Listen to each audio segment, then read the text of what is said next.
Hey guys, welcome back to the channel. This is part 1 of our story. If you like this What If story and want to see part 2, let me know in the comments below. Before we start, don't forget to like, subscribe, and share this video with your friends. Also, check the description for more great content and my playlist. Now, let's start. Chapter 1, Voices in My Head. Katsuki pushed past Izuku, bumping into his shoulder as he made his way through the gates of Izuku side, managing to keep his balance. This was typical behavior for Katsuki. Although he had been leaving Izuku alone for the past 10 months, Izuku was still waiting for the other shoe to drop. Gaining a quirk wasn't going to change everything overnight. A gruff voice echoed sarcastically in Izuku's mind, commenting on Katsuki's demeanor. Izuku flinched at the sound, scanning the area for the source but finding no one. From what we can gather from Nine's memories, that might have been as pleasant as he ever gets, a wispy voice added. Izuku tried to shake off the distraction and continued walking, but he stumbled over an uneven stone in the walkway. Silently apologizing to All Might and his mother for his clumsiness, he felt a strange mix of chuckles and reassurance wash over him. That feeling was quickly replaced by confusion when he realized he hadn't fallen. Instead, he was being held up. A cheerful female voice broke through his thoughts, asking if he was okay. Izuku turned to see a cute brunette girl with rosy cheeks standing beside him. She explained that she had used her quirk to stop him from falling, and though she hadn't asked first, she hoped he wouldn't mind. Izuku could only stare in disbelief, trying to ignore the sounds of snickering and a soft "oh" echoing in his mind. "This is all really nerve-wracking, isn't it?" she said, placing her hands together as she gently lowered him back to the ground. Izuku attempted to respond, but only incoherent sounds escaped him. The girl waved goodbye as she headed inside. In his mind, Izuku celebrated the moment, realizing he had spoken to a girl. A young voice chimed in, suggesting that he needed to say something for it to count. Another female voice defended him, stating he was doing his best. As he made his way to the exam, Izuku finally broke down and questioned where these voices were coming from. After a brief pause, the wispy voice responded, expressing surprise that he could hear them. The realization that they were responding to him sent Izuku into a panic. "Can't believe we've hit singularity already," the wispy voice said in awe. "It's all right, Nine," an older man's voice reassured, explaining that they had anticipated something like this would happen eventually, though perhaps not so soon. It seemed One for All strength had grown more rapidly than expected. Izuku connected the dots, recalling the name Nine. He thought, "Wait, are you the previous users of One for All?" the wispy voice confirmed. "Along with our strength, our memories and personalities have been passed down through the generations. I am Yoichi Shigaraki, the first holder of One for All. Daigoro Banju. I was the pro-hero laureate. I'm fifth," the gruff voice added. "I am 𝐒𝐭𝐻 Shinomori, the fourth user," the older voice stated. "En. Sixth," replied the younger man. "I'm Nana Shimura. I was seventh. I chose Toshinori," the sole female voice declared. Toshinori. Izuku thought, unfamiliar with the name. A calming presence enveloped him, as if a familiar hand rested on his shoulder. "Wait, All Might is here, too." "Sort of," Yoichi clarified. "His vestige is present, but it isn't complete yet. Not like the rest of us. We're uncertain if he'll be able to say 'I am here' in your head, when the last embers of One for All fade from his body or when he passes away. We're not eager to find out which will happen first," Nana added. "Interesting as this is, doesn't Nine have an entrance exam to take?" Daigoro prompted. That reminder sent Izuku rushing toward the examination room. As he exited the written exam, he couldn't shake the worry that he had somehow cheated. You were just using an aspect of your quirk to assist you. Would it be cheating for someone with a quirk that enhanced their intelligence to take that test? 𝐒𝐭𝐻 reasoned. Besides, you did all the work. We merely checked it for errors. Not to mention, we have an ulterior motive for helping you. Finishing early gives us the chance to ensure you can activate One for All before the practical exam begins, Yoichi explained. Preferably without injuring yourself in the process, Nana added. But didn't All Might say I was a proper vessel now? Izuku pondered. A sense of unease settled over Izuku, a feeling he now recognized as All Might's presence within One for All. Ian murmured about the bare minimum, just enough to keep him safe, probably. Nana explained that when she had given One for All to Toshinori, he had been significantly taller and more muscular than Izuku, which allowed him to wield the power without much difficulty. She added that Toshinori had been refining and strengthening it for decades, and that the very act of transferring One for All would cause the power to grow. 𝗧𝗪𝗏 chuckled, noting that Toshinori's advice on using the power had been amusingly poor. Izuku felt an instinctive urge to argue but found himself unable to do so. He was now quite certain that simply clenching and shouting would lead to trouble. The apologetic feeling radiating from All Might only reinforced his concerns. At that moment, he located the restroom and stepped inside, taking deep breaths to calm himself. As he relaxed, a pulse surged through him, causing him to jump as if jolted. He took a few more deep breaths, and the pulse returned. 𝗧𝗪𝗏 pointed out that this was One for All, the power now residing within him, and encouraged Izuku to try to create that pulse on his own. Izuku nodded and closed his eyes, focusing on the sensation. This time, the shock was more intense, as if he were surrounded by an ocean of power, a storm, or a wildfire, an electrifying force that felt alive. Yoichi interrupted his thoughts, asking if he could measure the power and sense its full potential. Izuku paused, managing to make One for All pulse several more times, and felt he had a grasp on it.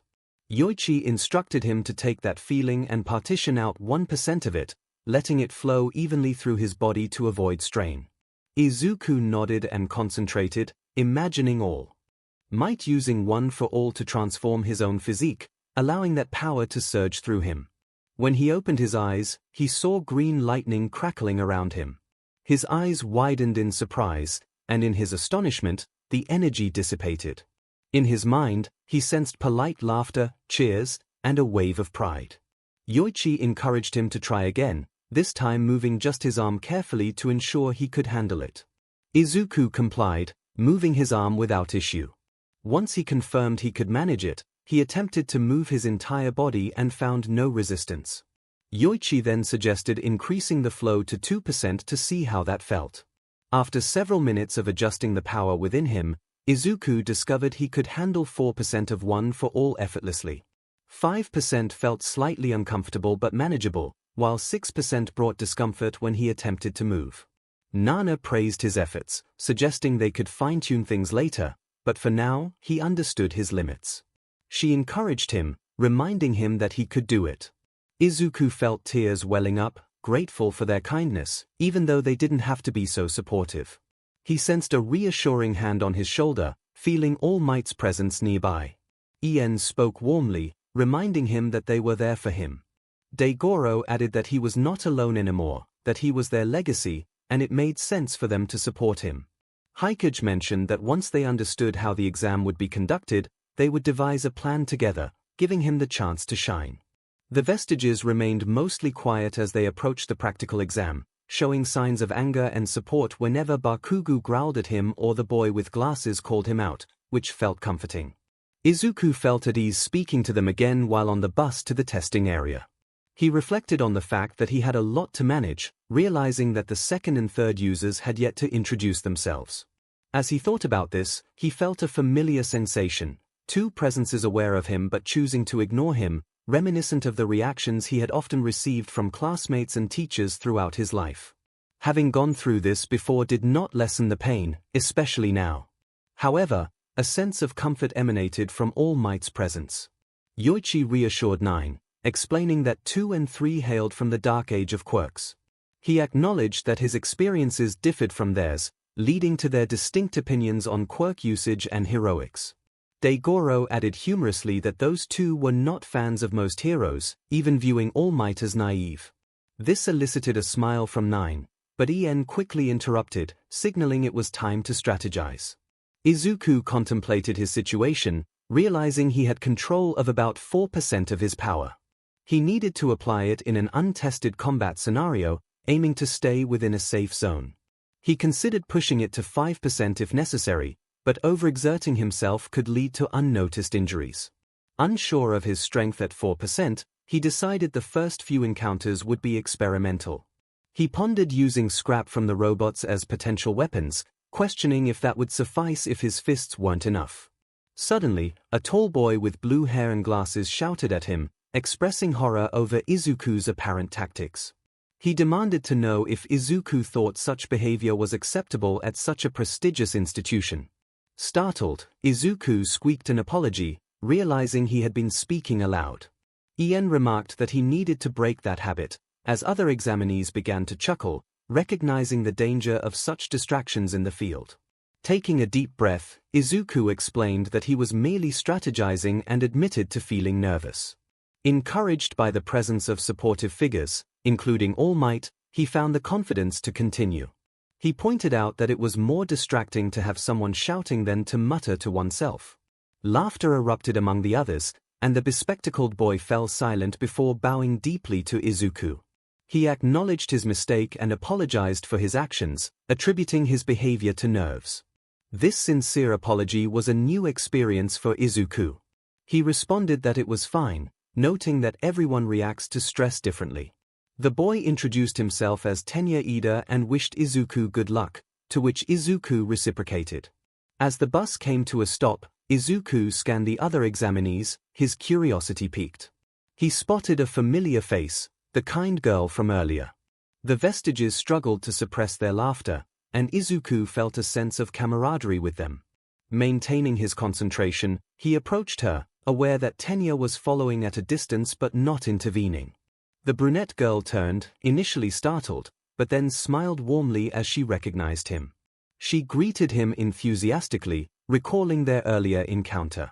Izuku expressed his gratitude for her help and wished her good luck, realizing he was feeling more confident than before, aided by the encouragement of the Vestiges.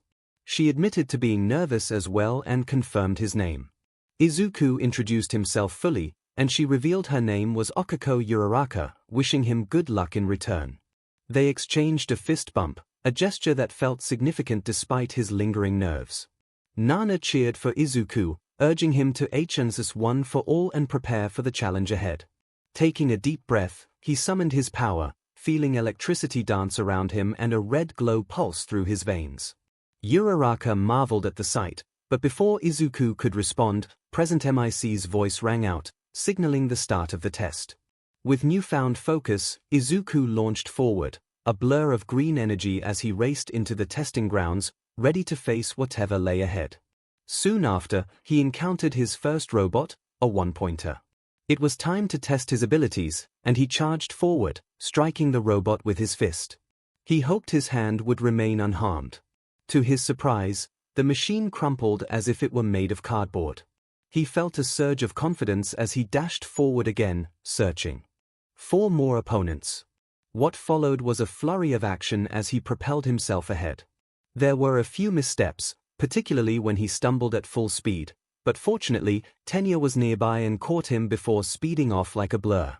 Later, he returned the favor by taking down a two-pointer that was about to attack 𝗫𝗄𝗎 from behind. The Vestiges were a true blessing. Even if they had only instructed him on how to activate his quirk correctly, it would have sufficed.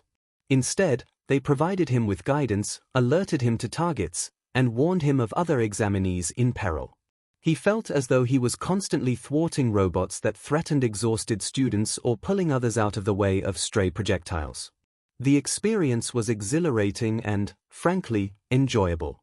Those 10 months of grueling training were worth it if he could savor this rush. His thoughts were interrupted by a loud booming sound and the sight of a towering robot shaking the ground as it moved, reducing buildings to rubble. He was taken aback, realizing it was the zero-pointer. This seemed excessive, he thought, as he watched the chaos unfold. How could they afford such a machine? He wondered, feeling a sense of dread. Izuku felt a chill of shock wash over him, and he was about to flee when he heard a familiar voice cry out in distress. He turned, his eyes widening in disbelief as he saw someone with familiar auburn hair trapped beneath a pile of debris. It was Uraraka. For the second time in his life, Izuku's body acted on its own. He could hear the urgent calls of the Vestiges within him, much like the voices of heroes he had heard during his first encounter with danger. But, like that fateful day with the sludge villain, he paid them no mind. All that mattered was that 𝐒𝐿𝐼 needed rescuing. As he ran, his mind raced. Pulling her out might cause her more harm. Digging her out would take too long. Even if he managed to free her, the 𝗧𝗵𝗲 would still pose a threat as they escaped, not to mention the other examinees who might be in danger. He needed to neutralize that machine. Hitting it from below would only push it back or risk it falling on them. No, if he wanted to ensure her safety, there was only one option. He channeled 𝗏𝗏 into his legs and leaped into the air, nearly soaring as the power surged into his right arm. He unleashed a mighty punch at the enormous robot, shouting out his battle cry. In quick succession, he realized three things. First, his plan had worked. The 𝗧𝗵𝗲 was completely destroyed, with debris falling away from 𝗒𝐿𝐼 and the other examinees. Second, he was now plummeting from a great height. Third, both of his legs and his right arm were injured. Oh no, he thought to himself. I got ahead of myself. An unfamiliar voice grumbled about his recklessness, likely one of the Vestiges. Admonishment could wait, he needed a plan, another voice urged, sounding uneasy for the first time. Could someone assist him? Another suggested. Unfortunately, they had reached a critical point faster than anticipated, and they were not yet able to pass down their quirks, came the reply. He would think about that later if he survived, Izuku thought quickly. What about a Detroit smash? He could punch with his left arm to cushion his fall. That was feasible, but he would risk injuring his other arm, and timing would be crucial, came the response. The alternative was far worse, so he prepared to punch with his remaining arm. When they said go, he would strike. He braced himself as they counted down. However, their plan was unexpectedly interrupted when he felt a sudden force slow his descent. He looked up to see 𝗒𝐿𝐼 riding on a piece of debris, her face strained with effort, as they began to descend slowly. Or that could happen, one of the Vestiges remarked, breathless. As they neared the ground, both Izuku and the piece of concrete came to a gentle stop. 𝗒𝐿𝐼 pressed her fingers together and whispered a command, causing them to drop to the ground with minimal discomfort for Izuku. Then, she promptly felt unwell. Izuku felt weak as he acknowledged that 𝗒𝐿𝐼's quirk took a toll on her as well. 𝗒𝐿𝐼 managed a faint laugh, admitting that she hadn't thought she had enough energy left to help him but felt compelled to repay him for saving her. Izuku smiled back at her, pondering how he felt so confident despite his exhaustion. 𝐸𝑛 bluntly pointed out that adrenaline and endorphins were likely keeping them both going, while Yoichi noted that the power of 𝗏𝗏 was still flowing through Izuku, helping him hold it together. Degoro expressed his admiration for Izuku's resilience. As 𝗒𝐿𝐼 looked at Izuku's smiling face, she returned his smile, albeit weakly. In the back of Izuku's mind, he sensed a rhythmic sound followed by a sudden click, prompting him to wonder what it was. Yoichi admitted uncertainty about the noise. Before they could dwell on it, Degoro announced the arrival of help.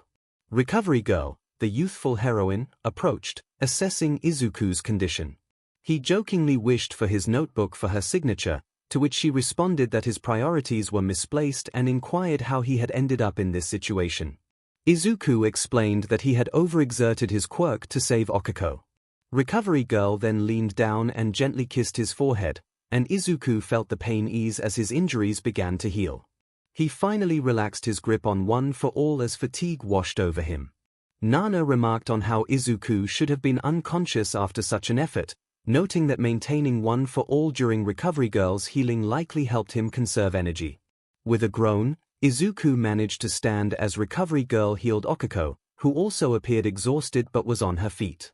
Both teens were given gummy bears to help with their fatigue, with a reminder to take care of themselves. As they made their way toward the exit, 𝗒𝐿𝐼 asked Izuku how he thought he had performed. Izuku admitted uncertainty, recalling that it had all become a blur but believed he had scored 22 points before losing track. 𝗒𝐿𝐼 nervously revealed that she had scored 28 and hoped it would be enough. Izuku reassured her that her actions in the final moments of the exam should count for something, recalling All Might's encouraging words. 𝗒𝐿𝐼's cheeks flushed as she hesitantly asked if they could exchange phone numbers, wanting to remain friends regardless of the exam's outcome. Her words tumbled out quickly, revealing her nervousness.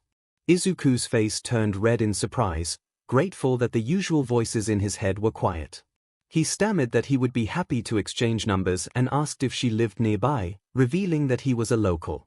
𝐒𝐭𝐚𝐲 explained that she was from 𝗵𝗃 and was staying in a hotel for the night, then inquired if he knew of any good places to eat. In that moment, Izuku experienced an unexpected insight, realizing that 𝗒𝐭𝐚𝐲 was likely looking for something affordable. He understood that she had limited funds after spending much on her train ticket and hotel for the exam. It was clear to him that she needed a meal but didn't want to appear as if she was begging. 𝐎𝐻𝐸 quietly remarked on the situation, but Izuku focused on helping. He suggested that his mother was an excellent cook and offered to ask her to prepare some extra food for 𝗒𝐭𝐚𝐲, feeling it was the least he could do after everything she had done for him. 𝗒𝐭𝐚𝐲 hesitated, initially planning to decline his generous offer, but she too experienced a sudden understanding. She sensed that Izuku was lonely and had few friends, realizing that this would be a significant moment for him. Though she didn't have the same insights as Izuku, she chose to overlook the oddity of their shared understanding for the time being. If she insisted, she would gladly visit him for dinner. It didn't matter that it seemed illogical, she was certain that this boy had endured heartbreak many times. She wouldn't push him away when he reached out this time. Excitedly, he made his way to the bus, preparing to contact his mother as soon as they returned to the locker rooms and he retrieved his phone. Congratulations were in order for 9, Ian remarked, noting that regardless of everything else, he had successfully spoken to a girl. As the cheers erupted, Izuku realized he needed to do something before reaching out to his mother. 𝗏𝗏 felt happier than he had in the 6 years since his injury. He knew he had chosen wisely in his successor, and seeing it confirmed on screen made his day. The boy was a natural with his new power. While he couldn't use it to its full potential like 𝗏𝗏 had at his age, his control was impressive. He earned a respectable 37 villain points, but throughout the exam, his innate heroism compelled him to save his fellow examinees at every opportunity. And then there was the 0-pointer. 𝗏𝗏 had some concerns for his protégé, but he was confident Izuku would handle the challenge the 0-pointer presented. He hadn't anticipated Izuku would destroy it. It cost him dearly, but he expected challenges to arise. He would need to ensure Izuku learned to push himself without going too far. They were still discussing how many rescue points to award for his actions, but it would likely place him in the top 5 even without villain points. However, 𝗏𝗏 was not involved in that decision. Now, he faced mountains of paperwork. As night fell, 𝗏𝗏 decided to check his phone. He had heard notifications from Izuku's texts several times after the exam concluded. Although he knew he shouldn't respond before the results were announced, he thought there was no harm in reading the messages. Young Midoriya had sent a message saying that Toshinori-sensei's quirk was haunted. He also mentioned that Nana said hello and insisted he call Toshinori, which made him worried, but she assured him it would be fine. She even said if Toshinori got mad, she would give him Gran Torino's phone number and make him relay instructions for using One for All. Young Midoriya expressed confusion about who Gran Torino was, as Nana wouldn't tell him, and noted that the other past users were just giggling, which was quite concerning. 𝗏𝗏 was so taken aback that he stumbled, feeling a rush of BLD. The waiting was beginning to weigh heavily on Izuku. That first day was surreal. Gaining One for All, meeting the past users, experiencing superpowers for the first time, saving a life, making a friend, it felt like a dream. Dinner that night was incredible. He tried to ignore his mother's tears and the tight hug she gave him and 𝗒𝐭𝐚𝐲, or when 𝗒𝐭𝐚𝐲 insisted on seeing his room. Thankfully, her excitement over his all-might merchandise was overshadowed by her delight in his 13 figurines. The two of them gushed over the space hero while his mother prepared dinner, and he absent-mindedly showcased his hero analysis notebook volume to his relief. 𝗒𝐭𝐚𝐲 didn't find it strange. Instead, she was impressed by his knowledge, his insights on the black hole quirk, and even contributed information he hadn't known. He wasn't sure if his heart could handle it. She was truly wonderful. Dinner ended far too quickly, and Izuku mustered enough energy to walk 𝗒𝐭𝐚𝐲 to her hotel, return home, and collapse onto his bed. He likely fell asleep before his head even hit the pillow. "You've done well today, 9, the familiar voice of 𝐎𝐻𝐸 Shigaraki called out to him from the shadows. Izuku wanted to respond, but he couldn't. His mouth wouldn't move, nor could he move anything else. Looking down, He was alarmed to see that his body appeared to be a swirl of shadows. His mouth was likely the same. Don't worry. As time passes and you learn to handle more of one for all, you should be able to manifest more completely, 𝐎𝐽𝐺 said as he emerged in front of Izuku. He was taller than the boy, but not by much, and he was slimmer than Izuku had been when he first met All Might. His long white hair fell limply across his face, but his green eyes pierced through to Izuku's own. Izuku felt a wave of relief wash over him as he listened to 𝐎𝐽𝐺's reassuring words. 𝐎𝐽𝐺 explained that they would respect his privacy and would not be monitoring every aspect of his life. They had learned to block their view of the outside world and could communicate among themselves without Izuku overhearing. This thought had been weighing on Izuku's mind, especially during moments of vulnerability. He realized that his anxiety had distracted him from the silence he had experienced. 𝐎𝐽𝐺 continued, emphasizing that they would still provide guidance and training. He acknowledged Izuku's good heart and sharp intellect, expressing confidence that, aside from his immediate successes, Izuku would accomplish remarkable feats with the power of one for all. However, 𝐎𝐽𝐺 proceeded with caution, mentioning that some recent events were somewhat concerning. He reassured Izuku that nothing was too alarming but noted that one for all was more potent than they had anticipated. They had expected it would take months for Izuku to adapt and enhance its power, but instead, it only took minutes. Additionally, 𝐎𝐽𝐺 mentioned an unusual sound they had heard while Izuku was injured and the heightened empathy he displayed towards Miss Uraraka. This ability seemed akin to a quirk, leading them to initially believe that Izuku might possess a dormant quirk. However, it appeared to stem from within one for all itself. The quirk factors of 𝐎𝐽𝐺's 6 quirk successors were also present and had developed to the point where Izuku would eventually be able to access them, although none of them had ever possessed such a power. With a gentle gesture, 𝐎𝐽𝐺 affectionately ruffled Izuku's hair, encouraging him not to worry too much. He reminded Izuku that he had enough challenges to face and assured him that they would support him through this and any other difficulties that might arise. As the mists began to envelop 𝐎𝐽𝐺's smiling face, he offered a final comforting message, reminding Izuku that they were there for him. The following morning, Izuku discovered a text from All Might that had arrived while he was asleep. All Might informed him that he would be occupied with a classified project for the next week but would meet Izuku at Dagobah Beach on his first available day. Although it wasn't the ideal situation, it was unavoidable. The week that followed was filled with anxiety as Izuku awaited his exam results. He continued his training, applying the advice from the Vestiges to incorporate one for all into his exercises. As he compared the sensation of one for all enveloping him to wearing a cape and cowl, he decided to name the technique full cowl. Gradually, he pushed the limits of full cowl, increasing his power until he could comfortably use 5%, and he was beginning to approach 6%. While sometimes feeling disheartened by such low percentages, he reminded himself that progress was still progress. Nana had once told him that when Toshinori first acquired one for all, he could use it at full strength within a few days, but this led to numerous complications. Toshinori had to learn to control his power to avoid causing more destruction than the villains he faced, as well as to prevent any accidental harm to others. It took considerable practice for him to reach a point where he was no longer a threat. Nana believed that Izuku was better off becoming familiar with the quirk at a lower power level and gradually increasing it. This approach proved beneficial, especially when Izuku discovered that he could suppress the noticeable green lightning associated with one for all by maintaining it at around half of his maximum strength. Although he broke a few pencils while adjusting to this new strength, he could keep one for all active during school without drawing attention. This adjustment helped his body acclimate and would aid him in maintaining focus during missions. School, however, remained as challenging as ever. Katsuki was boasting about his test performance, claiming he had scored over 70 villain points. This number made Izuku uneasy about his own score, and naturally, he was asked about his results. Ien advised him to be cautious about sharing too much information. Daigoro grumbled that no one would believe Izuku had a quirk or that he had defeated any of the robots. Izuku admitted that he did not yet know his exact score but acknowledged that he had not come close to Bakugu's total. This led to the usual taunts directed at him. Shitty Deku probably didn't get any points. What did you do, freeze up in front of them? Congratulations on not getting hurt.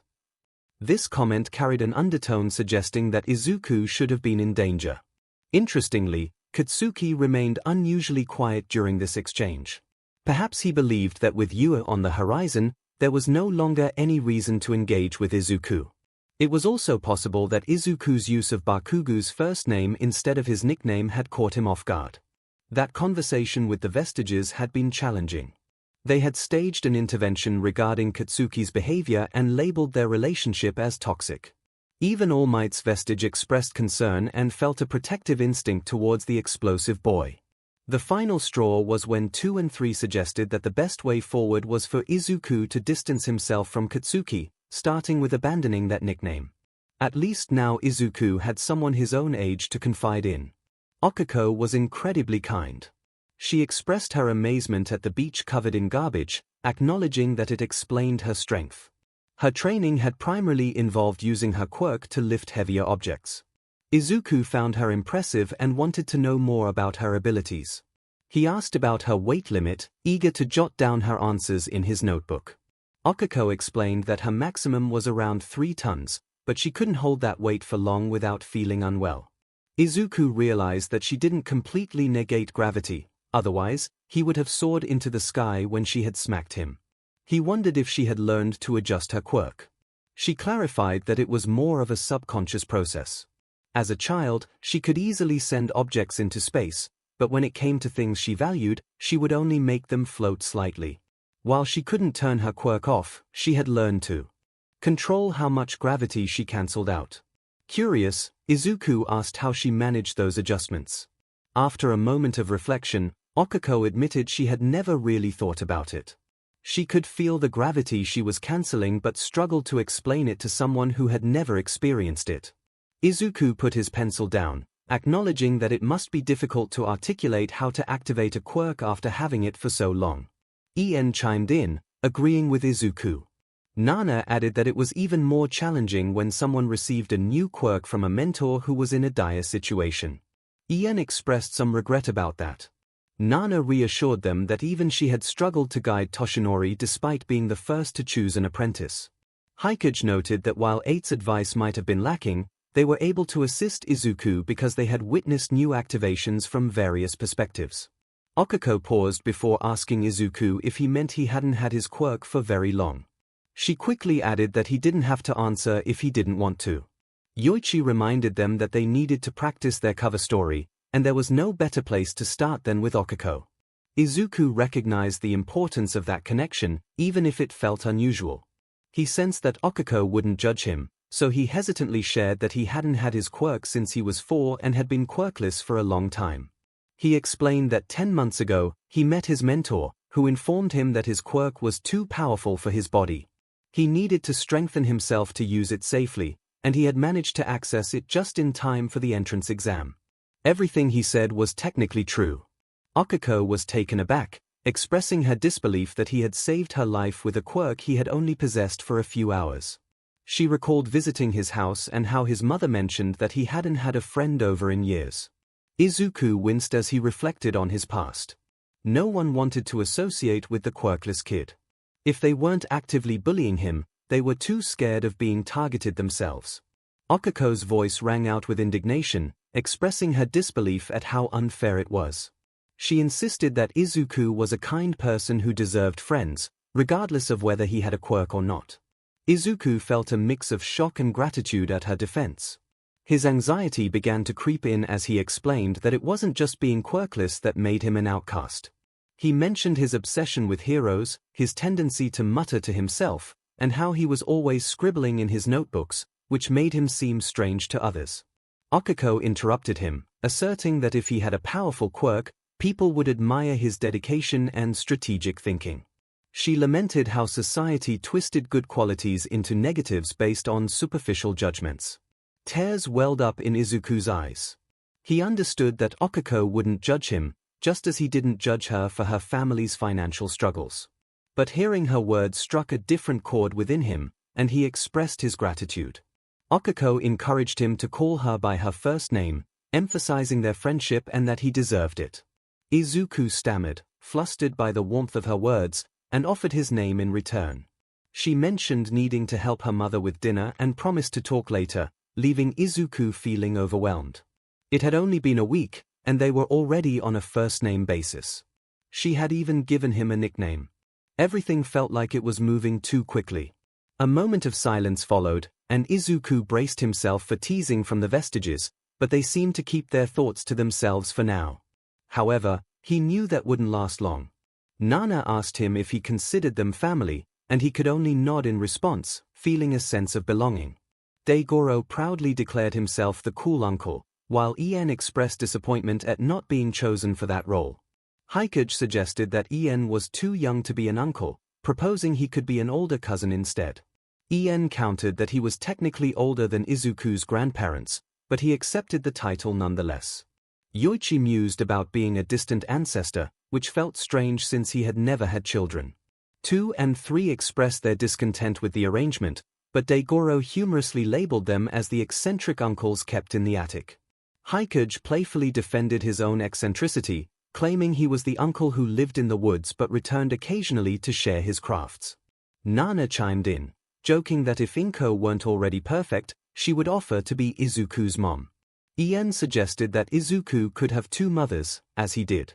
Yoichi pointed out that Izuku's father was absent, leading everyone to agree that Toshinori should take on that role. Even All Might's Vestige, who felt a bit embarrassed yet agreed. Izuku wanted to comment on the surreal nature of the conversation but found himself at a loss for words. Just then, his actual mother interrupted his thoughts with the arrival of his exam results from UA. All Might's voice boomed as a projection, announcing his presence. Izuku stared in shock as his mentor explained that he had been busy with paperwork but was excited to share that he was now part of the U faculty. Izuku could only remain silent, processing the news. All Might's Vestige chuckled with pride, and the atmosphere lightened with laughter. All Might continued, praising Izuku's performance on the written exam, revealing that he had placed in the top 5th percentile. He also mentioned that Izuku had earned 37 villain points on the practical exam, which was a commendable score, though it wouldn't secure him a spot in the hero course. For a moment, Izuku felt disheartened. He hadn't made the cut, and he realized that Okiko, with her score of 28, would also be disqualified. He knew he had to find a way to lift her spirits. The thought barely crossed his mind before he sensed the smug laughter of the Vestiges. However, villain points were not the only metric being measured. While a panel of judges observed him, determining how many villain points he earned, they were also monitoring his other actions. Heroes were not judged solely on combat. The camera shifted to various scenes of Izuku striking a robot that was about to attack another student or pulling someone away from danger. The final scene showcased his leap as he took down the 0-pointer, shattering it into fragments. In that moment, overwhelmed by fear and adrenaline, he couldn't appreciate it, but viewing it from the outside was undeniably impressive. How could a hero course reject someone who was so dedicated to saving others, regardless of the consequences to himself? After all, that was the essence of being a hero. That was what his alma mater stood for, training individuals willing to risk their lives for the greater good. Thus, they awarded rescue points. For his selfless actions, the panel of judges granted him an astounding 75 rescue points, the highest in the school's history. With a total score of 112, he not only secured first place in the entrance exam but also surpassed the previous record of 110. As All Might spoke, the projector displayed the top 10 scoreboard. Indeed, he had outperformed Katsuki Bakugo, who placed second with 77 villain points and no rescue points. He noticed that Okiko was also on the board, having earned 45 rescue points and claimed 4th place. Tenya Ida appeared in 6th place with 59 villain points and 14 rescue points. The other names were unfamiliar to him. He could hear the cheers and applause, feeling a swell of pride from his internal support system. Welcome, young Midoriya. This is your hero academia. This was incredible. Nothing could dampen his spirits. How could he have cheated like that, Deku? Ah, right. Katsuki. Katsuki could indeed bring him down. There was no way the boy could cope with Izuku surpassing him. The moment Izuku stepped into the classroom, Katsuki hurled his desk to the floor and approached him with an intensity that suggested he was ready for a confrontation. The teacher showed no intention of intervening, and their classmates eagerly anticipated the impending clash, with one even recording it on their phone. Izuku stammered, claiming he hadn't cheated. There was no way anyone could cheat on the U entrance exam. Then who did you bribe? What did you offer? There was no way a quirkless individual like you could have honestly passed, let alone beaten me. Katsuki's fists began to spark, and the air filled with the scent of caramel as his nitroglycerine sweat accumulated. I swear I will find out and expose you for the worthless waste of space you are. As Katsuki appeared ready to confront him in front of their classmates and teacher, Izuku felt a surge of determination. One for all coursed through him at 5%. Katsuki halted, staring in disbelief as Izuku was enveloped in the green lightning of full cowl. The other students looked on in shock, as did the teacher. I'm not quirkless anymore. It turns out my quirk was dormant. He stated this firmly, having practiced it with the Vestiges and solidified his confidence through discussions with Okiko. I had been training my body for the exam. My quirk couldn't activate until I had enough muscle, or else the power would have overwhelmed me. Does that answer your question, Bakugo? It was a remarkable display, slightly overshadowed by his internal panic. He was surprised he didn't stammer, though his eyes revealed the fear he felt.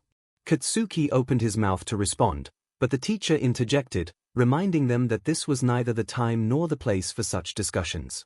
He instructed them to take their seats so they could begin. Izuku was taken aback. A teacher actually enforcing the rules to prevent Katsuki from attacking him. That was nothing short of miraculous. Well, given the improbable nature of one for all, it could indeed be considered a miracle. Sensei, I'm not feeling well. I'm going to the nurse, Izuku mumbled, his voice cutting through the silence of the classroom. The teacher made no move to stop him. Toshinori-sensei. Izuku called out to All Might's emaciated form. All Might chuckled, remarking on how odd it was to hear him say that out loud. However, since the beach had visitors nowadays, it was better to keep it a secret. Well, I kind of learned your real name without your permission. Izuku bowed in apology. All Might responded, confusion growing. Did I not tell you my real name? Izuku felt a mix of shock and confusion as he processed the revelation. All Might, visibly embarrassed, admitted that he had assumed Izuku was simply a devoted fan. The atmosphere was filled with laughter, except for the silent presence of All Might's vestige, which radiated a palpable sense of embarrassment. With a serious expression, All Might confessed that he had nearly rushed to confront Izuku after receiving his texts, but the pressure from Principal Nezu had held him back. He acknowledged that Izuku likely had many questions, though he wasn't sure he could answer them all. Izuku inquired whether All Might was aware of the vestiges from past users. All Might confirmed that he had sensed their presence during moments of great stress, but he had never actually heard them speak. He asked Izuku when this phenomenon had started. Izuku explained that it began when he entered UA. The Vestiges had made comments about his experiences, not realizing he could hear them until he responded.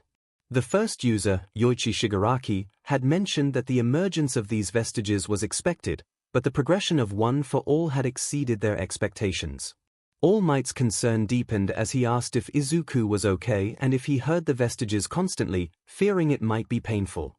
Izuku reassured him, stating that they respected his privacy and were actually quite helpful, providing him with advice and confidence when he needed it most. All Might appeared dejected as he reflected on Izuku's success at the entrance exam, attributing it to the Vestiges rather than himself. Izuku quickly countered, emphasizing that All Might had given him one for all and that his own vestige was present, even if it couldn't communicate like the others. He recalled how All Might had encouraged him to stand up to Bakugo earlier that day. All Might looked puzzled, recalling that Izuku had mentioned being friends with Bakugo. Izuku felt the protective energy from All Might surge within him as he explained their complicated relationship. He revealed that Bakugo had often belittled him, destroyed his belongings, and used his quirk against him. Today, Bakugo had confronted him about how he managed to defeat him, accusing him of cheating.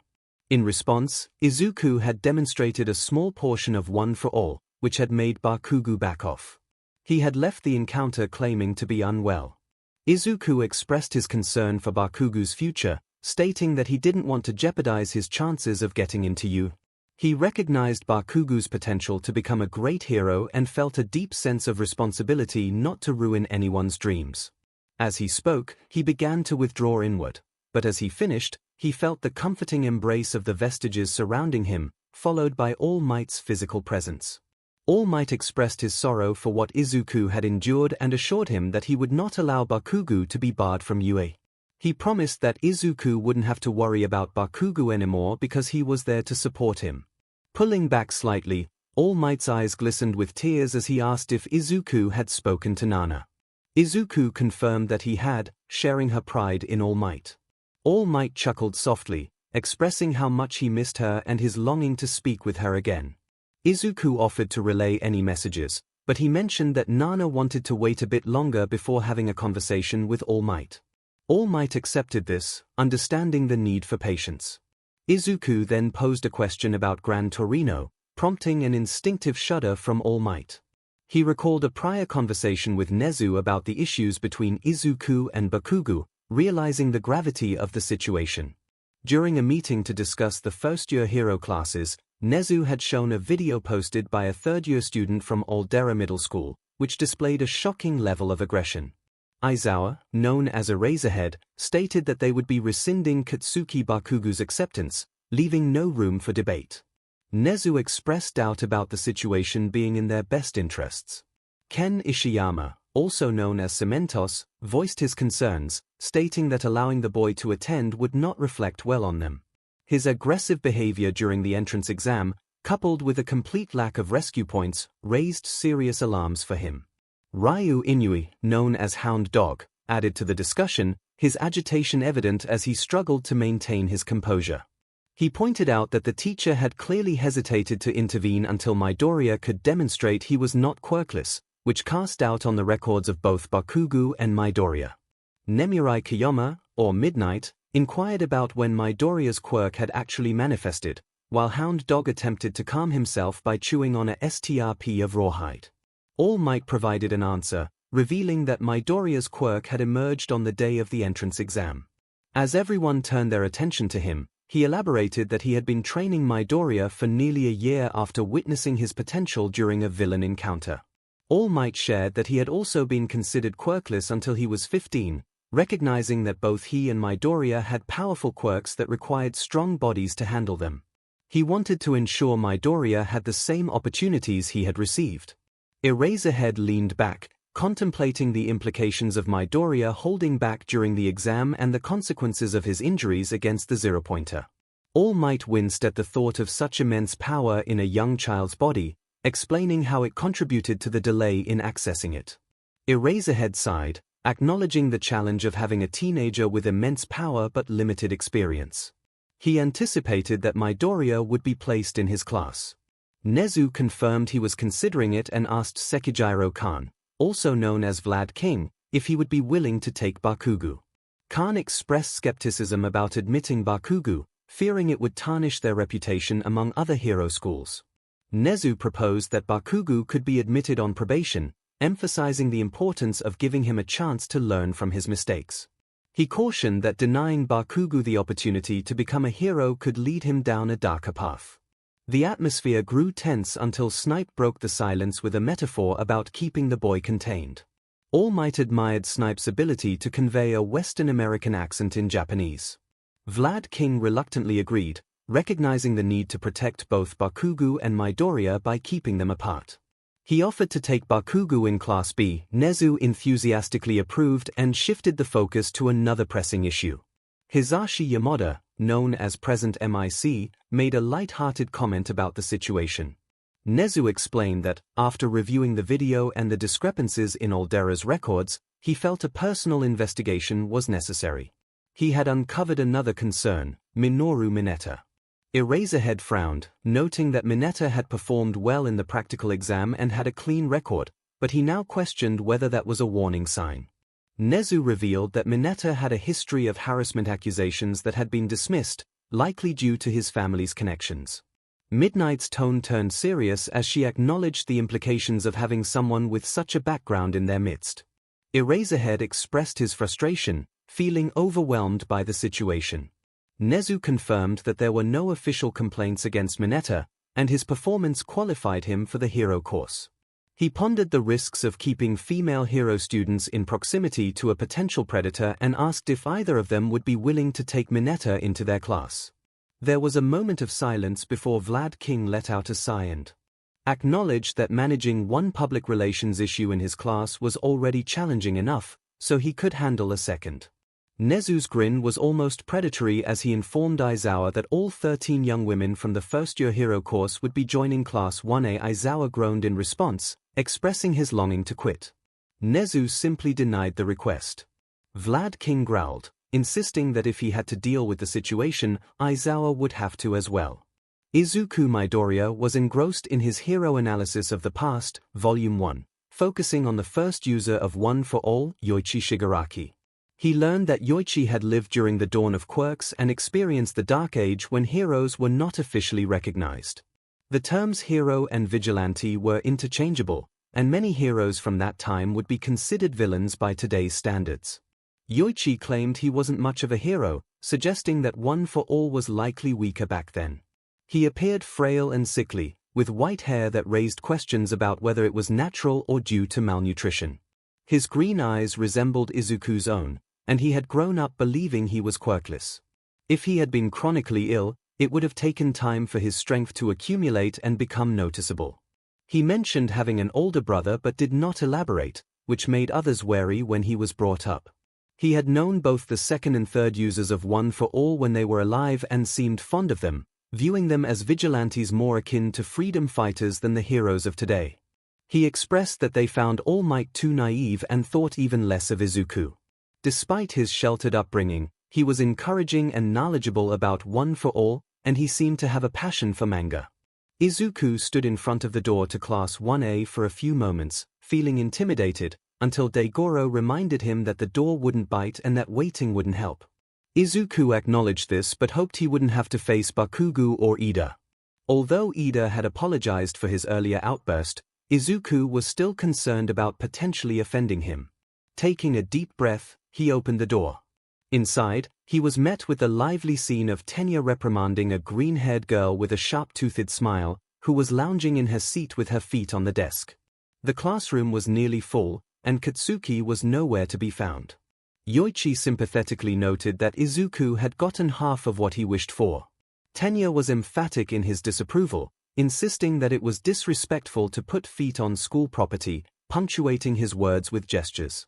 The girl responded cheerfully, and to Tenya's astonishment, her feet detached and floated to the ground while she remained in her relaxed position.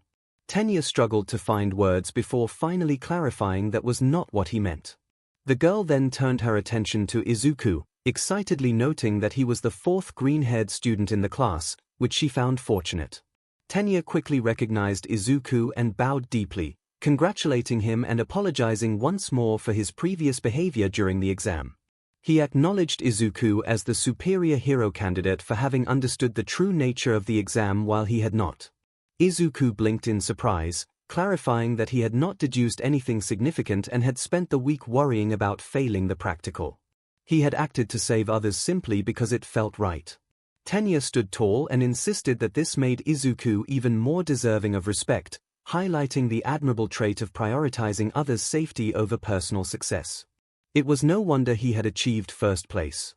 As murmurs filled the room, Izuku realized there were far more girls present than he had anticipated. Blushing, he pointed out that Tenya had also earned rescue points, recalling how Tenya had helped him when he tripped, which could have resulted in serious injury. Tenya dismissed the compliment, eager to continue speaking when he was interrupted. Okiko cheerfully greeted Izuku, expressing her joy at seeing him in person again. Izuku stammered in response, using the nickname he had given her after their first encounter, trying not to focus on how good she looked in her outfit. Ien, with a smug demeanor, pointed out that Izuku was failing to hide his feelings. Izuku internally questioned the need for such comments. Ien confirmed that it was necessary. The girl with the floating head circled around them, grinning widely and expressing curiosity about their relationship. A girl with pink hair, skin, horns, and dark sclera approached, practically buzzing with excitement, eager to know how Okiko and Izuku were connected. 𝐒𝐭𝐚𝐲 began sharing a lively story about how she and Izuku had met and rescued each other, complete with sound effects and dramatic reenactments of his punch. Izuku felt his cheeks heat up as he received positive attention in a classroom for the first time. Everything changed when Izuku heard 𝐒𝐻𝐫 mention that someone was behind him. He turned to see a weary-looking man in a yellow sleeping bag crawling into the classroom like a caterpillar. The man muttered something about good instincts before raising his voice to address the class, warning them that if they were there to socialize, they should leave immediately. The students stared as the man calmly sipped from a jelly drink. He noted that it had taken them 9 seconds to calm down, which he deemed quite irrational. Standing up, he shed the sleeping bag, revealing a black jumpsuit and a long scarf. He introduced himself as 𝗧𝗏 Aizawa, their homeroom teacher, and instructed them to put on the blue gym uniforms he had brought and head outside to the athletic field. A girl with orange hair in a long ponytail questioned the necessity of orientation. Aizawa dismissed it as an irrelevant ceremony and urged them to hurry. Izuku was the first to reach the field, followed closely by Tenya. They were among the 7 boys in Class 1A, which also included a blonde boy with a black lightning bolt in his hair, a boy with red spiky hair, one with large eyelashes and silver hair, one with the head of a black bird, and another whose head resembled a rock formation. He would learn their names later. Nana warned Izuku that if Aizawa was as strict and prone to expulsion as Toshinori had mentioned, they needed to stay alert. Izuku wondered about Aizawa's hero identity. He needed to be a professional hero to teach at U, and his minimalistic costume and the fact that no one else seemed to recognize him suggested he might be an underground hero.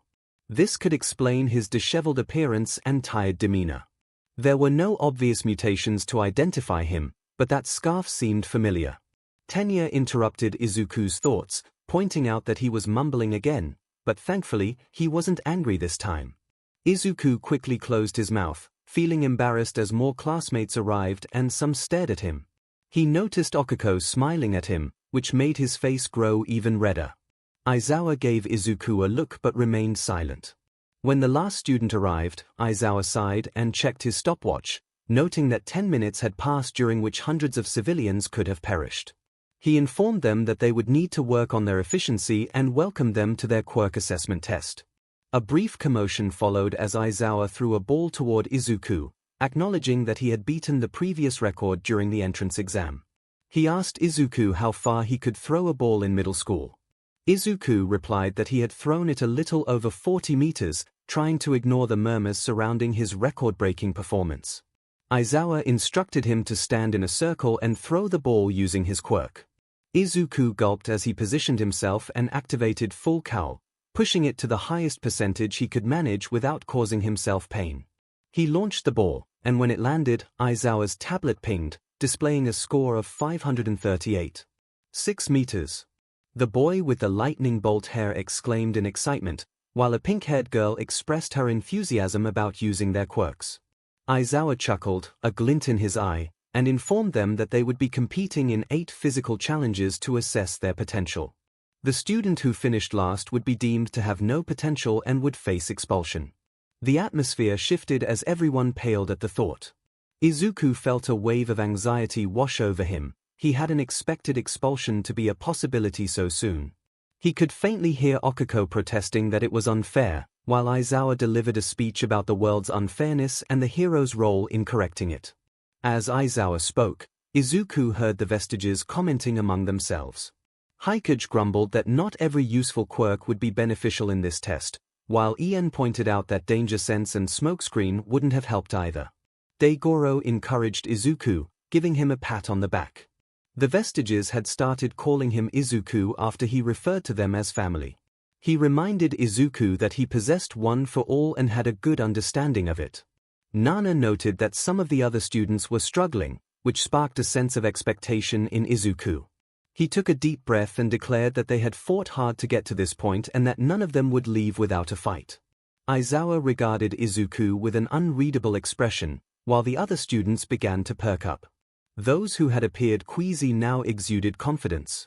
2 boys, one with red hair and the other with silver, exchanged glances and remarked on how manly the situation was. Yoichi expressed his pride in Nana for understanding Izuku's intentions, noting how she framed his actions as helping others. Nana, with a hint of pride, attributed it to her instinct as a supportive friend. 𝐒𝐭𝐸𝐲 playfully suggested that it might be more of a dad-friend instinct. Izuku, wishing for a more fitting label, pondered if they could at least call it the hero-friend instinct. Despite the looming threat of expulsion, he found joy in witnessing his classmates' quirks in action, wishing he could jot down his thoughts in a notebook. He would have to do that later, a thought that dampened his spirits as he realized one of his friends wouldn't be returning. He pushed himself to his limits, finishing in the upper range of average across the events, though he didn't claim first place in any. His classmates, however, showcased their abilities impressively. Tenya's leg engines propelled him to victory in the 50-meter dash. A girl with vine-like hair demonstrated her strength by lifting over 700 kilograms in the grip test. Another girl, capable of detaching and floating her body parts, cleared the long jump effortlessly. Okiko astounded everyone by sending the ball soaring into the atmosphere with just a touch, scoring infinity. The standout performer was a graceful girl with black hair in a ponytail, whose quirk allowed her to create anything she imagined. She zoomed through the dash on rocket-powered skates, crafted an industrial clamp to crush the grip tester, and even conjured a bicycle for the distance run. Her ball toss was remarkable, utilizing a cannon to achieve second place. Even those whose quirks weren't suited for the tests gave their all. The boy with a rock-like head summoned a raven to assist with the throw, while a delicate girl with ghostly white hair used telekinesis to propel the ball. The invisible girl showcased surprising flexibility in the seated toe touch. A girl with a mushroom-like haircut grew enormous mushrooms to bounce off during the sidestep and sit-up tests. Another quiet girl attempted to enhance her grip score by enlarging the testing mechanism with her quirk. Once the tests concluded, Aizawa gathered everyone to reveal their scores. 1. Momo Yorozu 2, Izuku Midoriya 3, Ibara Shiozaki 4, Tokage Setsuna 5, Itsuka Kendo 6, Tenya Ida 7, 𝗵𝘃𝗲 Tokoyami 8, Ahiro Kirishima 9, Tetsu 10, Mina Ashido 11, Okiko Uraraka 12, Pony Tsunotori 13, Koji Koda 14, Tsuyu Asui 15, Reiko Yanagi 16, Denki Kaminari 17, Kyoka Gyro 18, Yui Kodai 19, Toru Hagakure 20, Kinoko Komori. Izuku's initial delight at securing second place quickly faded when he noticed Kinoko, the girl with the mushroom haircut, in tears. Itsuka, the orange-haired girl with the enlarged hand quirk, was the first to comfort her, prompting others to join in. Izuku's shock morphed into anger as he glared at Aizawa. Aizawa casually announced that no one would be expelled, explaining that it was a strategic ploy to push them to their limits. Momo, the top scorer, expressed surprise that her classmates hadn't figured it out sooner. When they looked at her in confusion, she apologized for not speaking up. Izuku, incredulous, recalled that Momo had expelled her entire class on the first day the previous year, exclaiming his disbelief before realizing he had spoken out of turn and covering his mouth. As Momo's face drained of color, Aizawa turned his attention to Izuku, his demeanor shifting ominously. The supportive voices that had cheered for Izuku fell silent. Aizawa's hair bristled, and his scarf began to unravel, revealing a pair of yellow goggles. Izuku's hero instincts kicked in as he recognized the goggles, realizing Aizawa had erased his quirk. Overwhelmed with awe, he exclaimed that Aizawa was the erasure hero, Eraserhead. Aizawa, maintaining a deadpan expression, questioned Izuku's motives, wondering if he was truly a problem child. As the absence of the vestiges heightened his anxiety, Izuku stammered, struggling to regain his composure. He expressed his understanding of Aizawa's tough approach, questioning whether they were incapable of handling it. Despite his embarrassment, he felt compelled to speak up. Having 6 spirits supporting him began to instill a sense of confidence in him. Eraserhead offered a grim smile and stated that, as Midoriya had indicated, he had no qualms about expelling students he deemed to have no potential. He emphasized that being a pro-hero was a perilous profession, and failing to exert every effort when faced with challenges jeopardized not only one's own life but also the lives of others. He refused to allow a student to graduate only to find them in the obituaries a year later. He explained that he had not expelled anyone because all of them had managed to impress him. Even those whose quirks were not suited for the tests had pushed their creativity to its limits. They had all gone plus ultra, and that was why he was permitting them to continue, at least for now. As Eraserhead's hair and scarf fell, Izuku felt the presence of the spirits once again. They began to shout in excitement before realizing he could hear them, at which point they fell silent. All Might's spirit offered him a reassuring pat on the back. Eraserhead informed the class that they were dismissed for the day and recommended they maintain the pace they had set if they wished to stay. He mentioned that the real work would begin the following day and instructed them to pick up a syllabus back in the classroom. He then requested a word with Midoriya before he left. Izuku froze, and several other students hesitated to depart. Eraserhead sighed, reassuring them that he was not in trouble but wanted to avoid personal information being disclosed in front of the entire class. Gradually, the rest of the class filtered out, leaving only Izuku and Okiko. A tense silence filled the air as it became evident that Okiko was not planning to leave anytime soon. Izuku mentioned that if this was about the late emergence of his quirk, he had already informed her about it. Eraserhead acknowledged this and noted that he had assumed that was the maximum amount of power Izuku could use without causing harm to himself. Izuku explained that he was currently at about 5% power, having been around 4.5 during the entrance exam. He had been gradually pushing his limits without risking injury. Eraserhead expressed his relief and clarified that he did not want Izuku to become complacent. He had been primarily concerned with Izuku's ability to maintain control during his observations. He suggested scheduling quirk counseling for Izuku, as he had not received that support in the past. Izuku was taken aback and struggled to respond. Yoichi encouraged him to consider the need for counseling. Izuku's thoughts raced as he contemplated whether he could truly trust Eraserhead with this responsibility. He recalled past experiences with teachers and felt a sense of wariness, especially since this session would take place after school and away from prying eyes. Okiko's voice broke through his thoughts, prompting him to realize he had spoken his concerns aloud. Eraserhead appeared shocked, as if he had unintentionally caused harm. He quickly clarified that the counseling would be conducted by the principal, with him present only for safety and perhaps another faculty member for comfort. He asked if that arrangement was acceptable. Izuku nodded, unable to voice his agreement. Eraserhead acknowledged him with a nod, appearing to want to say more but ultimately settling on dismissing him. As Izuku walked away, Okiko took his hand, and he squeezed it in gratitude. Eraserhead remarked that Izuku was a bit old for hide-and-seek as he passed by. At that moment, All Might appeared from behind a bush in his emaciated form. All Might expressed his longing to check on Class 1A, specifically on Midoriya. Eraserhead retorted that All Might meant Midoriya specifically. All Might admitted that after revealing he had trained Izuku, he had been concerned that Eraserhead might judge him based on that fact. Eraserhead bluntly stated that he would not have expelled Izuku simply because he did not like All Might. All Might acknowledged that he had considered that possibility. Eraserhead let out a deep sigh, reflecting on his commitment to rationality. He noted that Midoriya's skills were developing alongside his enthusiasm. Although Midoriya's encounter with the zero-pointer would typically raise concerns, Eraserhead attributed it to the pressure of the moment and the boy's inexperience with his quirk. He recognized Midoriya's determination and effort. An awkward silence settled in the air.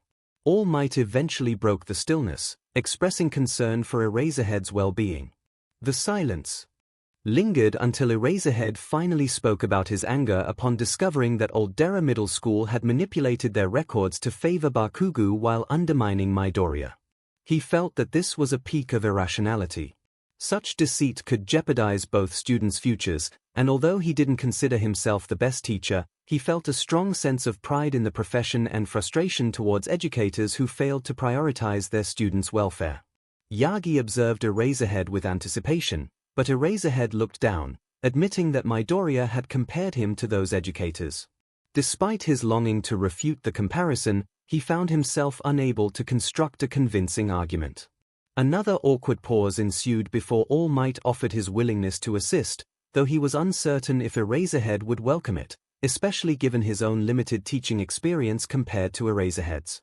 Eraserhead shrugged, indicating that it might be worth a try. All Might confessed to having made a mistake while instructing Midoriya on the use of his quirk. He later discovered that Midoriya had only performed well because he had sought advice from distant relatives with similar quirks between the written and practical exams. Grateful for Midoriya's honesty, All Might shared that he had since dedicated himself to improving his teaching methods, reading more about education, and reaching out to his former teacher for guidance. He encouraged Eraserhead to address any concerns he had regarding Midoriya.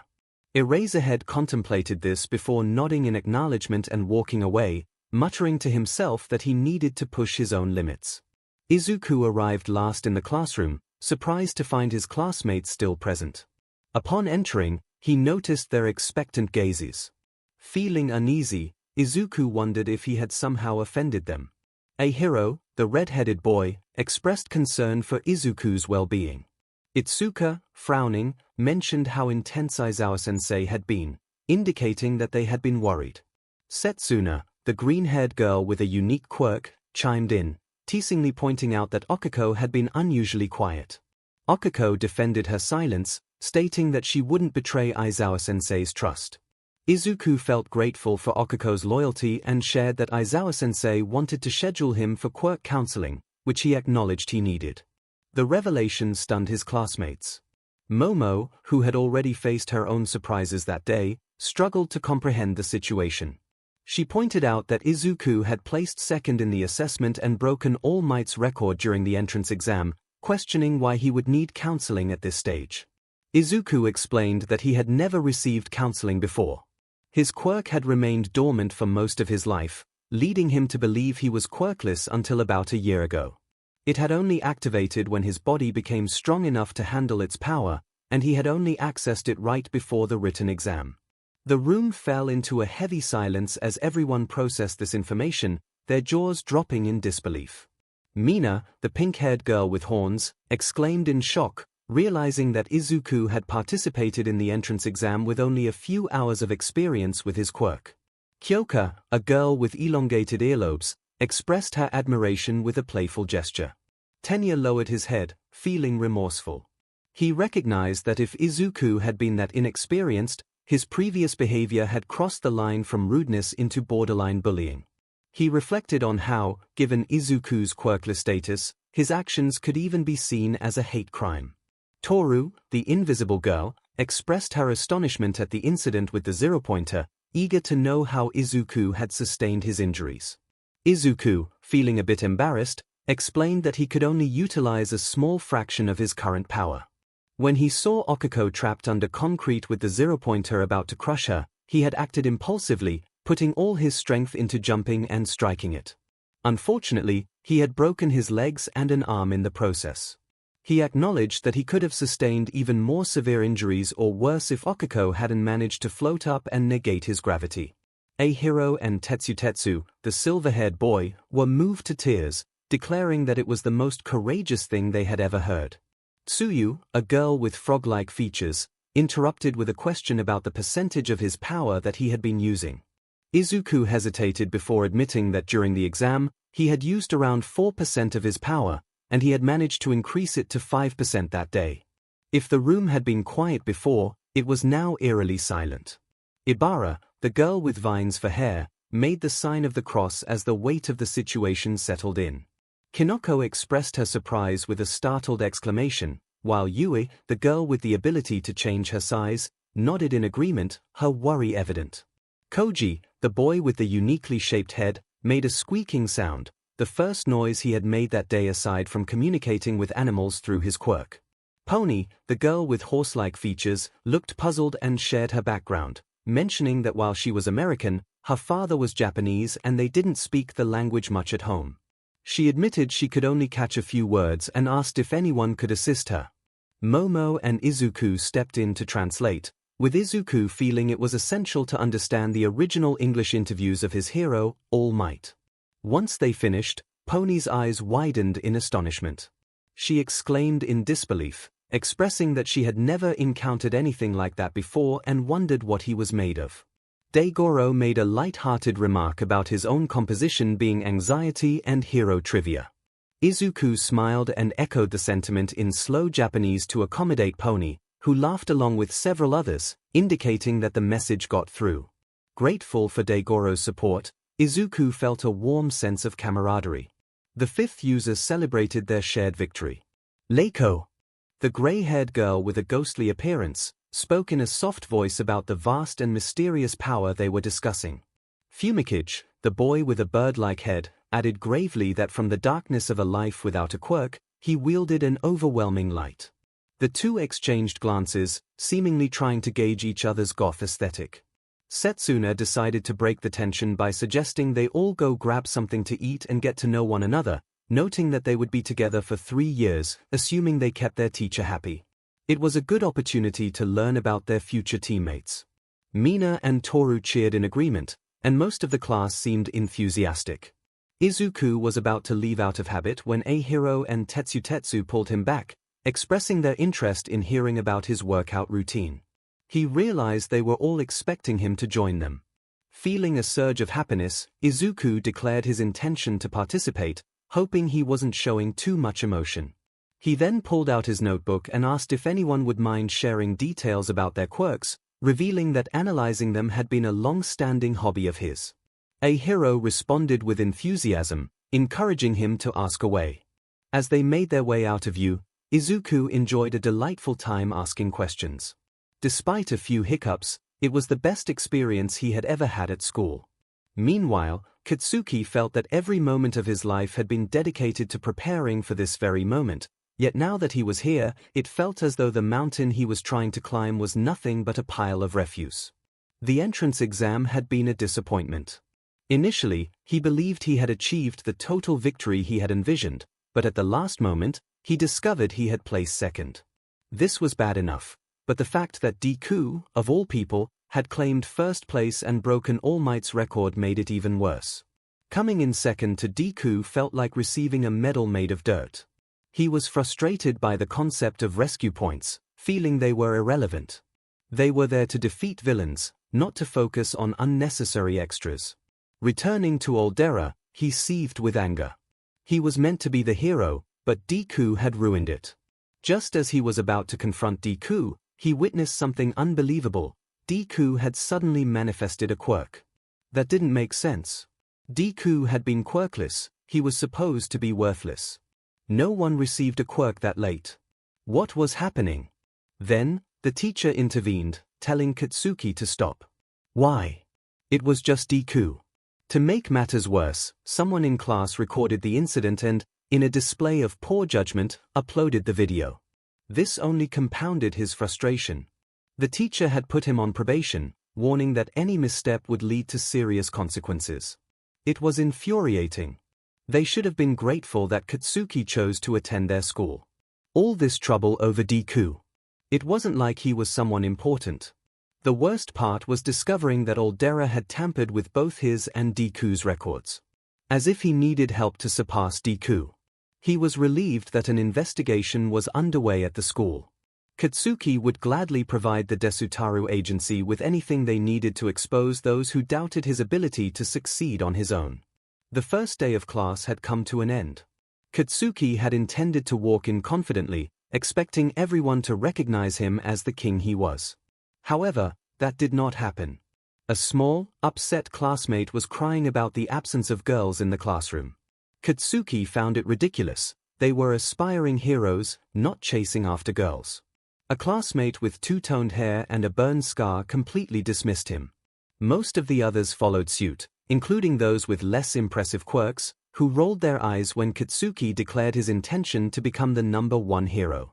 One particularly annoying classmate claimed he would defeat Katsuki in a fight at the first opportunity. Katsuki would have laughed if it hadn't infuriated him so much.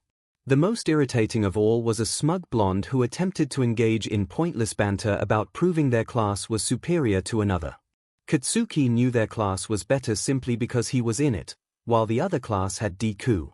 Yet, the blonde was clearly trying to undermine him, prompting Katsuki to dismiss him, which only made the boy laugh as if Katsuki were the one being delusional.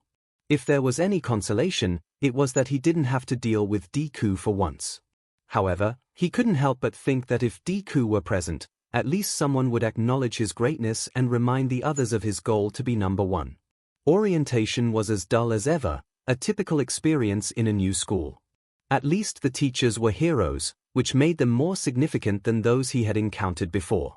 Yet, as the instructor droned on, Katsuki felt as if the teacher was glaring at him, as if he had offended him in some way.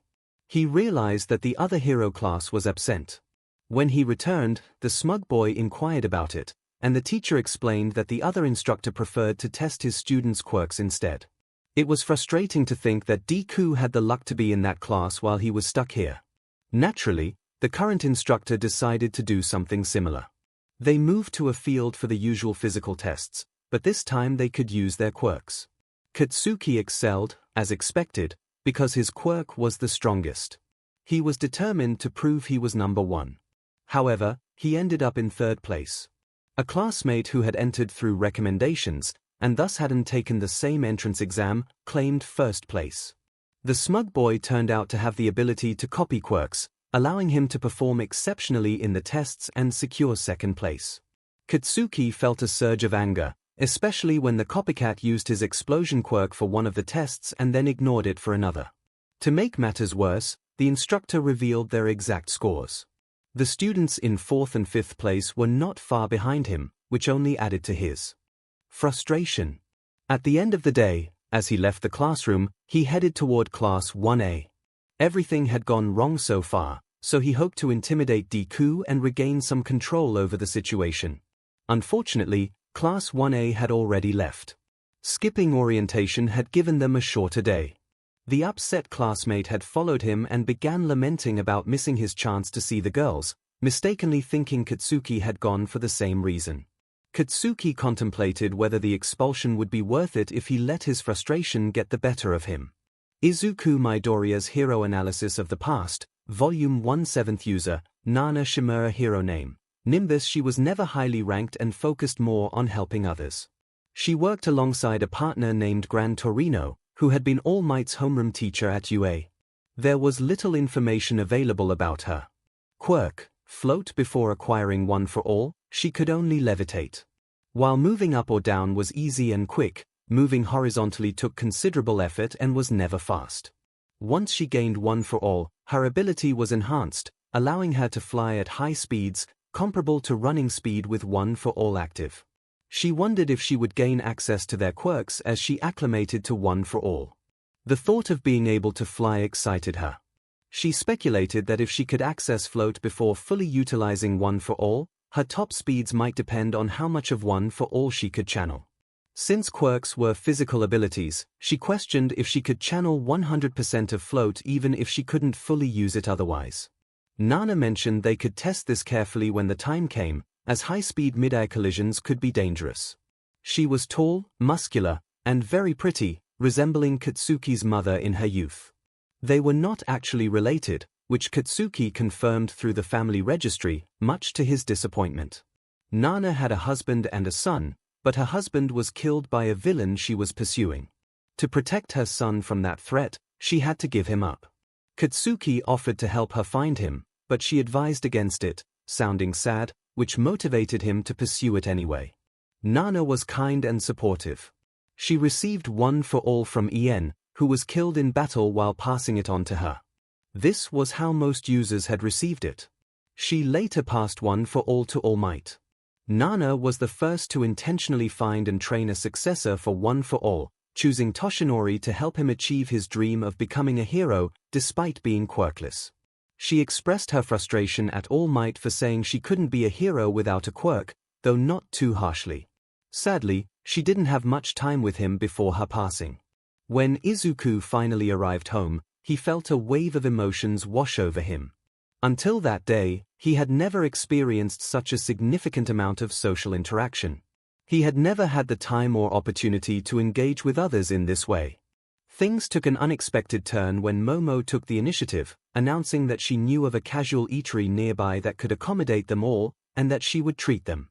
This led to her reserving a private room at a restaurant that most of their families would only visit for special occasions. Akiko, feeling overwhelmed just by the sight of the place, reminded Izuku of her upbringing among construction workers. The colorful expressions of disbelief she muttered under her breath were both creative and surprising. Everyone was taken aback, but Momo's innocent happiness about going out with friends was so contagious that no one had the heart to tell her that this wasn't the norm. Izuku tried to process everything that had transpired. He still couldn't believe he had actually talked to and made friends with everyone. Everyone in class had his phone number, and unlike previous years, this didn't mean he would have to change it or endure a barrage of negative messages. It was fascinating to witness friendships beginning to form as the class naturally gravitated towards one another. While they had mingled and gotten to know their classmates individually, he and Okiko remained best friends. It felt incredibly good. Tenya seemed to have gravitated towards them as well, and Tsuyu was not far behind. Izuku felt a rush of surprise when Tsuyu remarked that his quirk reminded her of All Might's. Fortunately, Okiko dismissed it as her being a fan. She even shared pictures of his bedroom with everyone. Keeping one for all a secret was worth a little embarrassment. Speaking of embarrassment, Setsuna, Mina, and Toru quickly formed a trio, united by their outgoing personalities. They enjoyed playfully teasing others, including Izuku, but it never felt malicious. They were also convinced that he and Okiko were a couple and took great delight in shipping one as power couple, as Mina put it. 𝐒𝐩𝐢𝐽 and Tetsu became best friends almost immediately. Izuku was astonished by how the two of them had quirks with vastly different mechanisms yet achieved nearly identical results.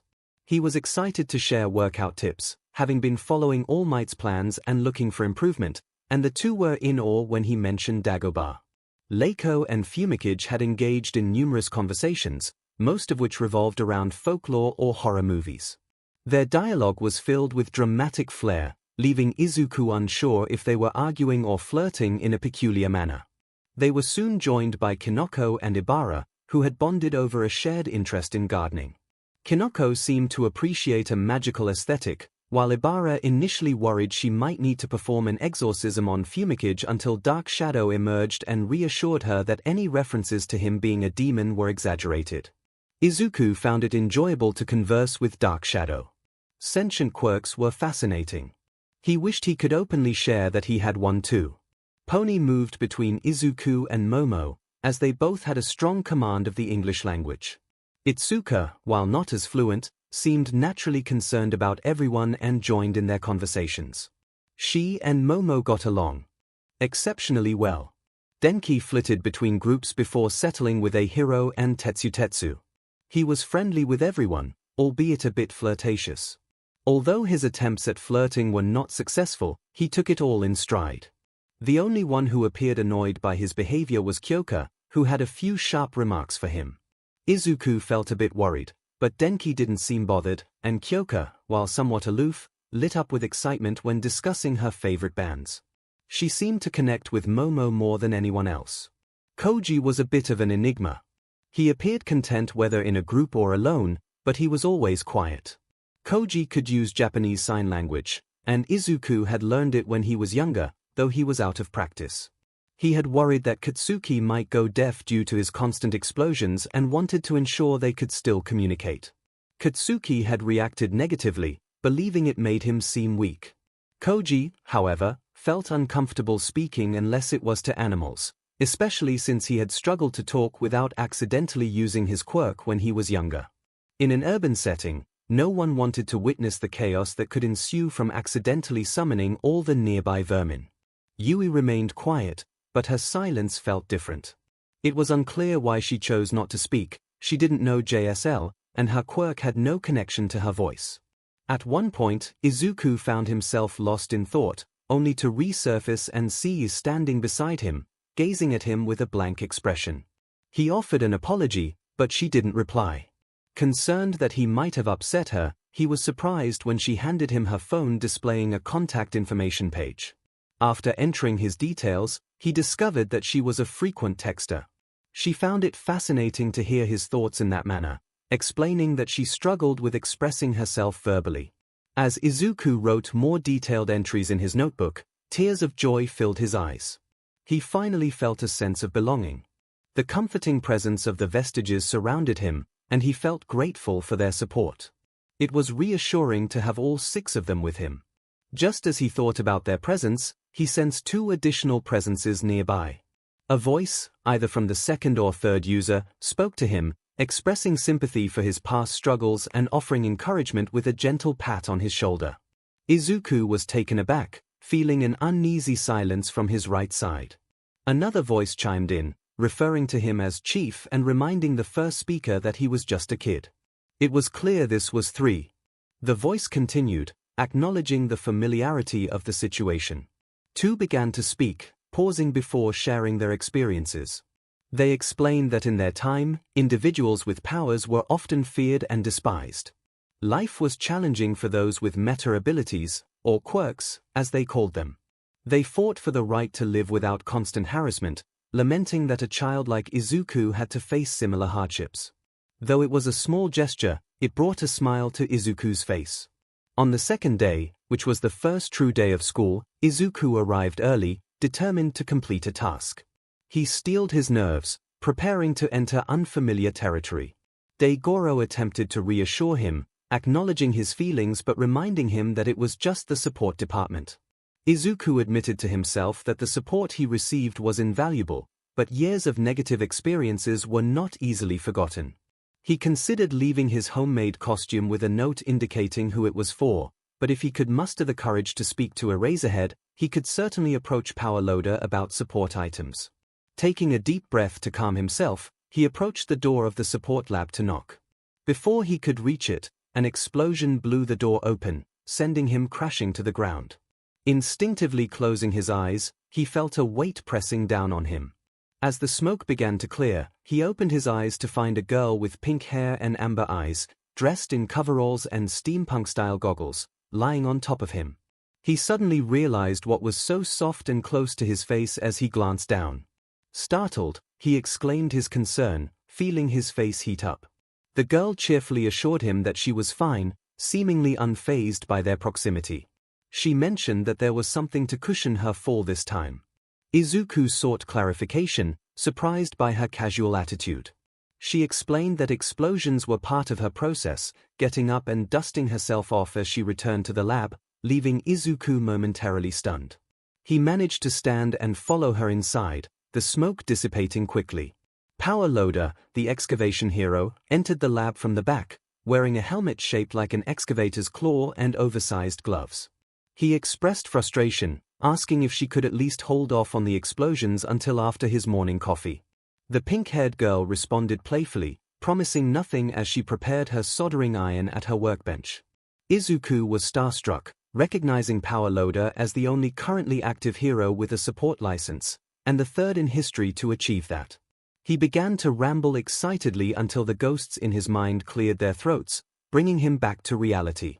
𝗓𝗨𝗪 turned to Izuku, noting that he was a new face and inquired if he had been hurt by the blast. Izuku reassured him that he was fine, mentioning that it wasn't his first encounter with explosions, and certainly not the worst. He awkwardly scratched the back of his neck, hoping his tone conveyed humor. He introduced himself as Izuku Midoriya. 𝗓𝗨𝗪 acknowledged the first-year hero student with a nod, noting the unusual sight of students at this hour. He inquired about the purpose of the visit. The student explained that he had two reasons for being there. First, he wanted to submit his hero costume, pulling out a green jumpsuit crafted by his mother from his backpack. 𝗓𝗨𝗪 raised an eyebrow in curiosity, reminding him that support companies were available to create customized costumes tailored to individual quirks. The boy hesitated, revealing that his quirk had manifested late, on the day of the exam, in fact. He expressed uncertainty about its full capabilities and mentioned an upcoming counseling session, emphasizing his longing to test his abilities early on. 𝗓𝗨𝗪's expression shifted to one of recognition as he recalled the student's impressive performance during the entrance exam, where he had remarkably defeated a 0-pointer. He had heard whispers about the student's late development. The boy felt a rush of embarrassment as he acknowledged his newfound fame, leading him to his second reason for being there. He sought information about potential support gear. Suddenly, a pink-haired girl appeared right in front of him, exclaiming her excitement about his record-breaking achievements. She expressed her eagerness to collaborate with him. Caught off guard by her invasion of personal space, the boy managed a hesitant response. She enthusiastically suggested they create something together, pulling him along with her. He felt as though he had left his body in shock. A concerned voice called out to him, while laughter echoed in the background. The boy struggled to regain his composure, stammering in disbelief. After leading him to a collection of machines in various stages of completion, she presented a metallic backpack, proudly declaring it one of her creations. He blinked in surprise, finally realizing she was referring to her inventions. She introduced herself as 𝗵𝗃, aspiring CEO of 𝗧𝗵𝗵 Industries, and expressed her longing to be his personal support technician. He awkwardly introduced himself, extending a hand toward her invention, which she interpreted as a gesture of agreement. She cheerfully noted that she had already forgotten his name, oblivious to social cues. He attempted to clarify his position, but his analytical mind took over as he recognized the jetpack's design, inspired by a well-known hero. Mai praised his observation and excitedly described the jetpack as a fantastic option for heroes on the move. She also mentioned her work on hover-souls, which would enhance three-dimensional combat capabilities. The boy bit his finger, contemplating the implications of using this gear alongside his quirk, float.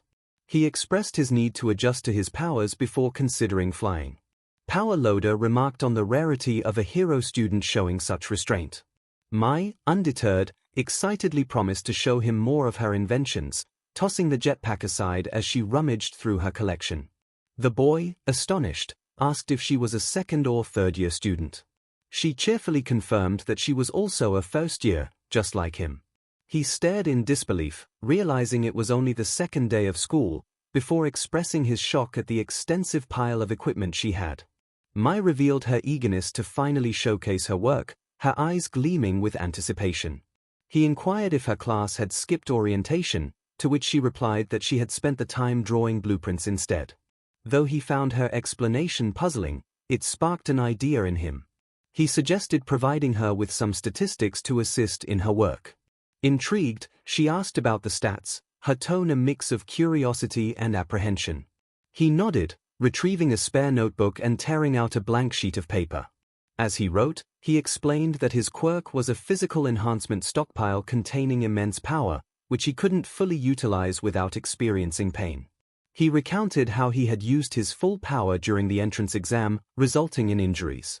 He detailed his scores from a recent quirk assessment test, indicating that he had been straining himself even at 5% of his potential. He proposed that they could extrapolate his current strength levels and the full extent of his power from this information. He promised to update her after his counseling session, aiming to gather relevant data about his lifting capacity and punch force. He shared his current goals of reducing strain on his body, increasing the force behind his punches, and exploring ranged options.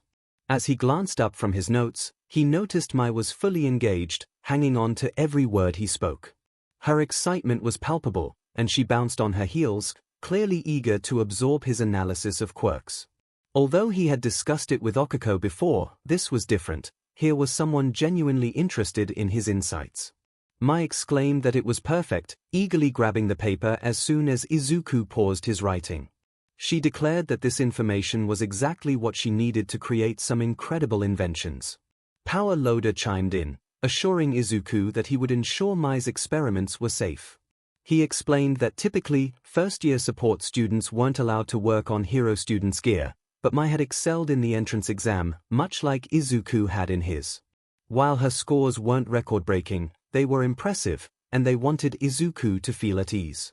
Izuku took a moment to consider Mai's enthusiasm before agreeing to give her a chance. He felt a sense of warmth knowing she was so dedicated and eager to listen to him. It was a comforting feeling, and he could almost hear Nana's approving coos in the back of his mind.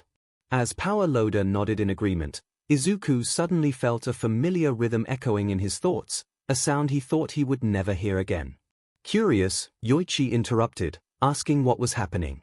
Degoro expressed his surprise, clearly taken aback.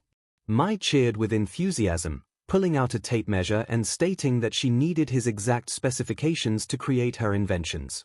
As she began measuring his arm span, she remarked on his muscular build, which made him blush with embarrassment. Thankfully, she completed her measurements just before the warning bell rang, and he hurried to his classroom, hoping his blush would fade by the time he arrived.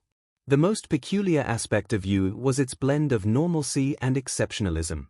While the coursework was advanced compared to a typical high school, many subjects felt ordinary.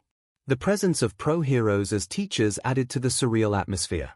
After their art history class with Midnight, who had left the room flustered, particularly affecting the male students of Class 1A, lunch began.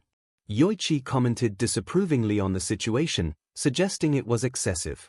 Daigoro responded playfully, reminding everyone that heroes must be prepared for anything, including desensitizing themselves to various stimuli. Yoichi could only grumble in response. Setsuna playfully poked Tenya, the tallest member of Class 1A, as they ate, teasing him about his lack of reaction to Midnight. She noted that while he had mechanical parts, he didn't seem like a full robot. Tenya, aware of her teasing, chose to remain composed, explaining that he was simply more familiar with Kiyomi-sensei than most, as she was a close friend of his brother. He added that calling her by her first name would be inappropriate in a classroom setting. Okiko remarked on how strange it must be to have such a close relationship with a teacher, which made Izuku feel a twinge of guilt. She noticed his reaction, and he realized that his empathetic nature worked both ways. He quickly tried to shift the conversation. He excitedly announced that their first heroics class was approaching, hoping to lift the mood. Tenya expressed concern that the syllabus didn't mention who would be teaching, suggesting that 𝐸𝐽 might be more secretive about their curriculum than he had previously thought. Mina eagerly asked who they thought the teacher might be. A hero speculated that it would likely be a retired pro-hero. Momo suggested they might have a rotating schedule of heroes teaching various specialized topics. Izuku blinked in realization and asked if they hadn't noticed something important. Everyone turned to him, curious about what he meant. He explained that they all received holographic letters of acceptance, right?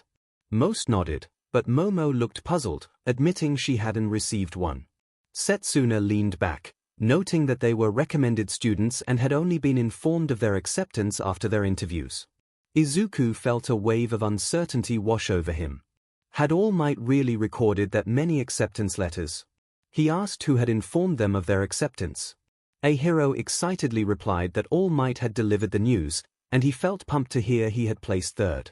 Tetsu chimed in, sharing that he had placed 8th, and the two celebrated with a high five. Mina added her own excitement, mentioning she hadn't been told her ranking but was thrilled to hear All Might say she was going to 𝐸𝐽. It was the best news she could have received. Izuku inquired if they had heard about All Might joining the 𝐸𝐽 staff. A heavy silence fell over the room as everyone from Class 1A stared at him, and he felt a wave of anxiety wash over him. He asked if All Might had indeed shared that news. Tenya clarified that he had not heard anything of the sort, believing it was merely something All Might was doing as an alumnus. Momo questioned why All Might would share such information, prompting Izuku to reflect on his past experiences. He hesitated but then recounted how he had been involved in a villain attack about 10 months prior, during which All Might had saved him and revealed that he possessed a quirk. He speculated that All Might have mentioned his new role because he had broken a record, recalling how proud All Might had been of his progress. A hero expressed admiration for All Might, praising him for remembering those he had saved and checking in on them. Tenya agreed wholeheartedly, emphasizing that All Might was a true role model for everyone. Momo connected the dots, suggesting that if All Might was joining the 𝐸𝐽 staff, it was likely he would be teaching a specific subject. The class was filled with awe at this revelation, and conversation gradually resumed, shifting to their expectations for the upcoming classes. Izuku remained mostly quiet during this discussion. After lunch, as Class 1A returned to their classroom, Okiko pulled Izuku aside into a secluded alcove. She asked if the mentor he had mentioned, who had guided him about his quirk, was indeed All Might. Izuku winced, realizing she had figured it out, and admitted that it was true. He apologized for keeping it a secret. Okiko reassured him, suggesting that All Might likely wanted him to keep it confidential. When Izuku nodded in agreement, she encouraged him not to worry about fulfilling that request, adding that she might have believed him anyway, as he was quite impressive. Their conversation led to mutual embarrassment, both of them blushing and avoiding eye contact. Okiko attempted to shift the topic, asking about the bad advice All Might had given him before the entrance exam. Izuku chuckled as he recalled how All Might had suggested he activate his power by clenching his muscles and shouting a specific word. Okiko burst into laughter, her amusement infectious, and soon Izuku joined in. They made their way back to the classroom, their laughter fading but smiles still bright on their faces. When All Might entered the classroom to announce the start of combat trials and the opportunity to wear their costumes for the first time, Izuku felt a rush of excitement. He had expected nothing different from the suit he had dropped off that morning, but a note atop his costume caught his attention. The note informed him that he had received new gloves designed to ease stress on his joints and knuckles, featuring a cushioning layer for impact. Despite being basic, Izuku found them comfortable and similar to the gloves his mother had made for him, with some thoughtful adjustments. Leaving the locker room, Izuku felt a surge of enthusiasm for his new costume and support gear, ready to face whatever challenges lay ahead. As he entered the classroom, he wondered how he would navigate the situation. He noted the skin-tight outfits worn by his female classmates and acknowledged the benefits of Midnight's training in helping them adjust. Another classmate remarked on the awkwardness of dealing with PBRTY, adding to the tension in the air. When Okiko approached him, he struggled to maintain his composure, finding her outfit striking. Amidst the chaos of emotions and thoughts, Izuku felt a mix of admiration and confusion, trying to focus on anything but the distractions around him. He resolved to keep his gaze upward until All Might commanded their attention. As he guided the class through the heroes versus villains exercise, outlining the rules and conditions for victory, he emphasized a key point. The reason for placing them in combat scenarios so early was to help them understand their strengths and weaknesses. However, he reminded them that this was a school exercise, and they were still learning. They were all novices when it came to utilizing their quirks in a combat setting. While Aizawa encouraged them to push their limits during assessment tests, he wanted them to exercise restraint. Control was just as crucial in heroics as power, if not more so. He preferred to avoid having recovery girls scolding him for sending them all to the infirmary on the first day. Laughter filled the air as they drew lots to determine their teammates. When Izuku pulled an E and Okiko pulled an H, they felt a wave of disappointment but accepted it. Izuku, however, felt a sense of relief that her outfit wouldn't be a distraction. That relief quickly turned into surprise when he realized he was paired with Momo. Ien made a light-hearted comment about their situation, but Izuku was too preoccupied to respond. Internally, he shouted for the moment to pass. Externally, he greeted Momo, expressing his pleasure at working with her. Momo returned the sentiment, complimenting his outfit but noting it looked a bit amateurish. She innocently inquired about which support company had made it. Izuku winced at the question, explaining that no company had made it. Since his quirk was still new, he hadn't been able to provide an accurate description. They had planned to create a costume after he received quirk counseling to see if there were any additions needed. Until then, he had intended to stick with his PE uniform, but his mother surprised him by making the outfit based on one of his designs. Momo gasped in delight at the story, calling it sweet. Izuku smiled, agreeing that his mother was the best. He then assumed that her costume was designed to maximize her quirk usage, allowing her to access her quirk's creations more easily. Momo cheerfully confirmed this, explaining that her design would enable her to create larger items, like the cannon she had used in the assessment test, without needing to remove clothing or risk damaging it. She mentioned that her original design had been based on Midnight's outfit. Izuku expressed disbelief at the mention of Midnight's original outfit, recalling its controversy. Momo nodded, acknowledging that in hindsight, she should have considered the implications. Izuku reassured her, understanding that she had focused on maximizing her quirk and overlooked other factors. He admitted to making similar mistakes, like becoming so engrossed in analyzing an interesting quirk that he lost awareness of his surroundings. Momo smiled, letting out a small, dignified giggle. She complimented him on his analytical skills during their outing the previous day and asked if he had any insights that could improve her costume. In the past 2 days, people had shown genuine interest in his special interest, which thrilled Izuku. Without realizing it, he had his notebook in hand and began to write and ramble. He pointed out that while Momo had emphasized quirk usage, she had compromised on protection. The areas of her body that needed access were also some of the most vulnerable. He suggested that a more conventional outfit made of DNA-integrated cloth, using her hair in its creation, might be beneficial. This material could allow her creations to pass through it as they did through her skin. If that wasn't feasible, he proposed an outfit with panels fastened by Velcro or a similar substance, enabling her to push her creations out without damage. He also noted that while capes could be a liability in combat, a cloak could provide extra protection while still allowing access to her quirk. Lastly, he addressed her encyclopedia, cautioning that carrying a heavy book on a rigid shelf mounted on her back posed a danger. He suggested a wrist-mounted computer or a visor with a heads-up display to provide immediate access to the information she needed. Izuku concluded his enthusiastic explanation and finally glanced at Momo, who was visibly flustered. He felt a warmth rise in his cheeks, especially when he noticed that the first teams had been announced. Team C, comprised of Tenya and Kyoka, was set to face off against Team J, featuring Yui and Pony. Both teams were gearing up for the upcoming exercise. Izuku suggested that they focus on the exercise for the moment and inquired if Momo had any predictions about how it would unfold. Momo began to respond, but Izuku's thoughts were interrupted by the familiar rhythmic sound echoing in his mind. The voices in his head, including that of All Might, seemed to amplify the excitement of the moment. Izuku Midoriya's Hero Analysis of the Past, Volume 1 detailed the fourth user, 𝐒𝐭𝐚𝐲. He was the last user not to be a professional hero, as heroes were still vigilantes during his time. He never adopted a hero name, nor did the public bestow one upon him. His quirk, Danger Sense, allowed him to sense threats in time to evade them.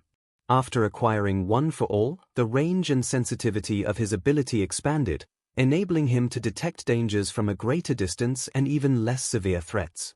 The intensity of danger sense increased with the severity of the danger, and 𝐒𝐭𝐽𝐫 sometimes referred to the overwhelming feeling as super anxiety. It was difficult to discern whether he was joking.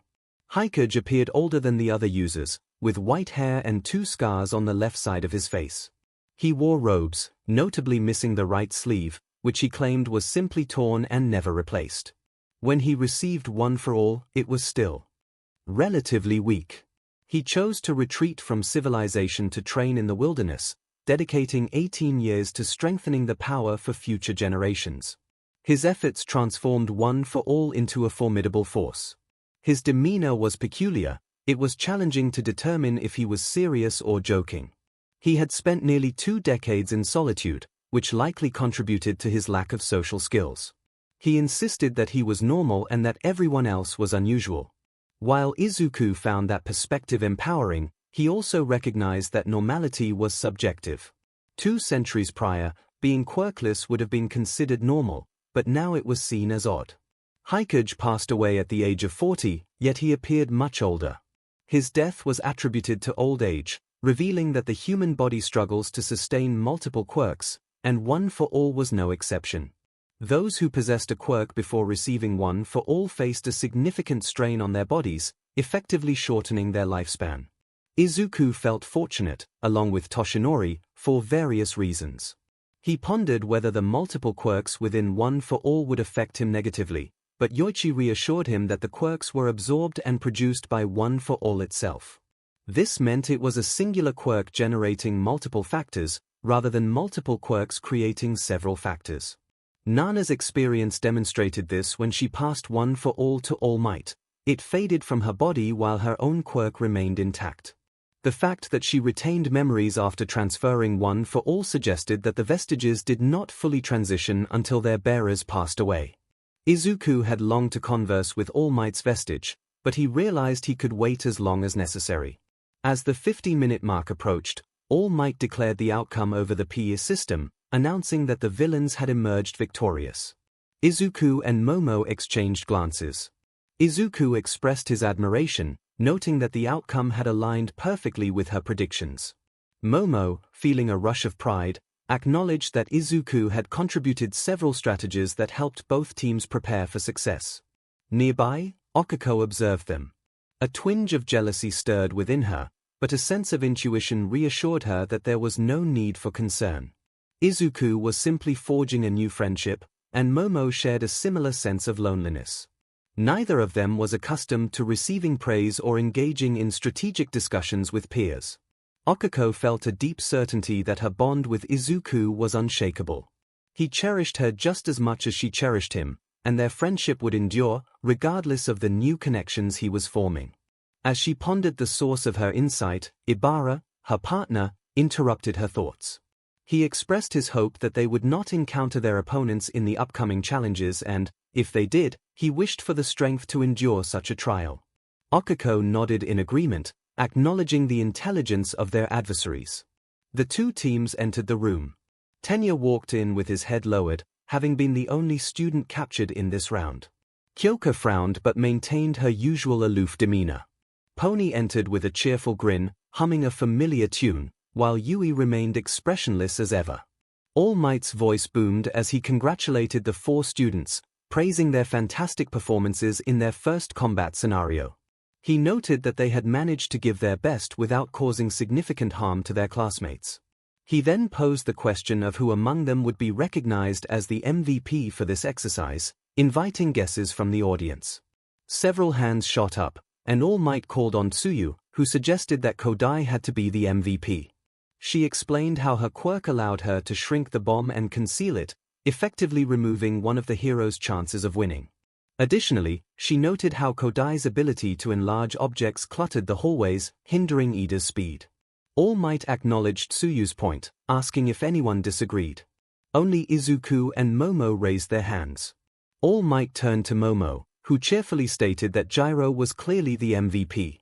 Kyoka, taken aback, dropped her aloof facade.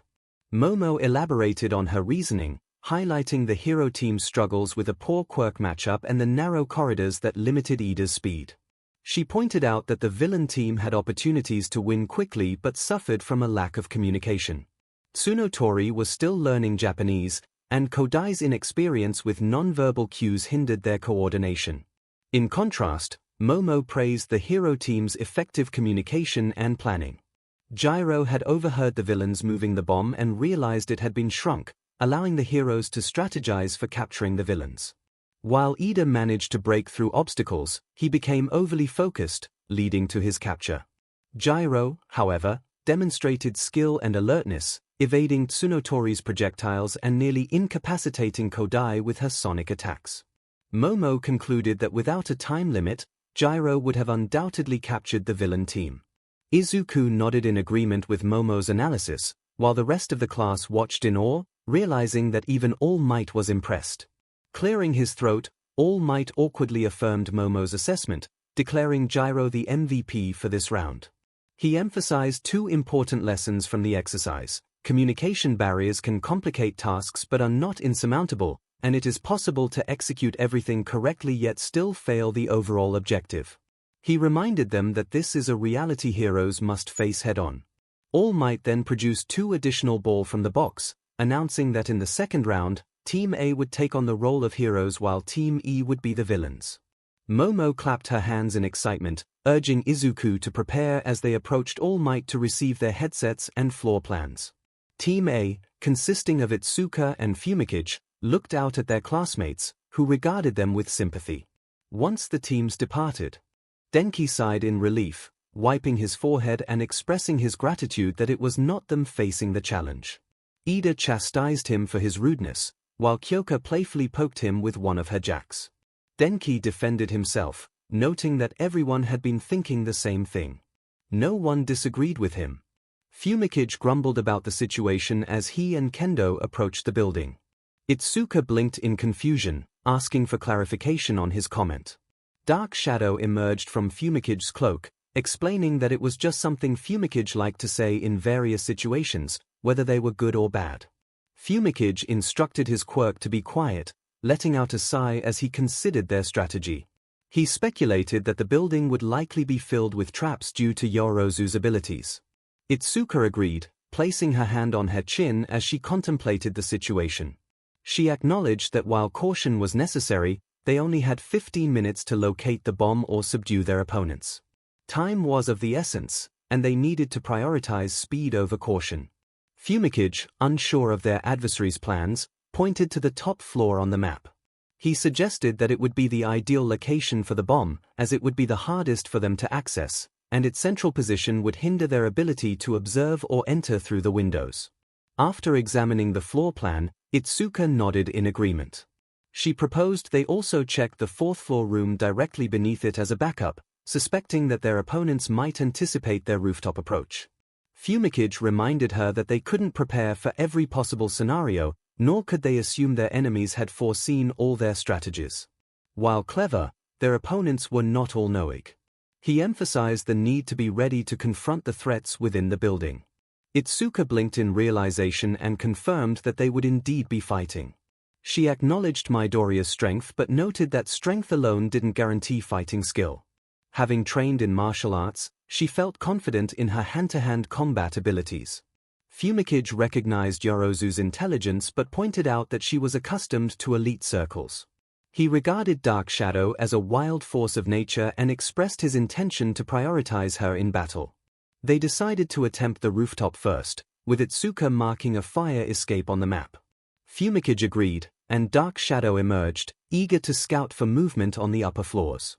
Izuku concurred, understanding the need for caution as they approached the building. Unfortunately, their vantage point yielded little information, even with Dark Shadow extending her reach. Soon, All Might signaled for them to begin, and Team A moved toward the fire escape. 𝗵𝗃𝐻 directed Dark Shadow to pull down the ladder. However, as Dark Shadow made contact with the metal, she cried out in distress, jolted by an electric shock. Retreating into 𝗵𝗃𝐻, she left him momentarily stunned. Concerned, Izuku rushed to check on him, asking if he was all right. 𝗵𝗃𝐻 reassured her that they would be fine, noting that Dark Shadow had absorbed the shock and was more resilient than he was. The shadow peeked out, looking slightly annoyed but otherwise unharmed. Izuku, shaking her head, acknowledged the situation. They had discovered the ladder was electrified and needed a new plan. She enlarged her hand and suggested a fastball special. 𝗵𝗃𝐻 agreed and hopped into her hand. With all her strength, Izuku launched him toward the roof. Dark Shadow caught the edge of the roof and helped 𝗵𝗃𝐻 up, then reached down to pull Izuku up as well. As they neared the door into the building, 𝗵𝗃𝐻 asked Dark Shadow to check the door once more. She cautiously reached for it and found it unlocked. Just as 𝗵𝗃𝐻 called out a warning, Dark Shadow swung the door open, triggering a loud noise and a blinding flash as a flashbang grenade detonated on the other side. Dark Shadow retreated into 𝗵𝗃𝐻, and the two heroes struggled to recover from the disorienting effects of the explosion. Izuku checked on 𝗵𝗃𝐻, asking if he was okay. He remarked that a creature of darkness was affected by the light but insisted he could continue. Izuku examined the stairwell and sighed, noting the presence of ball bearings on the stairs and grease that made them slippery. 𝗵𝗃𝐻 inquired about the railings, and Izuku confirmed they were also greased, which could work to their advantage. She enlarged her hands, grasped both guard rails, lifted her legs, and slid down the stairwell. Spotting a bear trap on the floor, she kicked it aside and signaled for 𝗵𝗃𝐻 to follow. Dark Shadow gripped the rails and propelled them down the stairs, joyfully exclaiming as they landed safely. The two of them cautiously opened the door to the top floor, shielding their eyes and ears in anticipation of another flashbang.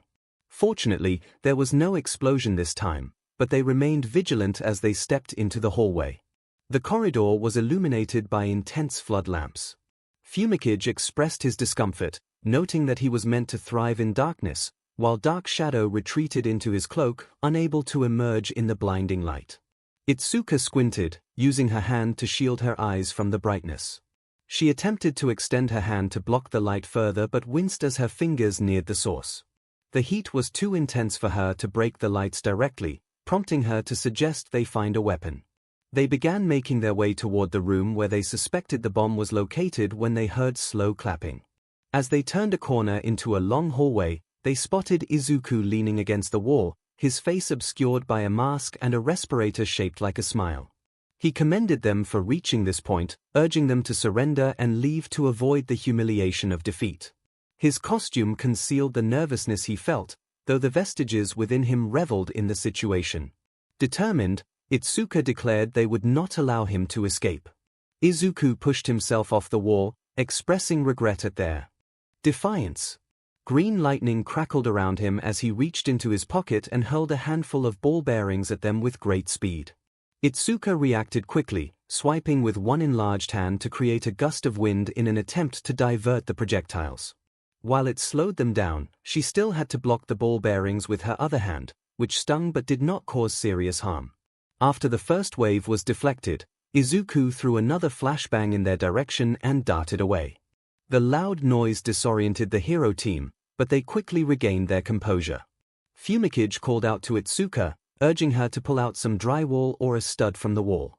If Izuku approached again, they could use those to disable the lights.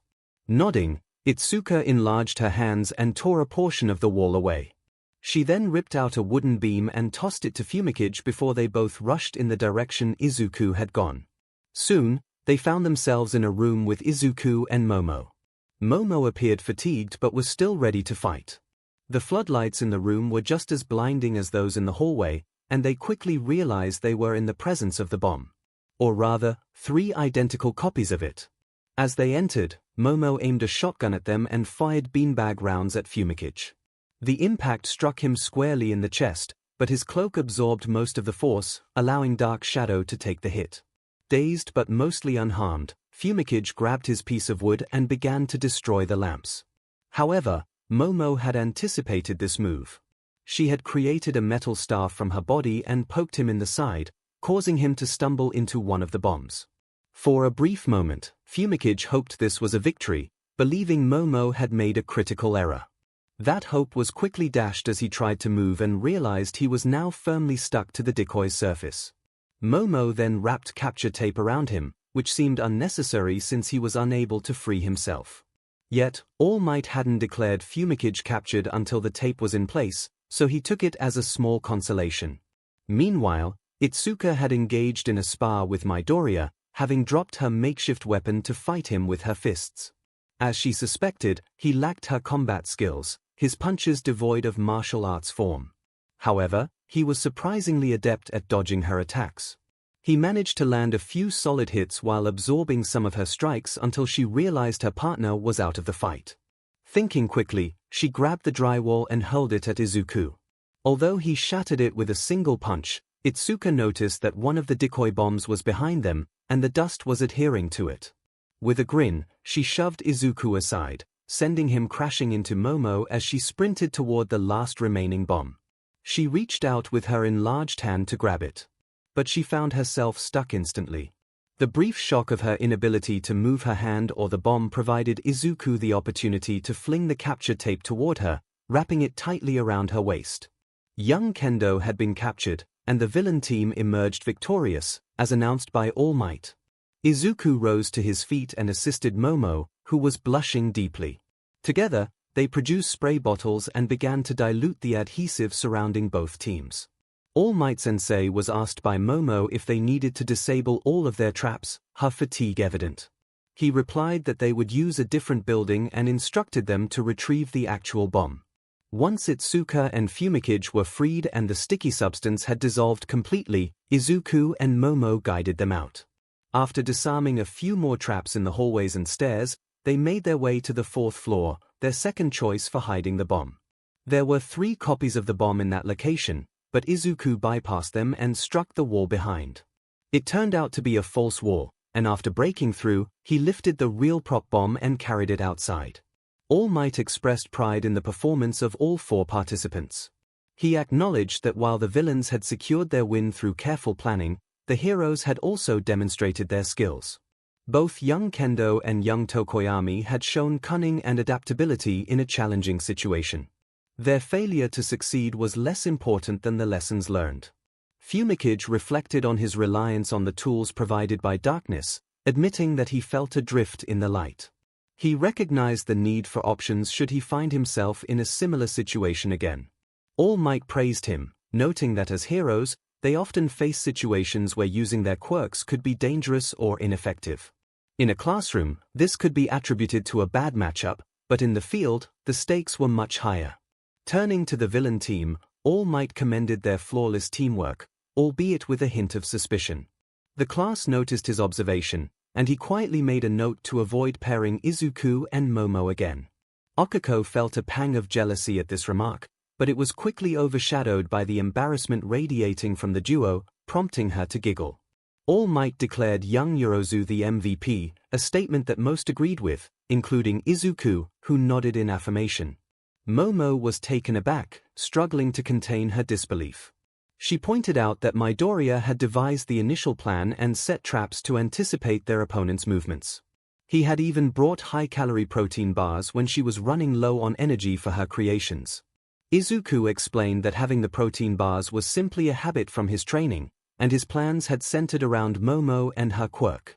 She had provided all the necessary materials for their success, including the flashbangs and adhesive strong enough to immobilize the heroes. Despite their challenges, she had shown remarkable strength and stamina in combat. He insisted that she truly deserved the MVP title. Momo was stunned, but the genuine praise from Izuku filled her with pride. The synergy they had displayed during the exercise was remarkable, and she accepted her status with a graceful bow, prompting applause from the class. All Might then announced the next round, with Team H as the heroes and Team B as the villains. 𝗒𝐭𝐽 and 𝗵𝗃 prepared for their turn. As they passed Izuku, 𝗒𝐭𝐽 extended her fist, wishing for luck. Izuku bumped her fist with a smile, assuring her that she wouldn't need it. However, it soon became clear that 𝗒𝐭𝐽 was in desperate need of luck, and unfortunately, it was not on her side. The class had low expectations for the villain team, as Toru and Kinoko were ranked 19th and 20th in the quirk assessment. However, it became evident that the assessment did not accurately reflect their potential. While Mushroom might not have seemed advantageous in a gym class, it proved to be incredibly effective when utilized correctly in combat. After inoculating Toru with her quirk's fungal spores, Kinoko began spraying the area with mist to humidify the building. With Toru's assistance and the building's dilapidated state, every available surface became covered with mushrooms. It didn't take long after the hero team entered for mushrooms to start growing on their bodies, draining their energy and significantly slowing them down. Ibara's vines reacted poorly to the fungi, leading to the hero team being quickly immobilized and captured. Kinoko was swiftly declared the MVP, and Momo set about creating a fungicide to treat them. 𝗒𝐭𝐽 felt conflicted. The swift defeat at the hands of the villains was embarrassing, but having Izuku concerned for her was comforting. In the fourth round, Tsuyu and 𝐴 took on the roles of heroes, while Tetsutetsu and Denki were the villains. As expected, 𝐴 and Tetsutetsu became engrossed in a fierce hand-to-hand battle. With the class's strongest fighters occupied, Tsuyu set out to locate the bomb.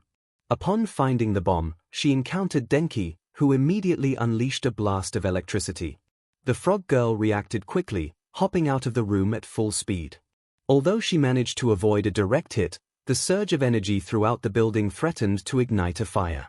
She returned to the bomb room to find Denki dazed and confused. Tsuyu quickly touched the bomb, ensnared Denki with her tongue, and leaped out the window, urging her teammate to evacuate immediately. Fortunately, 𝐴 and Tetsutetsu managed to escape before the building was engulfed in flames. However, they had to wait for Denki to recover before delivering the after-action report. The final round helped alleviate 𝗒𝐭𝐽's frustrations.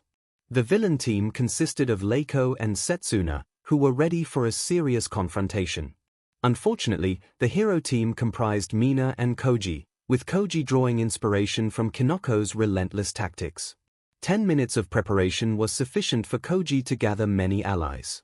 As soon as All Might initiated the exercise, an army of hundreds of rats swarmed the building. Leiko and Setsuna were brave and possessed powerful quirks, but when faced with the overwhelming number of rats covering the walls and ceilings, they surrendered when Mina called for them to do so. Koji approached the bomb, the sea of rodents parting for him as he walked. Mina, like most sensible individuals, chose to stay outside the building. After All Might declared the hero team the winners, the rats scattered into the simulated city, and Koji bowed deeply in apology to the girls. In the locker room after the trials, Tetsutetsu remarked on Koji's performance, calling it spooky.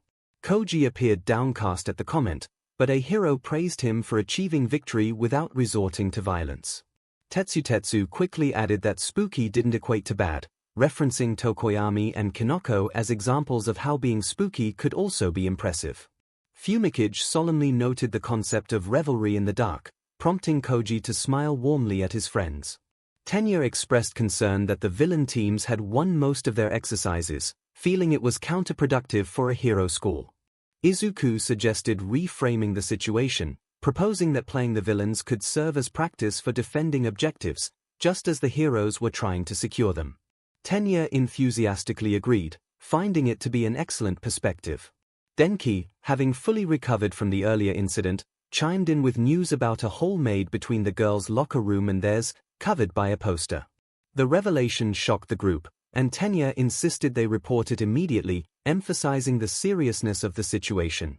Denki, however, seemed less enthusiastic about that course of action, prompting 𝗵𝘃𝐻 to express his frustration. Denki quickly backtracked, acknowledging that while it was the right thing to do, he couldn't help but feel tempted by the thought of the girls on the other side of the wall. 𝐒𝐩𝐢 and 𝗧𝗏𝗧𝗏 reminded him that respecting their privacy was essential, asserting that peeping was not a manly act. 𝗵𝘃𝐻 reaffirmed his stance, maintaining his commitment to his principles. Tenya expressed disbelief that anyone would even entertain such an idea. Izuku and Koji remained silent, their expressions aligning with their friends' sentiments. Denki sighed, feeling like the odd one out, admitting that while he recognized the immorality of the thought, he hadn't realized he was the only one tempted by it. Izuku felt a knot in his stomach. He wasn't particularly eager to address the situation, but he noticed Denki looking quite downcast. He spoke up, acknowledging that they weren't the only ones feeling tempted. Their classmates were indeed appealing, but it was more crucial for them to feel secure. They certainly didn't want anyone harboring negative feelings towards them. The others nodded in agreement, with 𝗂𝐻𝑒𝐢 and 𝗧𝗏𝗧𝗏 shedding a few emotional tears. Denki managed a shy laugh, expressing that Izuku was completely right. He felt relieved that he had enough self-control not to invade anyone's privacy and promised to inform a teacher immediately so they could address the issue. The boys of Class 1A finished changing, feeling a sense of camaraderie. On the other side of the wall, Kyoka had one of her earphone jacks positioned at the hole, trying to catch the conversation after accidentally overhearing Denki. She was also prepared to defend against any curious eyes. The other jack was connected to her speaker, amplifying the discussion for the other girls to hear. Tsuyu commented that at least most of the boys were decent individuals, though she found Kaminari a bit questionable. Ibara expressed her disgust, noting that the temptation of lust was strong within him. However, she acknowledged that as Izuku had said, no one was free from sin or temptation, and it was somewhat commendable that Denki managed to keep his impulses in check. Kyoka remarked that it was a rather low standard to meet. Setsuna agreed, pointing out that many boys struggled with it. Kyoka reflected on Denki's decision to inform everyone rather than act on his impulses, concluding that it was a positive step. Mina cheerfully noted that her friend Kiri respected women, and Okako echoed that sentiment regarding Izuku. This sparked a thought in Momo, who lingered behind as the girls were leaving. She approached Okako and asked if she could inquire about something. Okako responded enthusiastically, and Momo felt warmth at the nickname Mina had given her. She cherished having genuine friends. Momo then asked if Okako thought there was a mental aspect to Midoriya's quirk. Okako considered this, sharing that although they had become close friends since the entrance exam, it felt as if she had known him for years. She sometimes had intuitive insights about him that turned out to be accurate. Momo nodded, recalling that after they had partnered up, she had heard him discussing ways to improve her costume.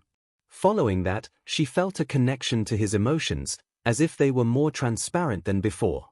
Okako was intrigued and mentioned that she had started to feel a similar connection with Momo. Momo was surprised but acknowledged that it made sense.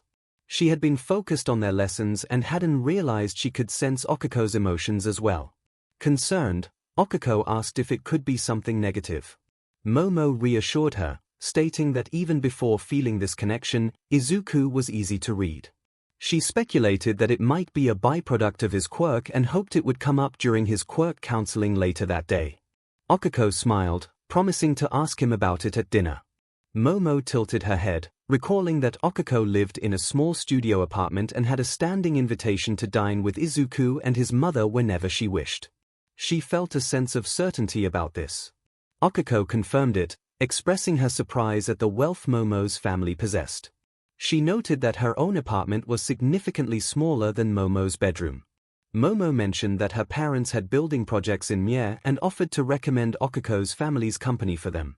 Okuko seemed torn, wanting to assert that they didn't need charity, but it didn't feel that way. Momo insisted it wasn't pity, and they both acknowledged how strange the situation was. Okuko admitted she liked it, a light blush coloring her cheeks. Momo hesitantly echoed her feelings, also blushing, and Okuko's radiant smile at the use of Izuku's nickname for her was infectious. Suddenly, Principal Nezu appeared in front of Izuku as he entered the gym, cheerfully declaring his role as the principal. All Might and Eraserhead were seated nearby, ready for the first quirk counseling session. Izuku regained his composure and turned to Nezu with curiosity. The principal was quite hard to define. Was he truly a single species? Rumors about his past as a laboratory experiment suggested he had been spliced with the DNA of various animals, but what was his original species? The name Nezu hinted at a rodent of some kind, perhaps not a mouse or a rat, but something akin to a marmot or a gerbil. Yet, that could be a distraction. He likely wasn't a dog or a bear either, though his proportions did resemble a weasel or another mustelid. An ermine, perhaps. No, his coat would change color in the summer. There was that one meme that referred to him as an albino honey badger due to his fearless demeanor, but that seemed like just a joke. Nezu interrupted Izuku's thoughts with a glint in his eyes and an overly wide grin, expressing his approval. Eraserhead made a suggestion regarding Izuku's support gear, proposing a noise-canceling feature for his face mask. This would allow Izuku to organize his thoughts without revealing his position to enemies. He also recommended incorporating auto-dictation. Izuku's embarrassment at having spoken aloud was overshadowed by his teacher's helpful suggestion, which he found perfect. Nezu continued, advising Izuku to use a cipher for his notebooks. While his analysis would greatly benefit him and his allies, if it fell into the wrong hands, the consequences could be severe. Izuku admitted that most people found his shorthand and penmanship nearly unreadable, but he recognized the truth in Nezu's words. He couldn't rely on that alone. Nezu offered to provide lessons, and Izuku blinked in awe, momentarily ignoring the concerned expressions on All Might and Eraserhead's faces. Nezu then suggested they get started. Before they began, Eraserhead addressed Izuku, who flinched slightly at the mention of his name. It stung, but he kept his composure. Eraserhead explained that they had arranged this meeting to include Nezu, who possessed a quirk counselor license, Yagi, who had trained him, and himself, as Izuku's homeroom teacher. However, he emphasized that Izuku's comfort was the priority. If Izuku preferred him not to be present, he could simply say so. Izuku was taken aback. He had never experienced such consideration from a teacher before. The others chimed in with humorous remarks about the low standards they were discussing, comparing the situation to various absurd scenarios. Izuku, feeling anxious, mentioned that while Eraserhead's quirk could be useful during tests for safety, he would prefer to limit their initial discussion to Principal Nezu and Yagi-sensei.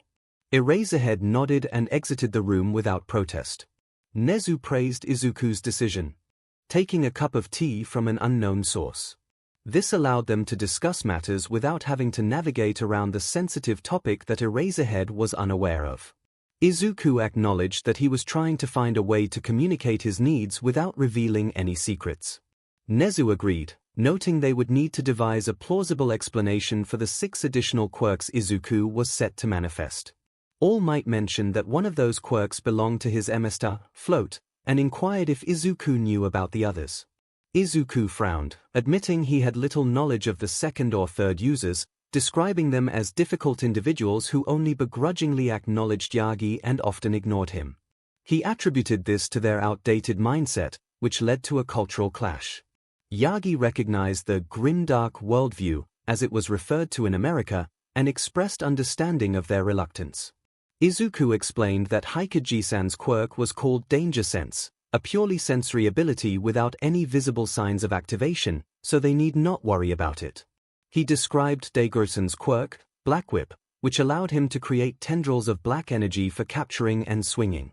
Denizen's quirk, Smokescreen, produced a cloud of obscuring smoke from his body. He then handed them copies of his notes regarding these quirks, detailing what the Vestiges had shared and his own analysis. As Izuku observed 𝗍𝗬 reviewing the notes, he felt certain that whatever species 𝗍𝗬 belonged to had to be a predator. 𝗍𝗬 whispered in admiration, expressing his thoughts on the information. Izuku mentioned that there was more to the story. He scratched his upper left arm with his right hand and explained that one for all contained another power, one that was invisible and did not belong to any of the previous wielders. He felt completely quirkless, and even Yoichiji-san was unsure of its origin. It seemed that there was an additional quirk present, which was how one for all reached singularity earlier than anticipated. All Might coughed, and 𝗍𝗬's expression shifted from delight to concern. The unidentifiable mammal inquired about the nature of this new quirk. Izuku felt a blush creeping to his cheeks as he recalled the moment it first activated during the entrance exam. He had saved Uraraka-san from the 𝗧𝗵𝗵𝗃𝗧, and after they both landed on the ground waiting for Recovery Girl, he sensed something change. He heard a rhythmic thumping sound, which he believed was an accelerated heartbeat, followed by a click. The Vestiges had sensed it too. Since that moment, he found he could understand her feelings better, beyond just non-verbal cues. He could identify her mood with ease and even received flashes of her favorite foods, hobbies, and aspirations, all of which turned out to be accurate. He suspected that this ability might work both ways. Izuku felt his face heat up, especially with All Might grinning widely while 𝗍𝗬 appeared both concerned and slightly playful. 𝗍𝗬 asked if there was a chance this new quirk could reveal more about One for All, which seemed to be his main concern. Izuku replied that while it wasn't impossible, he doubted it. Uraraka-san had not known he was quirkless until he told her, and it seemed the quirk was guiding him toward actions that would strengthen their friendship, skipping steps and providing hints. He sighed, feeling a wave of embarrassment wash over him. He thought that was all it would do, but today, when he met Hatsumi-san and discussed support items, he heard the click again. It had also occurred during the battle trials while strategizing with Uraraka-san. All Might appeared ecstatic until Izuku mentioned involving Mai and Momo, which left him looking conflicted. 𝗍𝗬, however, looked like a child on Christmas morning, thrilled with his gifts. 𝗍𝗬 concluded that they could create a description of Izuku's quirk. He explained that Izuku was not stockpiling strength but energy. The method of obtaining this energy was unknown, but he could express it in various ways, primarily by enhancing his physical abilities. Additionally, he could occasionally read the brainwaves of those close to him and transmit his own subconsciously. As he grew accustomed to his power, he might be able to emit or sense energy in different forms. Izuku nodded and pondered what to call it, suggesting that superpower still worked. 𝗍𝗬 informed him that it was up to him to choose a name, as quirk names could be descriptive, simple, or extravagant. He cited an example of someone who named his quirk magic instead of something more indicative. Izuku contemplated this and proposed the name Decade Force, explaining that it expressed itself 10 years later than usual. He thought he could claim to have 10 special techniques and keep some as secrets. 𝗍𝗬 burst into laughter, delighted by the idea, and encouraged Izuku to stretch and prepare for the physical portion of their training. He decided to text Aizawa to inform him they were ready. After Izuku left, 𝗍𝗬 tried to suppress his amusement as he began typing. All Might looked concerned and asked 𝗍𝗬 to spare young Midoriya from any plans he might have. 𝗍𝗬 reassured him that nothing he was considering was unethical. He then posed a question about whether humans considered it unethical to arrange couplings based on the potential physical attributes of offspring. All Might hesitated, unsure if 𝗍𝗬 was joking. 𝗍𝗬 was intelligent enough to know the answer, yet he was not human and often struggled with human morality. Choosing caution, All Might responded that it was indeed considered unethical, referring to it as eugenics, which was a significant violation of ethics and frowned upon in society. 𝗍𝗬 frowned, expressing disappointment over the change in plans. He acknowledged that this confirmed his next project for the Desutaru Agency would involve targeting endeavor. He mused that if his potential experiment was deemed unethical, then acquiring a woman to produce a child with a specific quirk certainly fit that description. All Might was taken aback, his shock evident as he processed the implications of 𝗍𝗬's words. Feeling a rush of BLD in response to the overwhelming situation. Izuku Midoriya's Hero Analysis of the Past, Volume 1 5th User, 𝗓𝗏𝗄 Banju Hero Name. Lariat. He was the first user to become a professional hero. The system was established only after 𝐒𝐽𝐽𝐽 retreated to the woods. When asked if he named himself after the rope or the wrestling maneuver, he simply affirmed it. Quirk name: Black Whip. This ability produced a black energy that manifested as ropes he could control. He utilized them to grip objects, capture individuals, and swing from place to place. The one-for-all power enhanced the strength and maximum length of the WHPS. 𝗓𝗏𝗄 explained that Black Whip was influenced by the user's emotions. Anger made it incredibly powerful but harder to manage. Using Black Whip while confused or emotionally unstable could lead to unpredictable results. He possessed a presence reminiscent of All Might, being tall and muscular with a shaved head and a beard. His attire consisted of a leather jacket and breaths, without a shirt, and he wore a bandolier, which he claimed was for storing various tools and medical supplies, though he humorously noted that it resembled bullets because it looked cool. 𝗓𝗏𝗄 had a rough and brash personality, describing himself as super funky. He was the most easygoing of the past users and enjoyed joking around. 𝐒𝐽𝐽𝐽 specifically chose him as a successor, making his selection unique compared to others. Unlike Nana selecting All Might or All Might choosing Izuku, 𝐒𝐽𝐽𝐽 did not train 𝗓𝗏𝗄 and had limited time to evaluate him.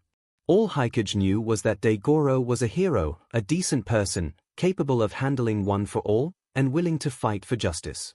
Tragically, he lost his life in battle against a villain, a fate shared by most past users, with 𝗒𝐽𝐽𝐽 being the exception.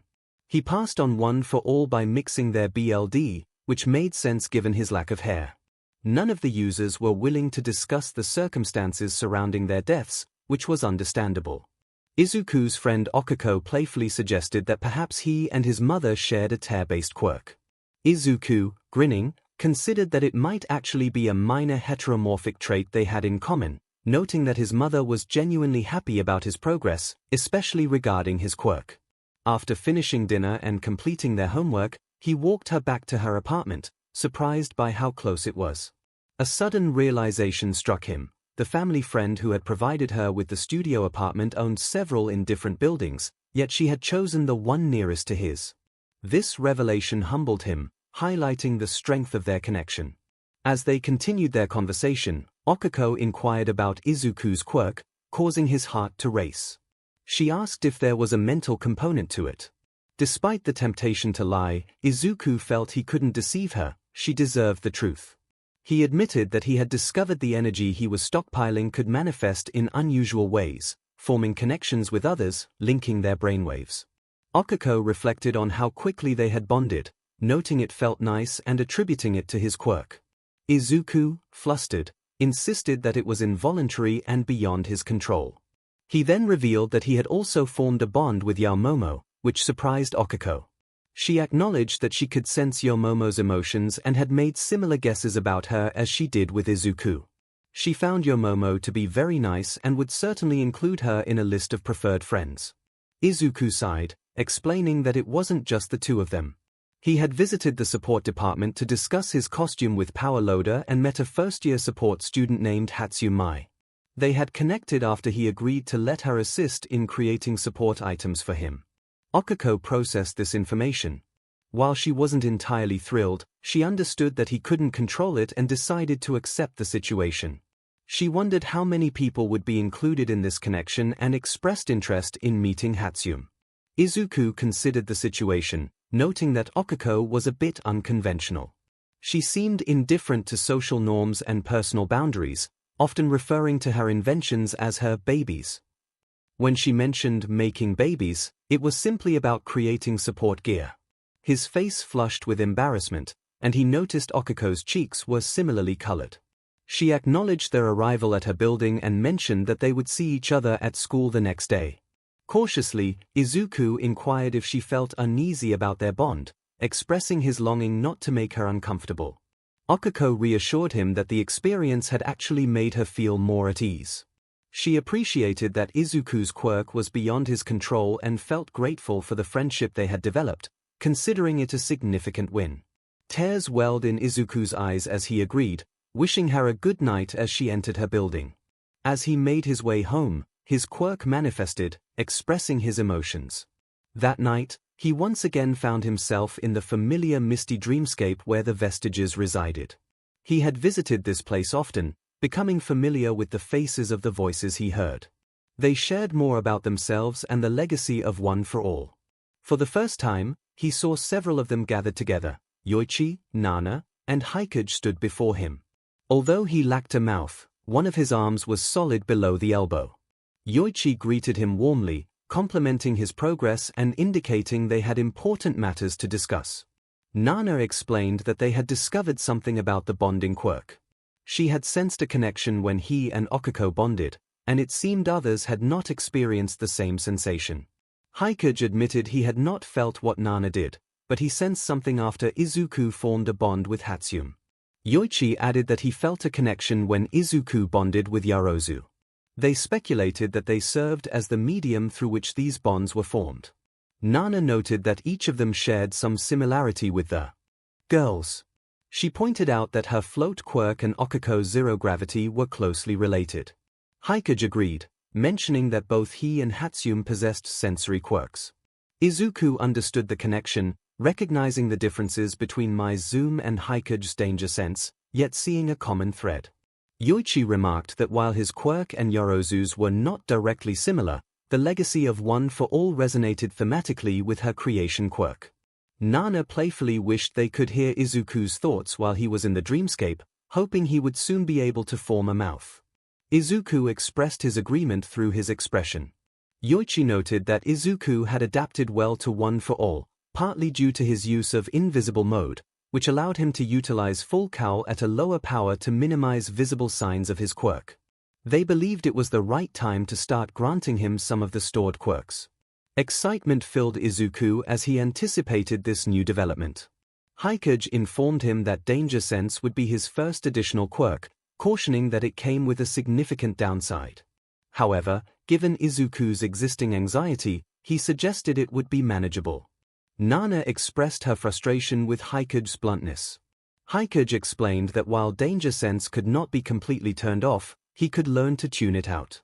He also reminded Izuku that vigilantism was still considered a crime, more so than in his own time, advising him not to rush off to stop crimes simply because he could sense them.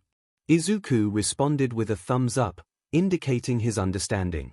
Nana, adopting a maternal tone, emphasized the importance of trust in handling this new ability. Izuku felt a sense of vulnerability under her gaze, nodding in agreement. She reassured him that school would be a good environment to practice Danger Sense, where the risks were minimal, and wished him a restful night as the mists enveloped them. Later, Izuku found himself in the nurse's office, suffering from a severe headache that had arisen outside the school gates. Danger Sense had proven to be more intense than he anticipated. 𝐒𝐽𝐫𝐻 had brought him there, and 𝐒𝐻𝑍 and 𝐴LL·MIGHT had joined them. 𝐒𝐽𝐫𝐻 remarked that Decade Force had manifested in a way 𝐒𝐻𝑍 had predicted, while Recovery Girl provided Izuku with a headache pill and a bottle of water, questioning if this was the Danger Sense technique. Izuku focused on the empathy technique, hoping it would provide him with insights. He experienced a breakthrough and awoke with a new sense, which felt manageable until he arrived at the current situation. He wished he could pinpoint the cause of his discomfort. 𝐒𝐻𝑍 assured him they would remain vigilant. There was a possibility that this new sense was simply overwhelming him, but they would not take any risks. They planned to increase patrols and keep the media at bay. As the medicine began to take effect, Izuku felt a wave of relief wash over him while Aizawa headed toward the classroom. Once he stood up, 𝐴LL·MIGHT approached him, expressing concern for his well-being. Izuku felt confident he would be fine. 𝐒𝐽𝐫-san had mentioned that the pressure he sensed was a looming threat, nothing immediately dangerous, but a potential problem that could arise at any moment. He wished he could identify the source. 𝐒𝐻𝑍 expressed gratitude for Izuku's disclosure. If he felt well enough, he should attend class, and they would manage the situation. Izuku nodded and made it to class on time, taking a seat by the window. Toru sat in front of him, Momo behind him, and Pony directly beside him. It was fortunate that she was placed near the two most fluent English speakers, especially when they explained the Japanese method of alphabetizing, which had initially been difficult for her to grasp. When the bell rang, The class quickly settled into order. 𝐒𝐴ZHead acknowledged their improvement, noting that they were getting better at organization. He reviewed their battle trials from the previous day and commended their efforts. Some students faced challenging matchups, but they would need to learn to anticipate and prepare for such situations as professionals. He distributed folders containing observations and recommendations for each student, urging them to read them when they had time. He then announced they needed to make a decision that would impact their futures at UA. The atmosphere shifted as everyone braced for what was to come. 𝗂𝐴ZHead declared they needed to select a class representative. The tension dissipated as the students realized the task was quite ordinary. 𝐒𝐭𝐚𝐲 pointed out that danger sense hadn't activated, which was a good sign. Izuku found it reassuring as classmates began to volunteer. Tenya suggested they conduct the selection through voting. Tsuyu raised a concern, wondering if everyone would simply vote for themselves since they hadn't known each other long. Itsuka proposed a rule against self-voting. Tenya agreed but noted the difficulty in enforcing such a rule while maintaining the integrity of a secret ballot. He reasoned that anyone who received additional votes would have demonstrated their worthiness. Izuku suggested that each person could vote for 2 candidates. It amazed him how just a week ago, he wouldn't have dared to speak up like this. This way, they could vote for themselves and another person they trusted. He also inquired if anyone wished to abstain from the position to help them out. Pony, Koji, and Yui opted out, likely due to communication barriers. No one else withdrew, and Tenya decided to follow Izuku's suggestion. Despite not stepping back, Izuku chose not to vote for himself. He believed Tenya's leadership and Momo's intelligence made them more deserving of his vote. Yoichi commented on Izuku's noble choice, acknowledging it might hurt his chances. Izuku reassured himself that it was fine. While it would be nice to hold the position, he doubted he would be selected. During lunch, Okiko congratulated him, her excitement palpable. Izuku was still in disbelief as he sat down, unable to fathom that he had won. 11 classmates voted for him, while Momo secured second place with 9 votes. Itsuka received 7, and 𝗵𝘃𝐺 and Reiko each had 2, prompting identical grins from Mina and Setsuna. The remaining students garnered only 1 vote each. Tenya enthusiastically remarked that it should not have surprised anyone. From the very first day, Izuku had supported his classmates, helping them better utilize their quirks and embodying integrity and strength. The battle trials had showcased Izuku and Momo's exceptional planning skills, which was why he had voted for both of them. Momo, curious, asked who Tenya had voted for if he hadn't voted for himself. Izuku sheepishly admitted that he had voted for Tenya, recognizing the instincts he displayed in organizing the vote, while Momo received his other vote. Tenya expressed his determination to live up to Izuku's trust, his happiness evident. As Okiko inquired about Tenya's background, he began to share details about his brother, a topic Izuku had been curious about since their first day together, when he had been asked to keep it confidential. Meanwhile, Izuku ate quietly, attempting to calm his racing thoughts. He felt like an imposter, a thought that lingered in his mind. Yoichi reassured him, reminding him that he had earned his place fairly. Nana added that everyone was aware of his past as quirkless, but they had chosen him based on his abilities and contributions. Izuku managed a small smile, realizing they were right. He had stood firm when the class faced 𝗂𝐴ZHead's expulsion threat, and his analysis had helped his classmates feel more confident. Yui had told him that he made her quirk feel special, and he had proven his leadership during the battle trials. The fact that his partner was now his vice representative only strengthened his resolve. Things were looking promising. Tomura despised stealth missions that felt forced. This level presented a challenge he hadn't anticipated. More enemies lurked around, and the NPCs he was hiding among were confined away from the entrance. Fortunately, he had a trick up his sleeve. A quick call to Kurogiri allowed him to portal his hand directly to the entrance. The barrier dissolved, and the swarm of NPCs rushed forward. For the moment, Tomura blended in with the crowd. Ectoplasm had a few spawns patrolling the area, but they remained passive, allowing him to slip through. Now, he just needed to use the cover they provided. A sudden jolt of alarm surged through Izuku as he jumped up, sensing something was amiss. He immediately regretted his outburst when the alarms blared, causing chaos among the students as they began to stampede. Izuku attempted to assist his friends, but his danger sense was still alert. It wasn't painful, but it was focused. He pinpointed the source of the disturbance and fought his way through the crowd to reach it. Fortunately, Tenya managed to divert attention with a clever use of Okuko's quirk. Izuku didn't catch the details but seized the opportunity to move forward. The sensation intensified as he approached the source of the danger. He found it in the teacher's office. There stood a young man in plain black attire, with pale blue hair, cracked skin, and piercing red eyes. He clutched a folder, extending his pinky finger in a manner reminiscent of Okuko. Their eyes locked just as the man sank into a swirling void and disappeared. 𝗧𝗪𝗧𝗏 sighed as Izuku relayed his encounter to the staff, expressing that he had meant his earlier comment about being a problem child as a light-hearted jab, not a challenge. Present MIC stifled a laugh, reminding Izuku that while they appreciated his intentions, he couldn't just run off like that. Izuku felt a pang of regret, explaining that he hadn't encountered any other staff members on his way. Nezu spoke gravely, emphasizing that he must understand the importance of caution. He acknowledged Izuku's instincts but reminded him that he was still a student with a quirk he had only recently accessed. Rushing into danger was reckless, and he urged Izuku not to jeopardize his life.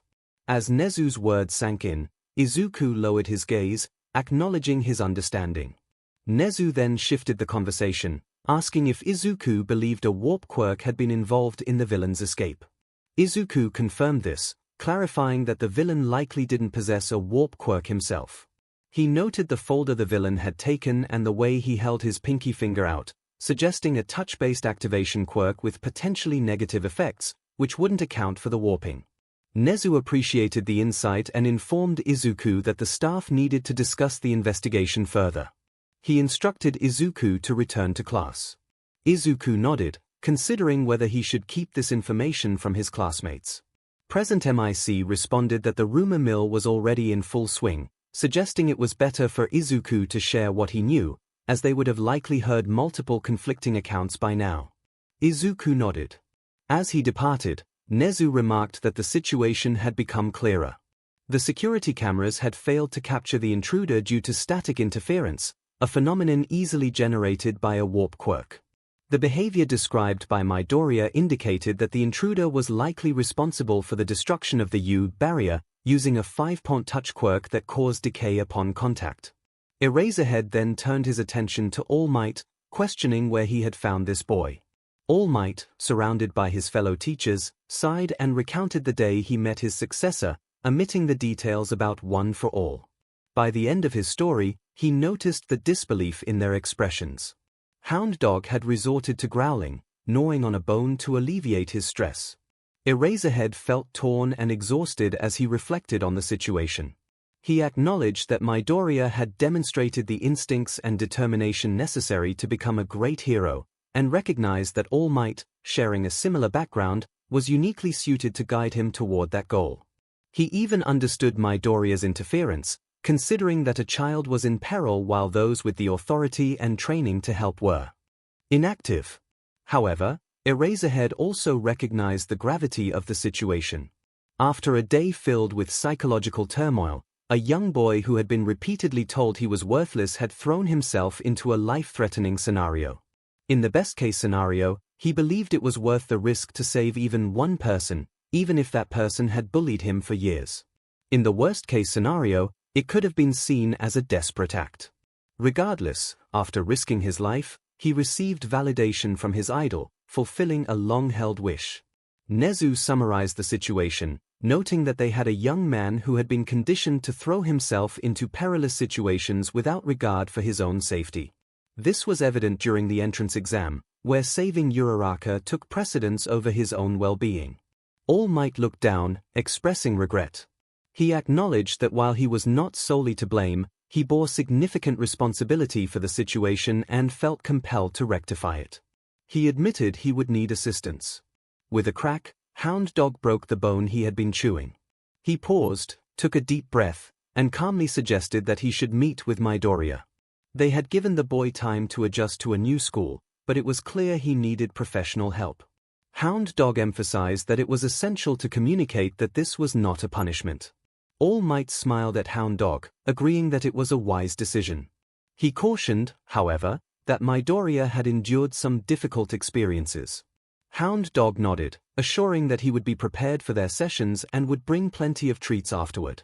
Nezu contemplated the desk from which the intruder had stolen, realizing that Midoriya was looking to enhance his support gear. He proposed providing him with an emergency signal device, allowing him to alert the faculty when his danger sense was activated. 𝐒𝐻𝐫 agreed, suggesting that giving Midoriya an outlet would prevent him from rushing into danger. 𝗵𝘃𝗻𝐼𝐶 added that typically, they would need to stress the importance of not abusing such privileges. However, in Midoriya's case, it was more crucial to teach him how to use it effectively. They could not afford to worry about the boy who cried wolf when their real concern was the boy who was willing to confront the wolves directly. Suddenly, Nezu exclaimed that he had identified what was missing, a copy of the teacher's schedules. Everyone paused and turned their attention to All Might. Nezu then cheerfully announced that he had a plan. Since the invasion had been triggered by All Might's presence, they could assume the attackers aimed to gather information on him, likely to launch an assault. While the timing of their strike remained uncertain, they would adhere to the schedule and prepare for an attack during any of All Might's classes. They would ensure that at least one additional faculty member accompanied All Might whenever he was with students, preferably two. The group reached a consensus, and Nezu began drafting the revised plan before the teachers dispersed. As All Might was the last to leave, Nezu called out to him. He gravely reminded All Might that this meant he needed to stick to the schedule. All Might affirmed his commitment to his students, emphasizing that he could not leave them unprotected during an attack. He believed it would be hypocritical to advise young Midoriya to avoid taking on burdens while consuming his valuable time.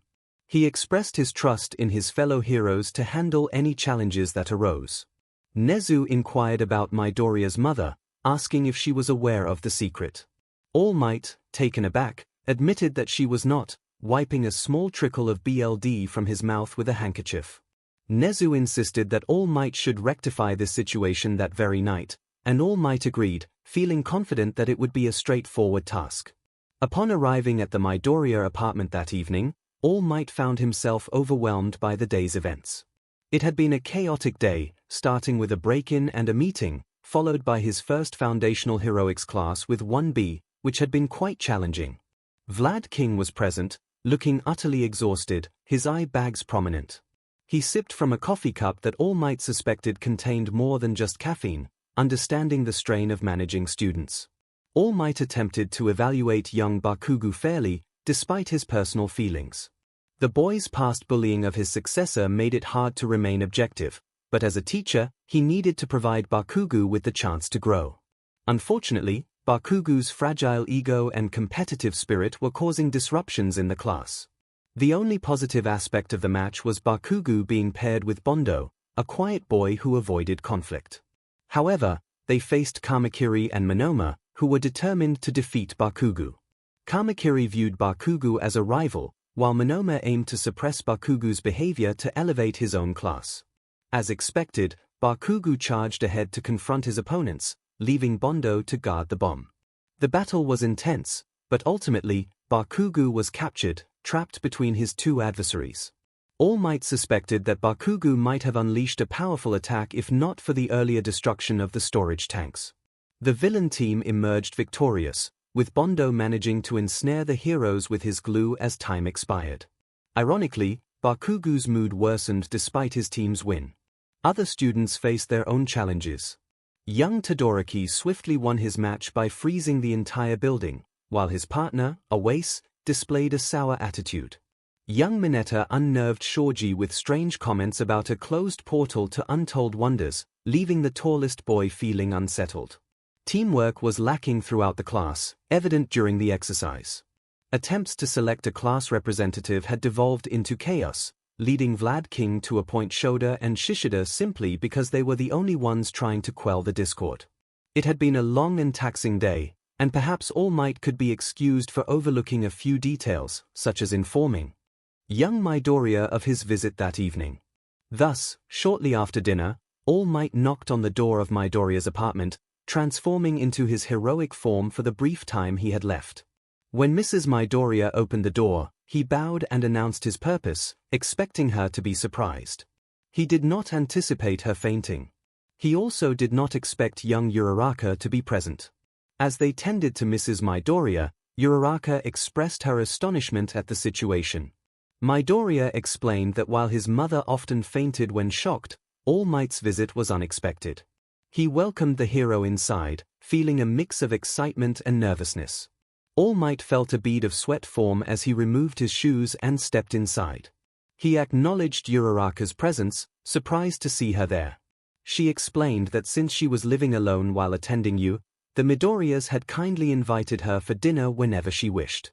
Mrs. Midoriya regained her senses and looked around in disbelief, realizing All Might was in their home.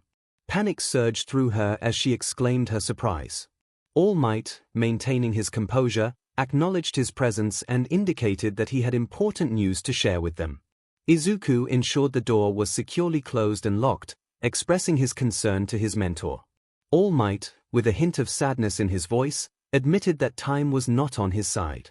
Izuku urged his family to sit down, warning them that what they were about to hear would be shocking but asking them to remain calm. As they settled, All Might released his transformation, steam escaping as he reverted to his true form, revealing his frail appearance. Both Mrs. Midoriya and young Uraraka stared at the hero in stunned silence, their expressions a mix of shock and disbelief. Young Midoriya, feeling anxious, pleaded for them not to react too strongly. Young Uraraka, still in shock, struggled to find her voice, unsure of how to respond. Mrs. Midoriya, overwhelmed, covered her mouth with her hands and gasped, rushing to All Might with concern. She whispered urgently, inquiring about his well-being and whether he needed medical assistance. All Might chuckled softly, appreciating her concern but explaining that his condition had become a part of his life. He recounted how 6 years ago, he had faced a villain who had severely injured him. Over time, this injury had limited his ability to function as a hero, confining him to only 3 hours of activity each day. The two women gasped in disbelief, and young Uraraka quietly connected the dots, realizing why he only taught one class daily. Mrs. Midoriya turned to Izuku, puzzled by his calm demeanor, and questioned how he already knew all of this. With a sigh, young Midoriya began to recount the events that led to his understanding, starting from a day when he was walking home from school. He and All Might shared the story of their first encounter, detailing the sludge villain incident and the challenges they faced. As All Might reflected on his past doubts, he expressed regret for not believing in young Midoriya's potential. He had feared that if someone as powerful as himself could be reduced to such a state, what chance did a quirkless child have against formidable villains? He realized he had been mistaken and would soon learn the truth. The narrative shifted to the moment when young Bakugu's life was saved, the offer made, and the revelation of their shared quirk. A stunned silence enveloped the room as Mrs. Midoriya and young Uraraka exchanged glances between All Might and Izuku. Eventually, Mrs. Midoriya began to cry. Young Midoriya quickly moved to comfort her, expressing his sorrow for not sharing the truth sooner. He had believed it was not his secret to reveal and feared for her safety. Amid her tears, Mrs. Midoriya reassured him that she understood his intentions. She expressed her pride in him, celebrating his bravery and the fulfillment of his dream. All Might humbly apologized for asking them to keep this secret, acknowledging that he should have informed them from the start. Mrs. Midoriya forgave him wholeheartedly, recognizing that he had given her son opportunities that would have otherwise been impossible. As All Might rose, young Uraraka, feeling a mix of curiosity and uncertainty, spoke up.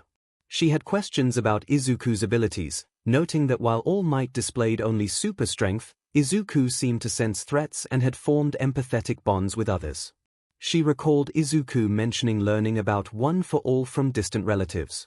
With a smile, young Midoriya explained that when All Might passed on one for all, its power reached a singularity, allowing it to not only accumulate strength but also the memories, personalities, and quirk factors of its previous users.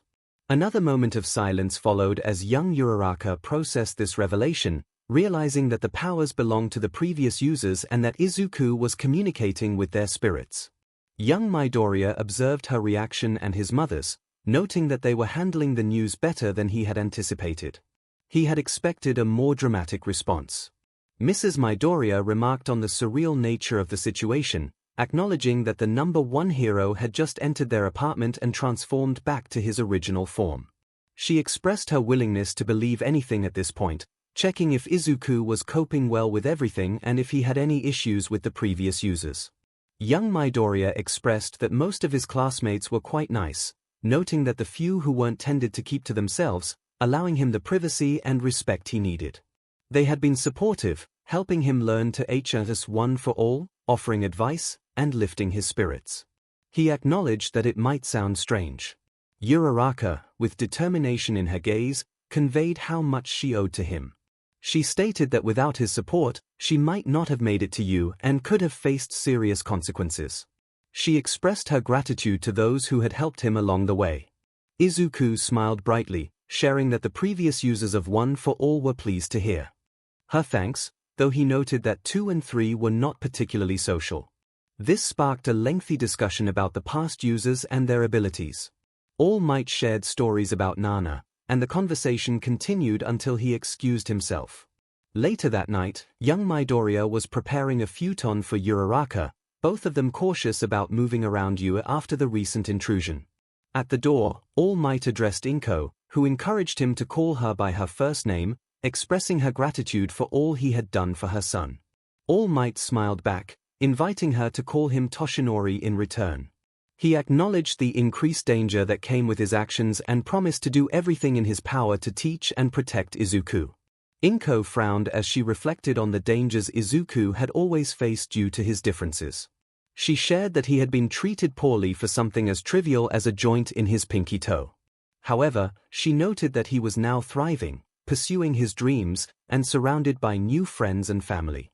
All Might laughed, relieved that there had been no issues when Izuku mentioned Nana's willingness to be an additional mother figure. 𝗏𝗏 shared that she had raised Izuku alone and would have welcomed a second mother in his life. All Might was momentarily at a loss for words, and 𝗏𝗏 continued more seriously, mentioning that while Hisoshi still provided financial support, he was no longer a part of their lives. She reflected on how Izuku had never really known a father. With tears in his eyes, All Might vowed to live up to that title. He then took his leave from the home of his successor's son. Izuku Midoriya's Hero Analysis of the Past, Volume 1 6th User, 𝐸𝑛 Rokubu Hero Name. 𝐸𝑛 He used his given name as his hero name, which was quite unusual. 𝐸𝑛 humorously acknowledged this, explaining that his name meant smoke, fitting for an underground hero. Quirk, Smokescreen He could generate a thick cloud of smoke from his body, controlling the amount and covering a large area. One for All enhanced both the volume and density of the smoke he could produce. 𝐸𝑛 noted that while Smokescreen was powerful, it could also obscure his own vision, but Danger Sense helped mitigate that issue. In terms of appearance, he was fairly short with average hair, often wearing a long coat with a high collar that obscured his face, resembling a clean-shaven, well-rested version of Aizawa-sensei. 𝐸𝑛 was typically quiet and concise, except when he teased Izuku, leading him to wonder if this was what having an older brother felt like. Yoichi confirmed that it was.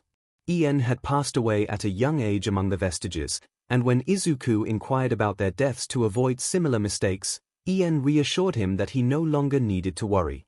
Momo expressed her concerns about potential economic repercussions of their actions. Mai, however, enthusiastically countered that progress often required sacrifice, drawing a parallel to Tesla's invention of the light bulb and the impact it had on the lamp oil industry. She humorously noted that SPM whales were likely relieved not to be hunted for their oil anymore. Okako pointed out that they seemed to have strayed off topic, tilting her head in amusement. Mai redirected the conversation, explaining that the lack of manufacturing for carbon nanotubes and graphene in the necessary quantities limited their experimentation and application. She emphasized that if Momo could produce enough of these materials, it would drive demand, leading to increased manufacturing, lower prices, and broader usage. There was much more to consider, but Momo acknowledged the point made. It wasn't as if one individual having access to rare materials would overwhelm the market. Additionally, it would serve as a test for her new costume. Both Momo and Izuku had arrived at the support department to try on their new hero costumes before that day's heroics class, with Okiko accompanying them. It had been 4 days since the break-in and 5 since their first heroics class, and the costume upgrades were already implemented. Izuku pondered whether it was Yu or the Yarozu name that had prompted such a swift transformation. Momo's new costume featured all of his suggestions. Her leotard had been replaced with a red armored jumpsuit that integrated her hair to connect it to her genetic code. Silver lines adorned her suit, acting as adhesive panels that could be easily removed if the suit's integration ever failed, allowing her creations to emerge. The belt that once held her bookshelf was now a utility belt filled with high-fat, non-perishable foods for emergencies. Her book had been replaced as well. On her left wrist, she wore a computer containing thousands of chemical formulas and blueprints. A visor covered her face, capable of displaying this information at a verbal command, while the wrist computer would serve as a backup if the visor were damaged. To test the costume's compatibility with her quirk, she created what Mai had requested. In the end, she produced a large ball resembling yarn and several sheets of thin, clear material. Mai squealed in delight at the sight of the creations, hugging Momo in gratitude. Izuku managed to stifle a chuckle behind his new respirator. Following Eraserhead's suggestion, it was noise-cancelling, preventing all but the most sensitive ears from hearing his murmurs. Izuku's new costume drew heavily from the one his mother had made, maintaining the same forest green color with black and white accents. The material was durable and provided significant protection for his vital areas. He wore compression sleeves on his arms and legs, equipped with gel padding and strike points on the knees and elbows. Much like his gloves, they would absorb impacts when he utilized more of his strength and could function similarly to brass knuckles in combat. His boots were reinforced with lightweight metal soles and toe coverings. He felt a wave of embarrassment during a practice session in their next heroics class when Itsuka critiqued his fighting style. He was aware of his inexperience in fighting back, but his face turned bright red when Itsuka pointed out that he seemed to have forgotten he had legs. Since that moment, he had been exploring ways to incorporate kicks into his style, seeking advice from Ida and learning about the elbow and knee strikes of Muay Thai. At this point, he was making noticeable progress. Nana admonished him for his brief moment of self-doubt, insisting on a positive mindset. He swayed off the noise-cancelling feature of his mask and expressed his excitement about the costume, marveling at how everything seemed perfectly arranged. Mai replied, noting that given how often Power Loader had her test the designs, they had to be in top shape. She expressed her disappointment at not being able to give him some of her flying creations to test, but since his report indicated he would be flying soon enough, she needed to find another subject. She wondered if there were any creations she could make that would fit the bonding concept. Mai had taken the bonding quirk better than he had anticipated, barely acknowledging it. Her full response was that it was why she remembered his name and sometimes thought about what he would like while working. Then, she shifted the conversation to whether a suit of armor could be suitable for him. Izuku scratched the back of his head, encouraging her to try something new. He didn't believe there was anything that could help, but he was confident she would come up with something. Mai beamed and returned to her workbench, then turned to Okiko, excitedly presenting a box she had nearly forgotten about. Okiko looked at the box with caution, questioning what it contained. Mai enthusiastically revealed that the new items would replace Okiko's old boots. She expressed disbelief that anyone would have her battle in heels. The new boots were inspired by astronauts and satellites, equipped with gyroscopes to help with orientation in low gravity. They also featured small air jets to facilitate movement while floating. Okiko's eyes widened in amazement, struggling to find words. Mai explained that it was part of the bond they shared, recalling how she had thought about Okiko needing new boots while working on her creations. She expressed her excitement about the bond and asked Izuku if he could involve more people in the process. Izuku removed his mask and expressed his inability to control when his quirk activated. He mentioned that there seemed to be a limit to it, describing his quirk as strange and partly unknown. Mai, unfazed, continued her work, indicating that it was fine with her. After Izuku and Momo changed, Okiko turned to Mai and then to the two of them, inquiring about how Mai had managed so much in just 3 days. She asked Mai when she had last slept or eaten. Mai casually replied that she had created a helper to take care of those needs. Momo, feeling exasperated, insisted that was not how things worked. The trio quickly became efficient together. Izuku and Okiko headed to the cafeteria to fetch meals for Mai and Momo. By the time they returned, Momo had crafted a cot, pillow, and blankets, all infused with a calming lavender scent. She began to eat with enthusiasm, yet maintained her grace as they handed her the chopsticks. After some encouragement, they convinced Mai to eat and to rest in the bed for 5 minutes before returning to her work. She fell asleep almost instantly. As the bus transported the class to their destination, Tsuyu addressed Izuku, using a nickname that made him feel a bit self-conscious, especially since he had recently been using nicknames for 2 other girls. Tsuyu had also adopted the familiar honorific for him. She bluntly remarked that he was making progress in learning and then asked if it was too personal to inquire whether All Might was his father. The bus fell silent as everyone awaited his response, including the teachers, who were present for safety reasons after a recent break-in. Fortunately, the bus was self-driving. Izuku, accustomed to the absurdities that had come with gaining one for all and dealing with the ghosts in his mind, took the question in stride. Instead of stumbling over his words, he thought about how this was his life now and responded that he wished All Might were his father. He explained that his parents were divorced and that his biological father had been living in America for years. Tsuyu tilted her head, her expressions often difficult to interpret, which Izuku thought might be why she spoke so directly. She expressed her regret for bringing up painful memories, noting that All Might treated him like family during class. Denki chimed in, suggesting that while All Might not be his father, he certainly acted like one. Tenya, having emerged from his earlier funk, pointed out that All Might had informed only Izuku about joining the staff at Izuku side, feeling slightly betrayed, especially by Okiko, who was smirking. He then recalled telling them about how All Might had saved him a year ago and revealed that he had been training him for 10 months to access his quirk before the entrance exam. The class nodded in acknowledgement. The revelation left everyone, except the teachers and Okiko, in shock.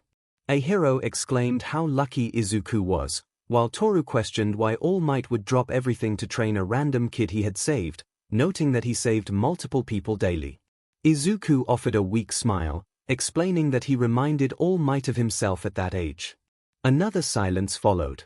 Mina screeched in disbelief, asking if that meant All Might had also been quirkless until he was 15. Momo, in a subdued tone, clarified that Izuku had stated it outright. Izuku continued, sharing that All Might had a mentor who guided him in understanding his quirk. He mentioned that All Might felt it would be hypocritical not to provide him with the same opportunities he had received. He explained that this was the connection between them, and All Might was trying to avoid showing favoritism. Eraserhead muttered that All Might was not succeeding in that regard. Izuku apologized if it seemed like All Might was neglecting the others because of this. Tsuyu thoughtfully acknowledged that it did seem a bit unfair but noted that life had been unfair to Izuku for a long time, suggesting that it all balanced out in the end. 𝗵𝘃𝐻 began to speak about karma, while Layko pondered whether the scales would eventually tip in another direction.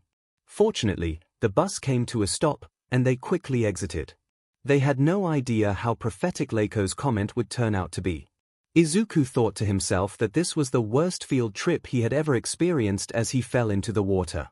During 13's speech, where she warned Class 1A about the lethal potential of their powers, Izuku suddenly collapsed to the ground as danger sense surged through his mind like a sharp jolt. He managed to activate the panic button Nezu had given him, and Hound Dog helped him up just as a black mist portal opened in the middle of the plaza. Once they arrived, the alarm ceased, likely due to the Warper's influence. Aizawa, Hound Dog, and All Might charged into the chaos of villains. Once his muzzle was removed, Hound Dog proved to be a fierce opponent on the battlefield, and despite Izuku's concerns that Aizawa's quirk wouldn't function in such a scenario, he was effectively overpowering the villains. However, the real threat lay with the 4 nearly human creatures with exposed brains. The largest was a deep black, covered in scars and bulging muscles, with a bird-like beak. Another was similarly dark and muscular but smaller, lacking eyes and sporting a more human-like mouth. A third creature was a pale yellow, equipped with talons and bat-like wings. The last was a sickly pale green, with elongated arms and 4 eyes protruding from its exposed brain. The apparent ringleader, who was clearly the young man Izuku had seen leaving you beneath a costume of severed hands, referred to them as 𝗏𝗵𝗲. All Might was currently engaged in battle with all of them. 13 was assigned to protect the students when the Warper, a man composed of black mist, appeared. 𝐻𝐸𝐽 and 𝗧𝗏𝗧𝗏 attempted to confront him, but they were quickly transported elsewhere. The villain then unleashed portals on the remaining students, scattering them in all directions. This was how Izuku found himself several meters above the flood zone. Interestingly, the adrenaline rush triggered by the villain's arrival made danger sense much more manageable. Once the larger threat was revealed, the smaller, immediate dangers felt far less overwhelming. He turned his attention to a new source of danger, a man with a shark-like mutation, and prepared one for all. Yoichi declared that it was a full-fledged emergency, urging everyone to utilize every available resource. He instructed them to see if they could lend Izuku their quirks. Daigoro reported that Black Whip wasn't functioning. En added that Smokescreen wasn't working either. Izuku recognized 2's voice as he declared he wouldn't share his quirk. 3 chimed in, agreeing that they couldn't help even if they wanted to. However, Nana enthusiastically announced that Float was on its way and would arrive shortly. Yoichi grimly remarked that they would see if there was time for that. At that moment, a familiar figure in a green wetsuit descended, expertly kicking the villain in the head before grabbing Izuku with her tongue and swimming both of them toward the boat in the middle of the lake. As they made their way, a vine extended forward. Izuku grasped it and helped pull Ibara along. 3 of the 4 green-headed members of Class 1A reached safety on the boat. Izuku expressed his gratitude to 𝗧𝗏, glancing out at the villains in the water, who had yet to make a move toward them. 𝗧𝗏 replied calmly, looking out as well. Ibara began to softly pray, reciting a comforting verse about fear and protection. 𝗧𝗏, aware that Izuku had a plan, asked what their next steps would be. Izuku reasoned that the villains wouldn't attack if they didn't believe victory was within reach. He noted that sending 𝗧𝗏 meant they were unaware of their quirks, which also explained their hesitation to attack. He continued to strategize before charging up full cowl. He then shared his idea. The plan unfolded seamlessly. Izuku leaped into the air and flicked his middle finger with all his strength. Though it didn't break, it was quite painful.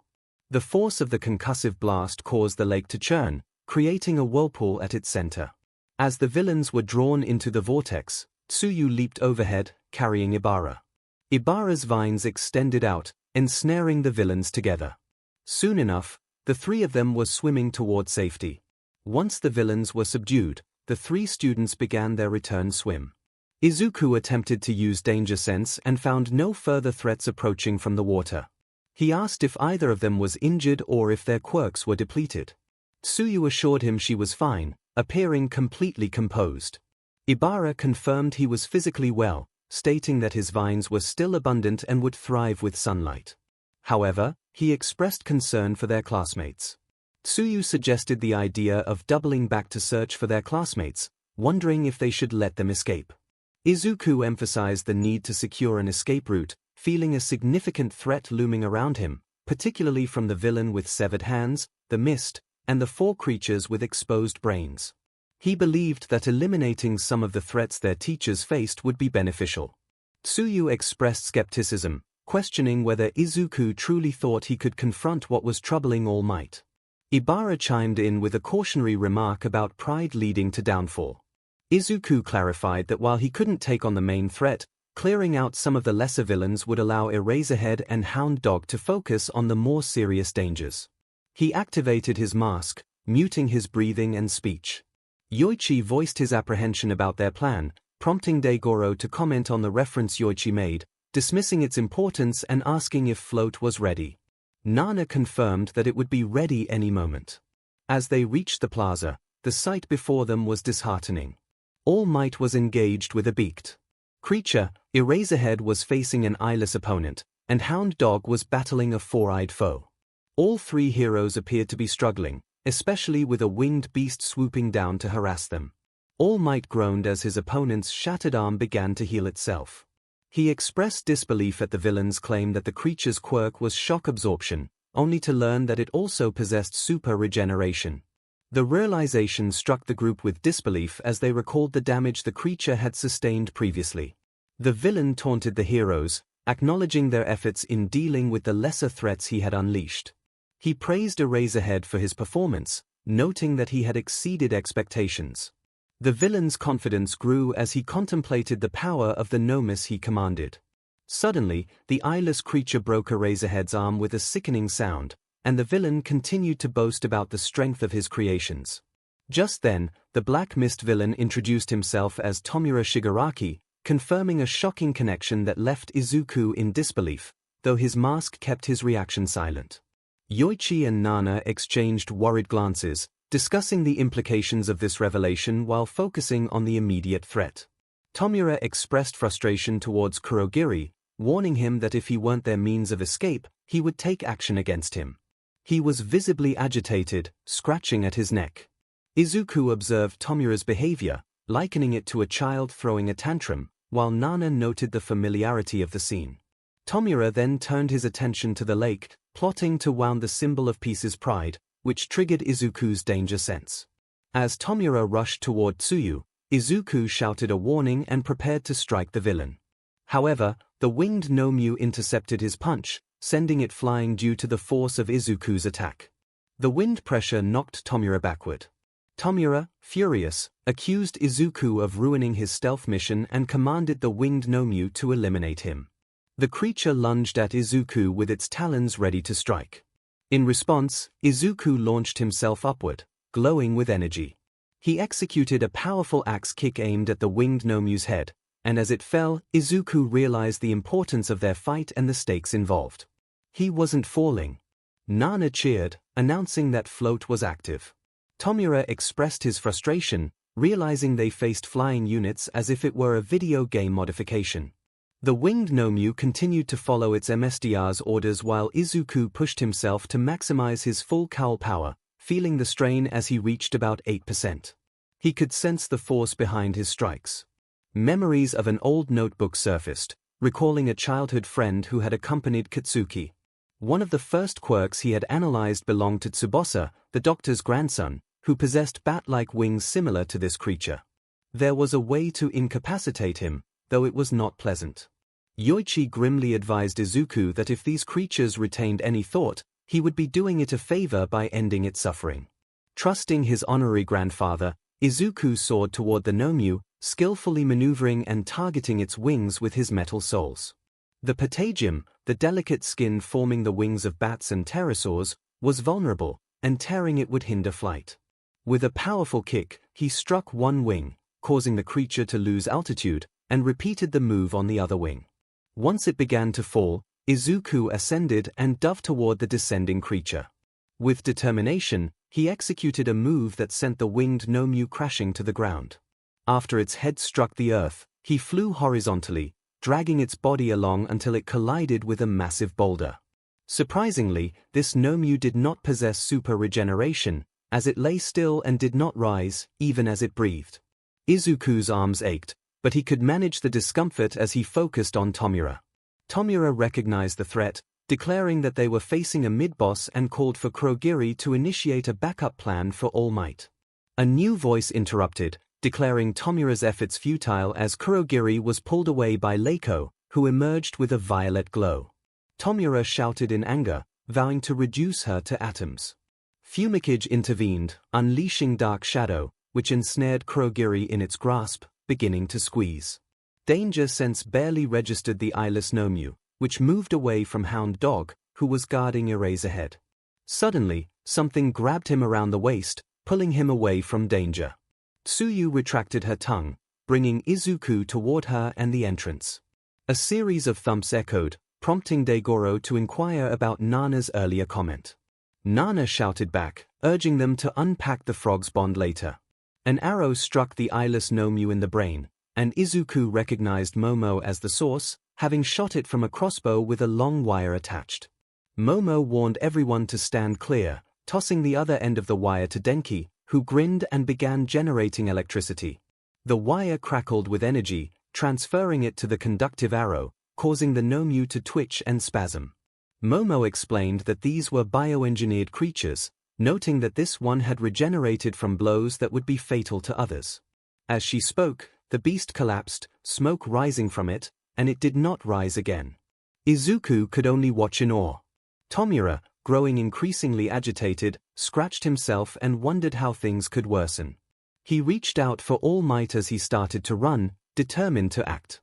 Suddenly, a bullet struck Tomura's right hand, severing his pointer finger with precision. Several more bullets found their mark, causing him to cry out in pain as he shouted for Kurogiri.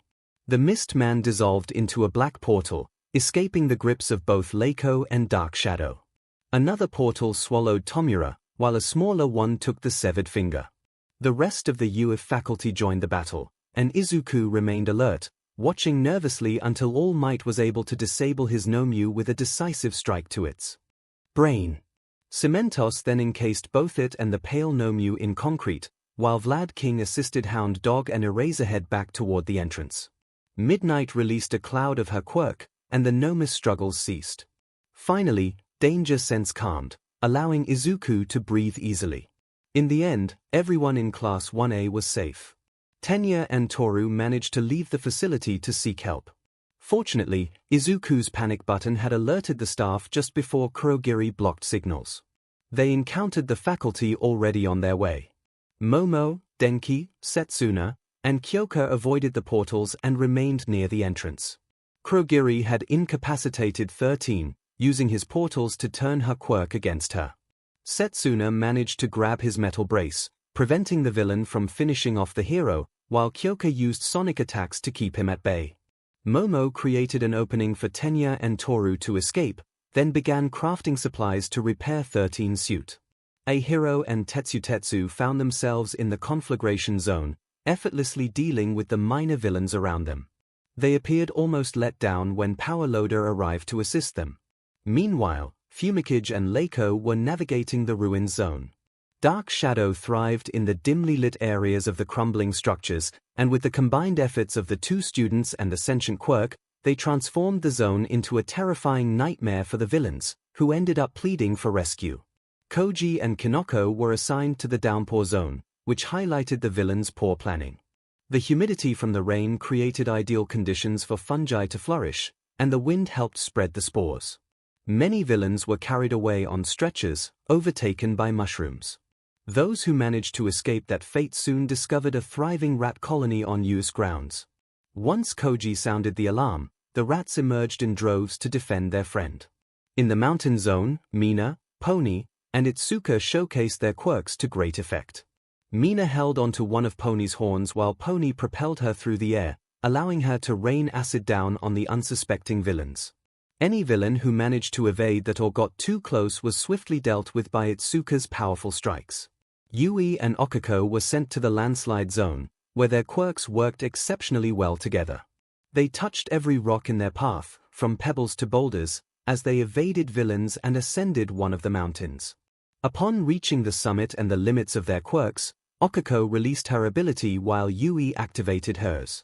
The resulting attack was possibly the most impactful of the day, rivaling even All Might's feats. Fortunately, no student sustained serious injuries. Izuku was the most affected, having strained 1 for all to 8%, resulting in some bone fractures while battling the winged 𝗏𝗵𝗲 in midair. Denki had overcharged himself, but it was a familiar experience for him. Mina had overused her acid, resulting in minor burns, but a quick remedy from Recovery Girl would fix that. Among the teachers, Eraserhead suffered the most, with a broken arm and leg. 13 was not far behind but would recover thanks to Recovery Girl's assistance. Hound Dog didn't show any visible injuries but would also require healing. When Izuku was taken for questioning, All Might appeared in his diminished form, accompanied by a seemingly ordinary officer. Izuku was introduced to Detective Tsukochi, who had been cleared by All Might as one of the few who knew about One for All before Izuku received it. The briefing proceeded smoothly. At the conclusion, All Might expressed his gratitude, acknowledging Izuku's significant contribution in removing the winged 𝗏𝗏𝗏 from the fight. He emphasized that pressing the panic button when danger sense activated was the most crucial action of the day, as the timely arrival of his colleagues had saved everyone. However, All Might reminded Izuku that he had broken the promise made to Nezu by approaching the plaza. After apprehending the villains attacking him, he should have either exited or found a place to hide.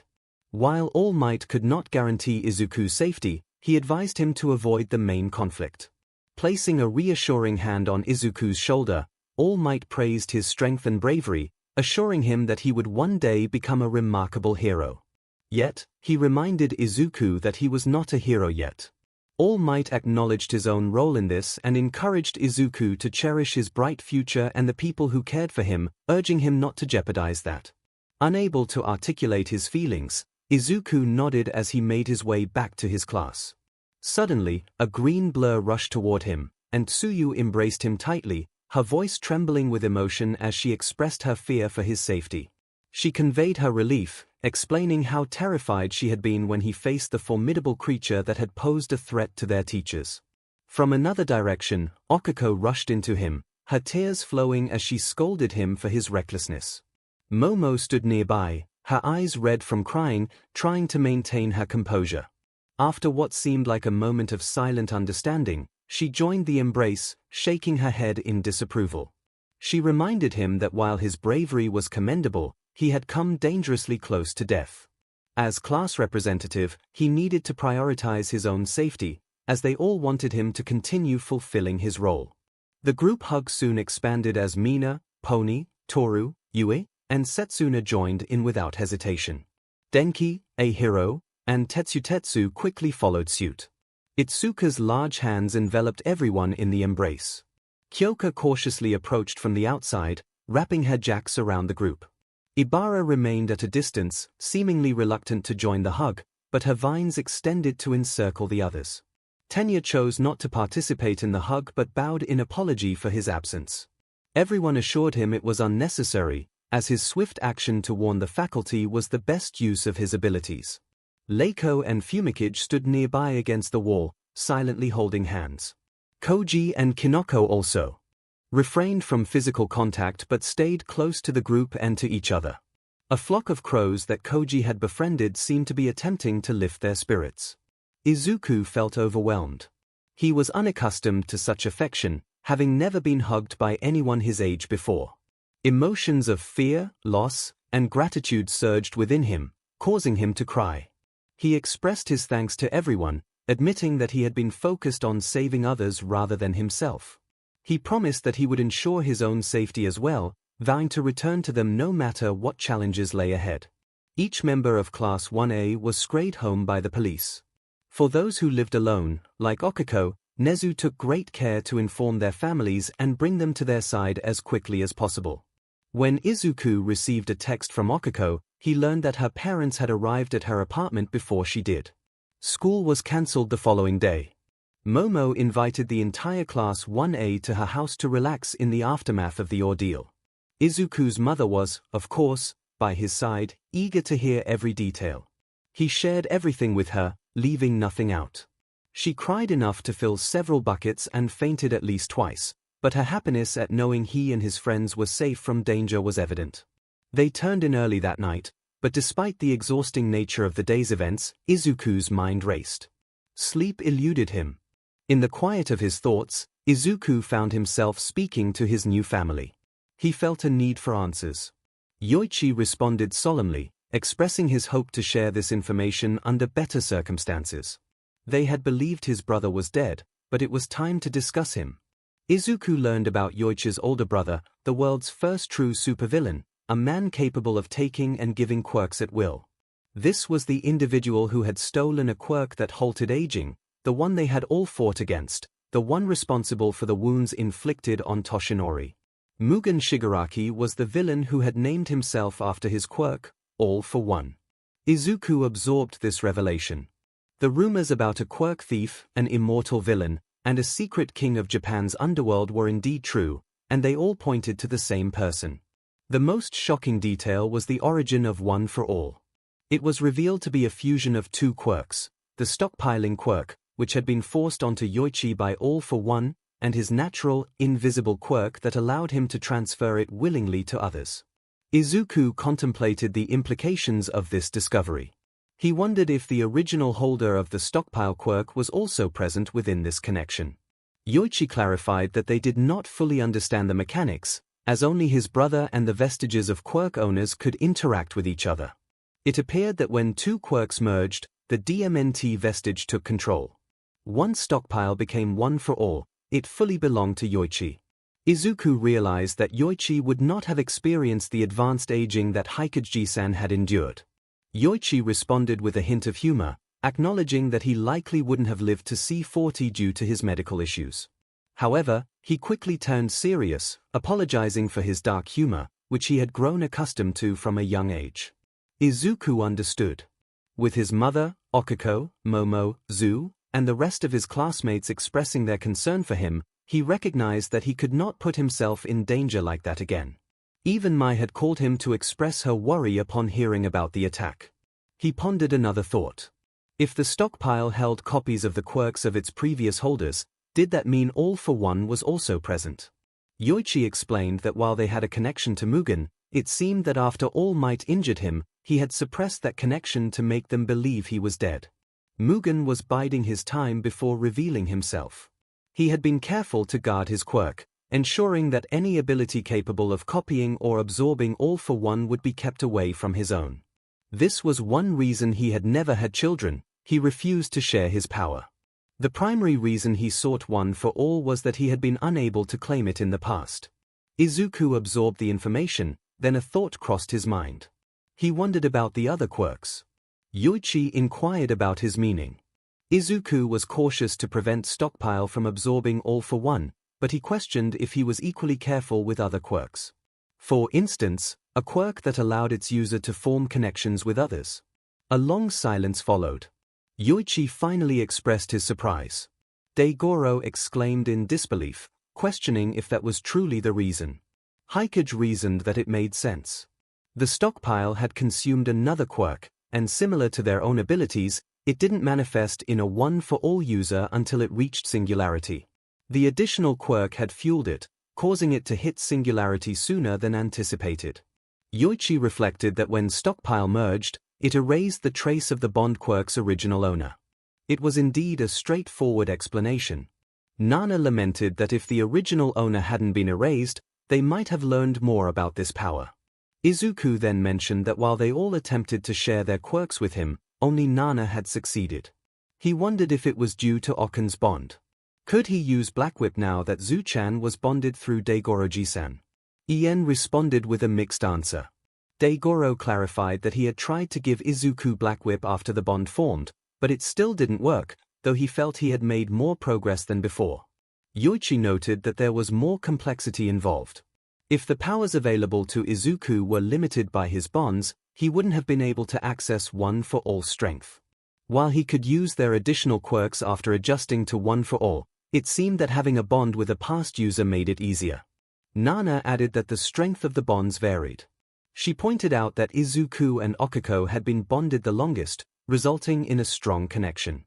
In contrast, his bond with Tsuyu was more recent, suggesting that a stronger bond facilitated the quirk transfer. 𝐒𝐻𝐻𝐸 summarized that several factors were influencing the situation. Izuku let out a sigh. With some answers in hand, he felt fatigue wash over him. He announced that he was going to sleep and would continue their discussion in the morning. 𝐎𝐻𝐻𝐸 wished him good night with warmth. Before heading to see Yomomo, Izuku mentioned that he intended to look up his friends.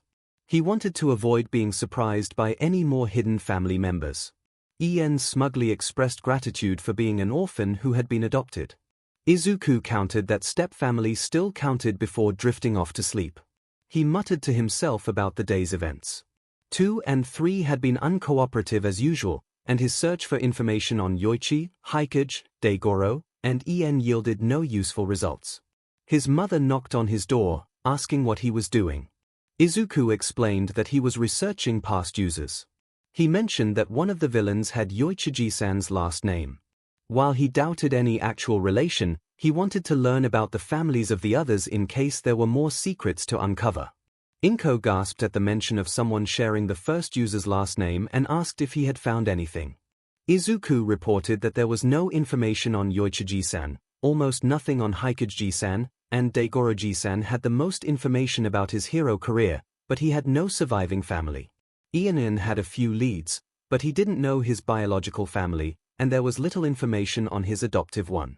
He was about to search for Nanakasan's information, which he expected would be easier since he knew her son's name, Kotaro Shimura. Inko expressed hope as they prepared to search together. Izuku nodded and initiated the search. 20 minutes later, they wished they hadn't. After some searching, they found the right person, but the first article they encountered was a news piece from 15 years ago stating that Kotaro and his entire family had perished. Subsequent articles indicated that the case had gone cold. In a single day, Kotaro, his wife, his parents-in-law, his children, and even their dog had been killed in a horrific manner, their bodies rendered unrecognizable. The ages of the children made it even more tragic. His daughter, Hana, was only 6, while his son, Tenko, was 5. Both mother and son embraced and wept. In Izuku's mind, he could hear Nana's sorrowful cries and feel the presence of the other Vestiges, each one offering her comfort. He wished he could join them, but for now, he and his mother held on to each other. It took time for them to calm down and prepare for their visit to the Yorozu estate. Momo had invited not only her classmates but also their families, knowing they would want to keep a close watch on the hero students after such a traumatic experience. Izuku was the first to enter the bathroom to take a shower. As he bathed, everything suddenly clicked for Izuku. The bodies had been reduced to dust. There was no way to truly confirm that all of the family members were present, was there? Tenko Shimura had been 5 at the time, a bit late, but still within the time frame for a quirk to manifest.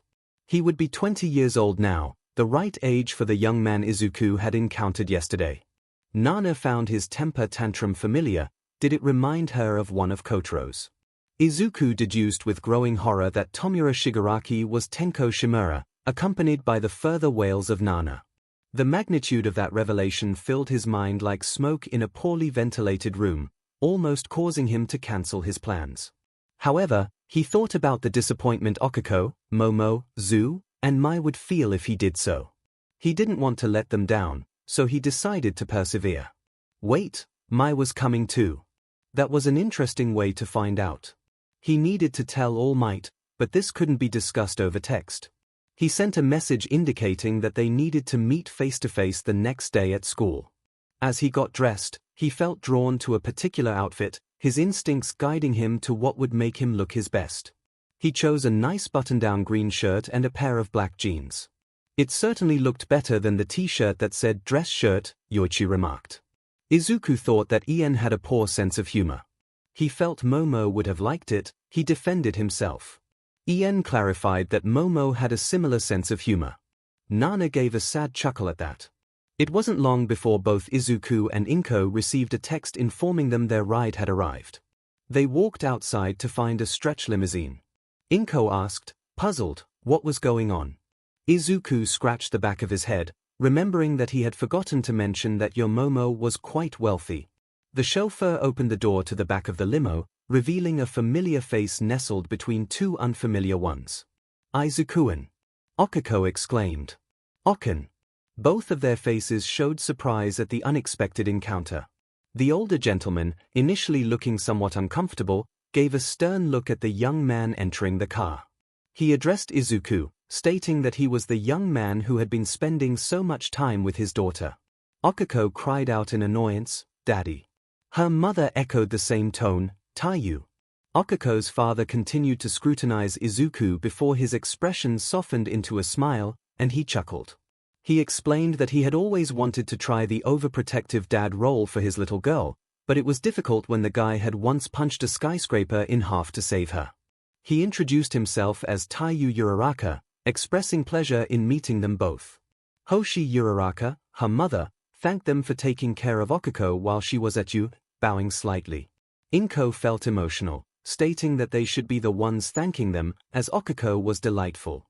Both Izuku and Okiko blushed deeply, their faces turning red. However, as her father, Taiyu felt obliged to warn Izuku that if he ever hurt his daughter, he would have to take serious action, super quirk or not, though he said it jokingly. Okiko! indignantly replied that 2 nights ago, one of Izuku's trainers had visited and told them about how he had jumped into a fight with a villain before he could even use his quirk to save his childhood bully. If he ever hurt her, it would be by accident. Taiyu blinked in surprise, and when Inko nodded with a proud smile, he decided to change the subject. He mentioned that while the bride's family often pays for the wedding, they would need to save for a few years to do it properly unless they were willing to let them elope. At that moment, Izuku and Okiko felt as if their souls had left their bodies. The Yorozu estate was quite imposing, second only to UA's campus in size, and it was a close second. As they exited the limo, Taiyu looked around in awe and muttered that the Yorozu girl was Izuku's good friend, right? Okiko merely nodded. Taiyu joked that since polygamy was legal in Japan ever since the MLA uprising, maybe they could consider a throuple wedding. Izuku and Okiko, eager to escape the awkward conversation, exclaimed in unison that they should go see their friends as they walked stiffly toward the house. Luckily, Hoshi Uraraka playfully smacked her husband on the back of the head. Okiko felt a wave of embarrassment wash over her as they approached the door, which was opened by a proper butler. She thought to herself that at least, Izuku quickly interrupted her thoughts, insisting that no one was going to tempt fate that day. The unmistakable voice of Tenya Ida echoed through the hall, announcing that an unknown visitor had been spreading false rumors about the two of them. Izuku sighed, realizing that the situation was unfolding regardless. He assumed Ida had been speaking with Mai. Ida confirmed that it was indeed Mai Hatsune, but expressed his irritation that she had referred to him as mufflers instead of using his name. Izuku explained that Mai was a support student who often referred to her inventions as her babies. He clarified that if she mentioned making babies, she was talking about crafting his support gear based on his input. He acknowledged her brilliance as an inventor but noted her struggles with social interactions, mentioning that she had only remembered a few names, including his and Okiko's. Ida nodded but still seemed unsettled by the situation. A taller version of Ida, who had engines on his arms instead of his legs, chimed in, encouraging Tenya to relax. He introduced himself as Tensai Ida and expressed his excitement about meeting Izuku and Okiko. Izuku was thrilled to meet the turbo hero Ingenium and excitedly requested an autograph, pulling out a notebook seemingly from nowhere. Tensai laughed and agreed, noting that if Izuku weren't on his way to becoming a top hero, he would consider hiring him for analysis after seeing his notes. Suddenly, Mai rushed forward and hugged Izuku, asking how her inventions had performed the previous day. Tenya was taken aback by the sudden display of affection, while Okiko, accustomed to Mai's antics, and Tensai, who found his brother's reaction amusing, shared a laugh. Izuku sensed Mai's concern about her inventions potentially failing him and reassured her that they had worked perfectly. He explained that while he had been startled at one point, her respirator had kept him safe, and the compression sleeves had minimized any injuries. He also shared his success in unlocking flight and how the Iron Souls had helped him against a winged villain. Mai beamed with pride, thrilled to hear that she had a satisfied customer. Okiko added that the boots had been fantastic as well, prompting Mai to celebrate her 100% satisfaction rate. She then asked Izuku for notes on his classmates to expand her sample size. Izuku hesitated, stating that he wouldn't share without their consent. Frustrated, Mai declared she would convince them herself and dashed off to find others from Class 1A. As Momo approached, dressed in a lovely blue dress and leggings, Izuku reflected on how fortunate he was to have friends, especially several wonderful women. A voice in his mind quipped that luck was the primary reason for his situation. He brushed off the thought as he greeted Momo, expressing gratitude for her invitation and complimenting her home. Momo smiled warmly, pleased to have friends over, but Izuku's expression turned somber as he acknowledged the feeling of loneliness that sometimes accompanied friendship. Concerned, Momo asked how he was coping after the recent attack. Izuku hesitated, wanting to reassure her but knowing it might sound dismissive. He admitted that while he was scared during the incident, he felt he was managing, promising to keep her updated if anything changed. Momo studied him closely, sensing his sincerity. She expressed her surprise at the situation, noting that they had been forced to fight for their lives and never expected an attack at school. Izuku blinked, realizing the weight of her words. Momo tilted her head, curious about his reaction. He felt his cheeks warm as he found her adorable in that moment and explained that while it wasn't on the same scale, he had faced villains before and was somewhat accustomed to feeling unsafe at school. Thus, it wasn't as shocking for him as it was for others. Momo's eyes widened in surprise as she processed the information. Izuku explained that children could be unkind, and teachers often fell into 3 categories: those who ignored the behavior, those who subtly encouraged it, and those who actively supported it. Momo's expression darkened as she inquired about the name of his former school district. Izuku hesitated, mentioning that Nezu had a team looking into the matter, which caused him to sweat nervously. Momo's demeanor shifted to one of relief as she realized that the situation would soon change for the better. Just then, one of Setsuna's floating hands seized Izuku's shirt while another tapped Momo's shoulder, pulling them away for another discussion. As Izuku settled down with a drink of water, Tsuyu approached him. She greeted him warmly, and he felt a sense of comfort in calling her by a nickname, even if it wasn't quite the same as true confidence. Tsuyu had 2 important matters to discuss. First, she expressed her gratitude for his help during a recent incident, clarifying that while their hug had implied her thanks, she wanted to say it directly. Izuku smiled, appreciating her sincerity. The second topic was more complex. Tsuyu shared that she had been experiencing strange insights since hearing a peculiar sound at the USJ. She hoped Izuku could shed some light on it. Although her expression remained calm, Izuku sensed her underlying concern. He explained that the sound was linked to his quirk, which created a bond between him and others. This bond heightened empathy and allowed those connected to share relevant information about one another. So far, he had formed bonds with 4 individuals: Tsuyu, Oken, Momo, and Mai from support. Tsuyu pondered this revelation, realizing it explained why she had received information about the others. She asked if the information was random, to which Izuku clarified that it only occurred when communicating with or thinking about the bonded person. Tsuyu then recalled her conflicting thoughts about what to wear that day, connecting it to the bond. Izuku was relieved to learn she had also heard the click, as the others had not mentioned it. He asked if anything unusual had been happening when she heard the sound. Tsuyu candidly revealed that it was during that moment she began to develop feelings for him. Izuku was taken aback, struggling to process her words. Tsuyu noted his disbelief, pointing out that he seemed to think it was impossible for someone to like him in that way. Despite her calm demeanor, Izuku could sense her sadness. He stumbled over his words, unsure of how to respond, as the foundations of his understanding of himself were being challenged. Tsuyu empathized with his past, acknowledging that he had been viewed as quirkless and surrounded by unkind peers, similar to her own experiences. She expressed a wish that they had met before attending U. Izuku reflected on how much he had changed since then, not just because he now possessed a quirk, but because he had grown as a person.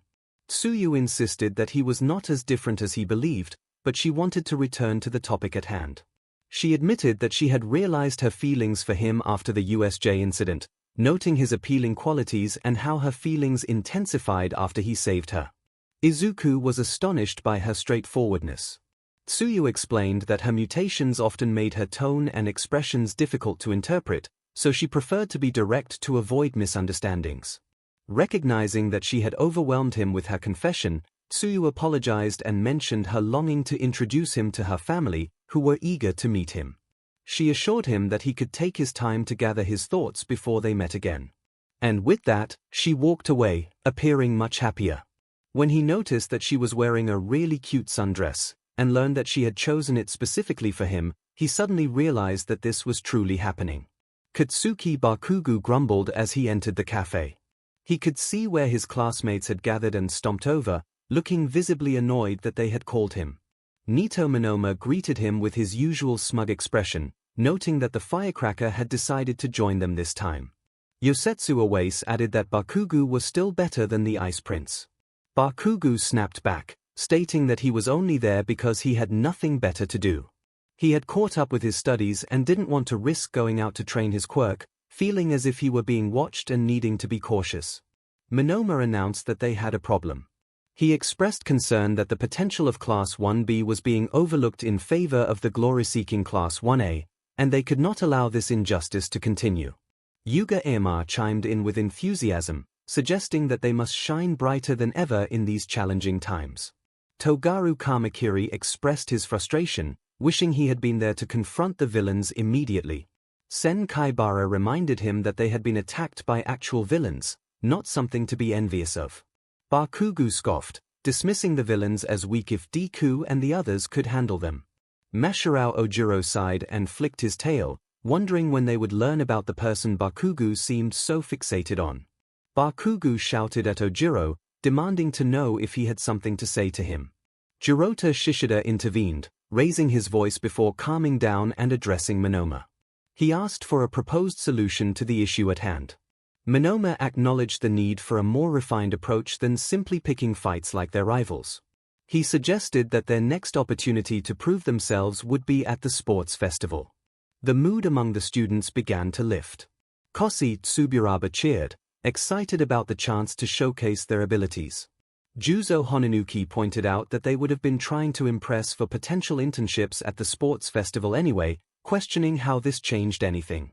Monoma admitted that they could benefit from the arrogance of their counterparts. With the recent attack, more attention would be on their year during the festival, as many would be looking for the so-called idols of Class 1. 𝐒𝐻𝐢𝐫 𝐔𝐸𝐽 contemplated that they could use this extra attention to their advantage. Monoma agreed and emphasized that they needed to observe their opponents to prepare effectively and develop strategies to advance as a class in the competition. 𝗵𝘃𝗲 growled, asserting that he wouldn't let anyone ride his coattails for glory. Monoma was visibly irritated by 𝗵𝘃𝗲's use of the term extras, but Hiryu-rin responded, suggesting that if they wanted to ride someone's coattails, they would go for Todoroki, the actual top student who at least knew how to keep quiet. 𝗵𝘃𝗲 reacted angrily, demanding to know what Rin had just said. Rin pointed out that Todoroki was smart enough to remember their names. 𝗵𝘃𝗲 retorted that they didn't deserve names. Narenjiki pleaded with 𝗵𝘃𝗲 not to do anything that might get them kicked out of the cafe. 𝗵𝘃𝗲 held back his frustration but returned to his seat, declaring that he wanted no part in their plans. He insisted that they could compete without him and that he had come to you to escape unwanted attention, not to become a target for it.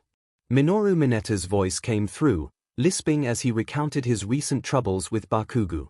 The mention of their last attempt to visit Class 1A stirred a deep anger within 𝗵𝘃𝗲, making him feel as if he might explode. Monoma, with a grin on his face, seemed to take pleasure in 𝗵𝘃𝗲's misfortune rather than focusing on any plans to disrupt one. Mineta continued, his tone somber as he described the events. He had hoped to catch a glimpse of the treasures that Class 1A had, but they had left early. 𝗵𝘃𝗲 had been present too, and the following day, their teachers had warned them that any further attempts to approach Class 1A or its students outside of scheduled events would result in a significant drop in their grades. Mineta's eyes filled with tears as he lamented his situation. 𝗵𝘃𝗲 felt a mix of frustration at the onlookers, some of whom looked disgusted while others showed sympathy. He insisted that his intentions had been innocent, aimed at getting answers from Deku. Monoma dismissed Mineta's claims, showing no interest in his reasoning. He shifted the conversation to a new threat, revealing that the rumor mill at U had been buzzing despite attempts to keep things quiet. One student from Class 1A had reportedly been the hero of the USJ incident, alerting the faculty to danger and even taking down a villain who had posed a challenge to All Might. This student had stolen the spotlight from others. Monoma declared that Izuku Midoriya was their greatest potential threat, and 𝗵𝘃𝗲's rage intensified to an almost calm state. He demanded to know more about Deku, catching everyone off guard. 𝗎𝗪𝗏 expressed disbelief, realizing that Midoriya was the same student who had excelled in the entrance exam and broken All Might's record. He questioned why anyone would label him as useless. 𝗵𝘃𝗲 ranted about his past with Midoriya, recalling how he had seen him as a quirkless burden for years, only to discover that Midoriya had been hiding his true abilities. Shishida pointed out that their brief encounter with Midoriya had not revealed any deceitful nature, and while he had been enthusiastic in questioning them about their quirks, he had seemed friendly overall. 𝗧𝗏𝗏 chimed in, suggesting that if Midoriya was skilled at deception, it would be hard to notice.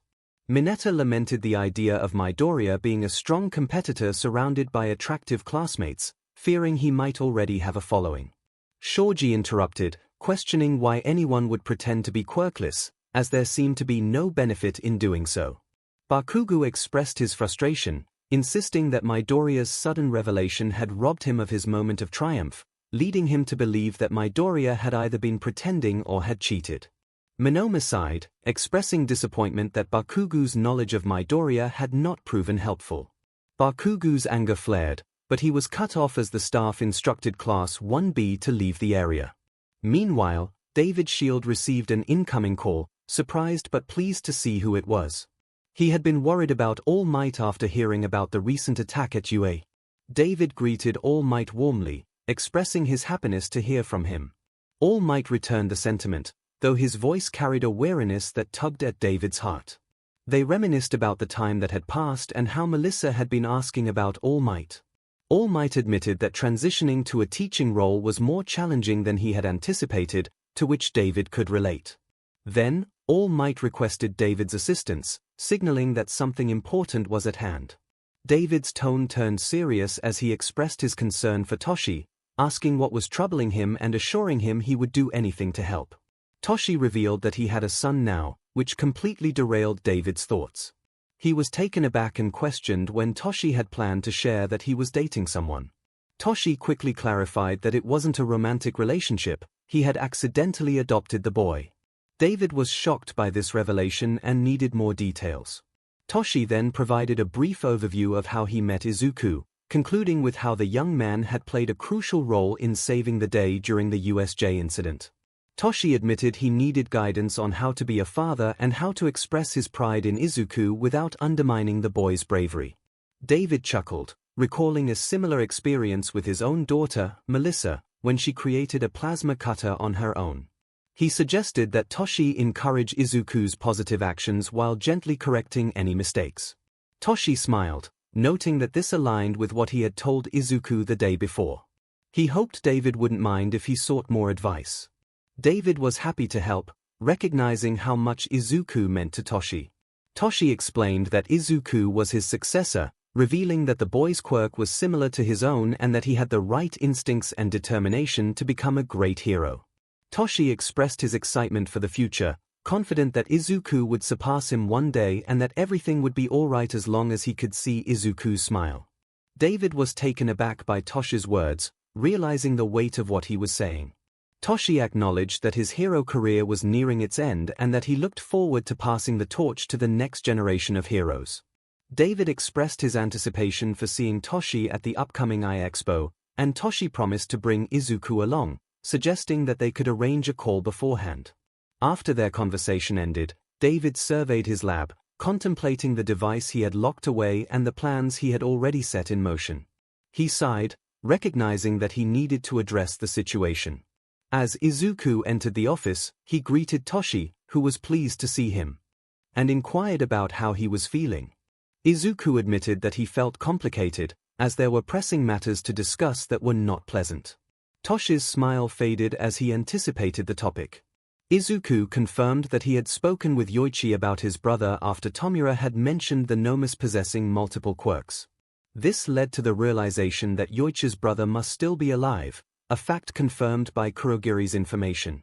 Toshi contemplated this revelation, noting that the existence of multiple quirks in the Nomu suggested that All for One was still active in some form. He speculated whether Tomura could be a descendant of All for One. Izuku shook his head, explaining that Yoichi had clarified that neither he nor Mugen had children, as Mugen had feared creating another uncontrollable quirk like One for All. Both Yoichi and Mugen had chosen to remain asexual. Toshi was startled to learn Mugen's true name but quickly composed himself, expressing regret that this issue had resurfaced. He admitted that if he had known, he would not have given Izuku One for All, as he never intended to involve him in this conflict. Izuku reassured Toshi that he couldn't blame him, as everyone had believed All for One was dead. He emphasized that it didn't matter, Toshi needed a successor, and even with the knowledge he had now, he would still have consumed the heir to inherit the quirk. Toshi chuckled, realizing that had he chosen someone with a quirk, it could have led to their demise, like what happened to 𝐒𝐭𝐲𝐽. Now that he understood the extent of All for One's actions against Toshi, Nana, Yoichi, and others, Izuku was determined to ensure that All for One was brought down. All Might's eyes glistened with emotion as he expressed his pride in Izuku. He reminded him that fighting all for one was not his responsibility. Instead, his focus should be on learning, growing stronger, and becoming a hero for the next generation. Izuku acknowledged this, emphasizing that All Might's role was to guide him and his classmates, including Oken, Zu, Yomomo, and everyone else in 1A and 1B. He pointed out that while All Might had stood alone as the greatest hero, society needed more than just one pillar. It required a solid foundation. All Might agreed, recognizing the validity of Izuku's critique.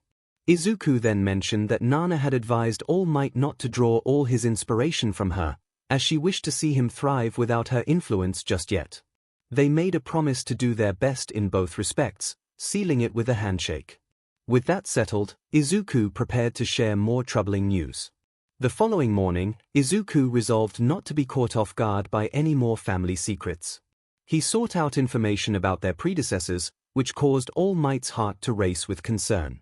Most of the predecessors had no descendants, and the name Shigaraki had faded into obscurity. However, Izuku spoke of one descendant, Nana's son, Kotaro Shimura, which brought sadness to All Might. He lamented that Nana had never mentioned her son's name, revealing that she had given him up after All for One took her husband's life, fearing for his safety. Taking a deep breath, Izuku produced a printed news article detailing a tragic event from 15 years prior. Kotaro Shimura, along with his family and their dog, had all perished under mysterious circumstances, with the case remaining unsolved. All Might held the article, his heart sinking as he viewed the images of the deceased. He struggled to comprehend the loss of 𝗵𝗃𝗲𝗄's descendants. Izuku continued, his eyes welling with tears, revealing that the state of the bodies had been horrific, reduced to mere remnants. All Might's face reflected horror as he grasped the implications. He learned that Tenko Shimura, who was only 5 years old at the time, would now be 20, the right age for the leader of the league. Nana had mentioned that Tenko's temper tantrum seemed familiar, leading Izuku to believe that Tomura Shigaraki was indeed Nana's grandson. Overwhelmed with emotion, All Might wept alongside Izuku.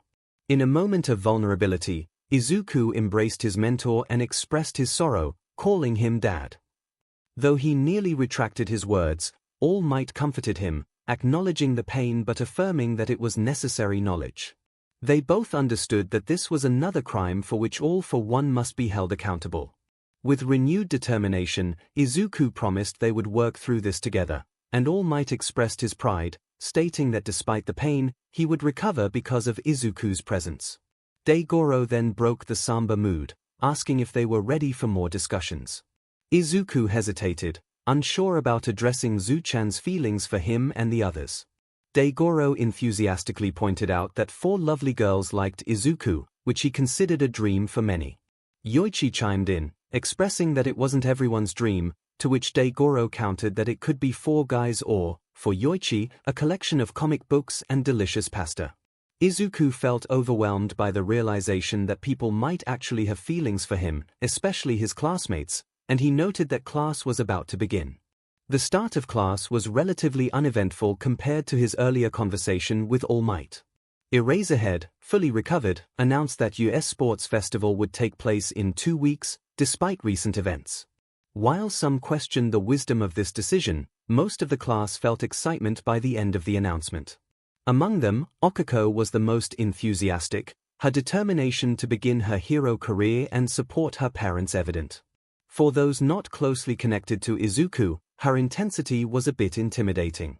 Aizawa observed 2 important details. First, that the afternoon's Foundational Heroics class would be a joint training session with Class 1B, and second, that the principal wanted to meet with the 2 representatives before lunch. When lunchtime arrived, a large crowd gathered outside, obstructing their path. Izuku stared at the faces in the crowd, relieved that his danger sense remained quiet, indicating that everything was likely fine. He hesitantly offered assistance, asking if they could help. From behind him, Tenya interjected, requesting to pass through as they needed to break for lunch. A tall student with messy lavender hair and noticeable dark circles under his eyes commented on Class 1A, expressing disappointment that they did not seem to live up to their reputation. Mina, feeling defensive, insisted that they had yet to showcase their abilities. The boy seemed to acknowledge her point with a non-committal hum. Setsuna, her head floating above her classmates, inquired if they were there to assess the competition. The tired-looking boy explained that some of them were indeed scouting. He elaborated that not everyone made it into the hero course and had to settle for other courses. However, if they performed well in the upcoming sports festival, they could earn a transfer into Class 1A. He added that their positions were not guaranteed. A poor performance could allow someone from Class 1B to take their place. Izuku's mind raced with thoughts as he processed the boy's words. If he couldn't utilize one for all effectively, if the Vestiges weren't there to assist him, and if his friends weren't by his side, he might have felt intimidated. Instead, he unexpectedly expressed relief at the news. The crowd reacted with surprise, and the boy who had challenged them asked for clarification. Izuku explained that the entrance exam had its flaws, being biased toward combat-oriented quirks. He pointed out that many useful powers would excel in heroics but would struggle against robots. He mentioned that All Might's former sidekick, Sir Night-Eye, would find it challenging to use foresight effectively in such a scenario. He also noted that their homeroom teacher, Eraserhead, could negate any emitter or transformation quirks with a glance, which was advantageous for a hero but not necessarily beneficial for passing the entrance exam. The crowd exchanged confused glances as Izuku continued his explanation. His words were clearer than usual, surprising everyone. The purple-haired boy expressed shock upon learning that Eraserhead was their homeroom teacher. Izuku confirmed this, sharing that they had been training rigorously since day one to prove their worth in the course. He challenged the boys' claim of wanting to take their seats, stating that they had been working hard every day and that he should be prepared to bring his best. A hero cheered in support, affirming their determination. Tetsu echoed the sentiment, encouraging Izuku. The purple-haired boy regarded Izuku with a smirk, acknowledging that he lived up to some of the hype. He extended his hand, declaring a challenge. Izuku introduced himself and accepted the challenge with a handshake. As the two representatives of Class 1A approached the principal's office, Nezu opened the door for them before they could reach it. He greeted them warmly and offered tea. They both accepted a cup, and after tasting it, Momo remarked on the unique blend. Izuku pondered aloud, guessing that the tea was brewed with Nezu's own preferences rather than those of a human. Nezu's smile broadened as he confirmed the assumption, prompting Izuku to note that it didn't significantly narrow down the possibilities regarding Nezu's species. Nezu then shifted the conversation to the reason for their meeting. He explained that he had a favor to ask of each of them, emphasizing that there was no obligation to accept and that declining would not lead to any hard feelings. He acknowledged that considering this request might be seen as unfair, and even if they agreed, they could withdraw at any time without consequences. Izuku and Momo exchanged glances before Momo encouraged Nezu to share his proposal. Nezu began by explaining that two students from the hero course had performed exceptionally well on both the written and practical entrance exams, passing the initial background checks. However, it was soon discovered that their records were not as clean as they appeared. There were significant consequences for denying their admission, and the hope was to guide them toward better behavior. Unfortunately, they found themselves in a difficult situation. The sports festival was still set to take place, and while it was crucial to demonstrate that the recent villain attack had not instilled fear, Nezu argued that student safety should be the priority. However, the school board and the HPSC had restricted his options. As a result, two students who could not be trusted to make wise choices were about to participate in a highly publicized event broadcasted live. Momo summarized the situation, noting that Nezu intended to test the students in school before the festival to ensure their behavior or to remove them if necessary. Nezu presented a folder containing information about a small boy with purple hair. This was Minoru Mineta, whose family was deeply invested in education, with several relatives on various school boards, including his mother, who was a member of US board. Unfortunately, this connection meant that Mineta's record had been cleared of numerous accusations of inappropriate behavior. Even credible claims were often overlooked by schools wishing to avoid scandal, and without an official record, there was no way to deny him entry. Nezu then proposed a solution, suggesting that Mineta could be placed in a class without any female classmates. Both students were surprised, and Izuku expressed his confusion about Class 1B being all male while all the hero course girls were in Class 1A. Nezu was taken aback that they hadn't realized this sooner. Momo explained that they didn't interact much with the other class, and neither 𝐎𝐸𝐫 nor 𝐒𝐵𝐵 had mentioned it in their meetings. Izuku noted that the gender ratio seemed unfair, being slightly over 2-to-1. Nezu acknowledged this unfairness but pointed out that Mineta would still interact with the girls from all first-year courses during the sports festival. He hoped Mineta would behave appropriately under scrutiny, but he was unwilling to risk embarrassment for the school. Turning to Momo, Nezu indicated that he wanted her to spar with Mineta to see if he would act inappropriately. Momo accepted the task gracefully, despite Izuku's concern that she didn't have to take it on. Momo reassured him that she had made her decision, and Izuku sensed a strong, almost predatory energy from their bond. Nezu then revealed another folder, appearing hesitant to continue. Izuku quickly deduced that it was about Bakugo, surprised at how easily he could refer to him by that name instead of Kaken. Nezu confirmed this with a somber expression. Izuku took a deep breath and expressed his reluctance, recalling how he had been used by teachers to support Bakugo's progress for years before attending U. He did not want to return to that situation. Nezu responded with a warm smile, appreciating Izuku's maturity, and assured him that they would not force him to confront Bakugo. However, the exercise was intended to assess Bakugo's ability to control his temper, and there could be complications. Izuku instinctively curled inward, acknowledging his understanding of the situation. Nezu assured them that they would do their best to protect the students, but if anything went wrong with these two, the consequences would be severe. After their meeting, Momo placed a tentative hand on Izuku's shoulder, expressing her longing to understand what was happening. She felt that the bond they shared was not revealing anything about Bakugo. Grateful for the bond's limitations, Izuku took a moment to gather his thoughts. Looking into Momo's concerned eyes, he decided to share his past. He recounted that there was a time when he and Katsuki Bakugo had been best friends, practically like brothers, due to their mother's friendship. Izuku had always thought Bakugo was the coolest person he knew, but everything changed when Bakugo's quirk manifested while his own did not. Slowly, Bakugo began to change, and Izuku rubbed his arm, feeling timid about the memories. Momo's voice turned firm as she stated the obvious: Bakugo had been his bully.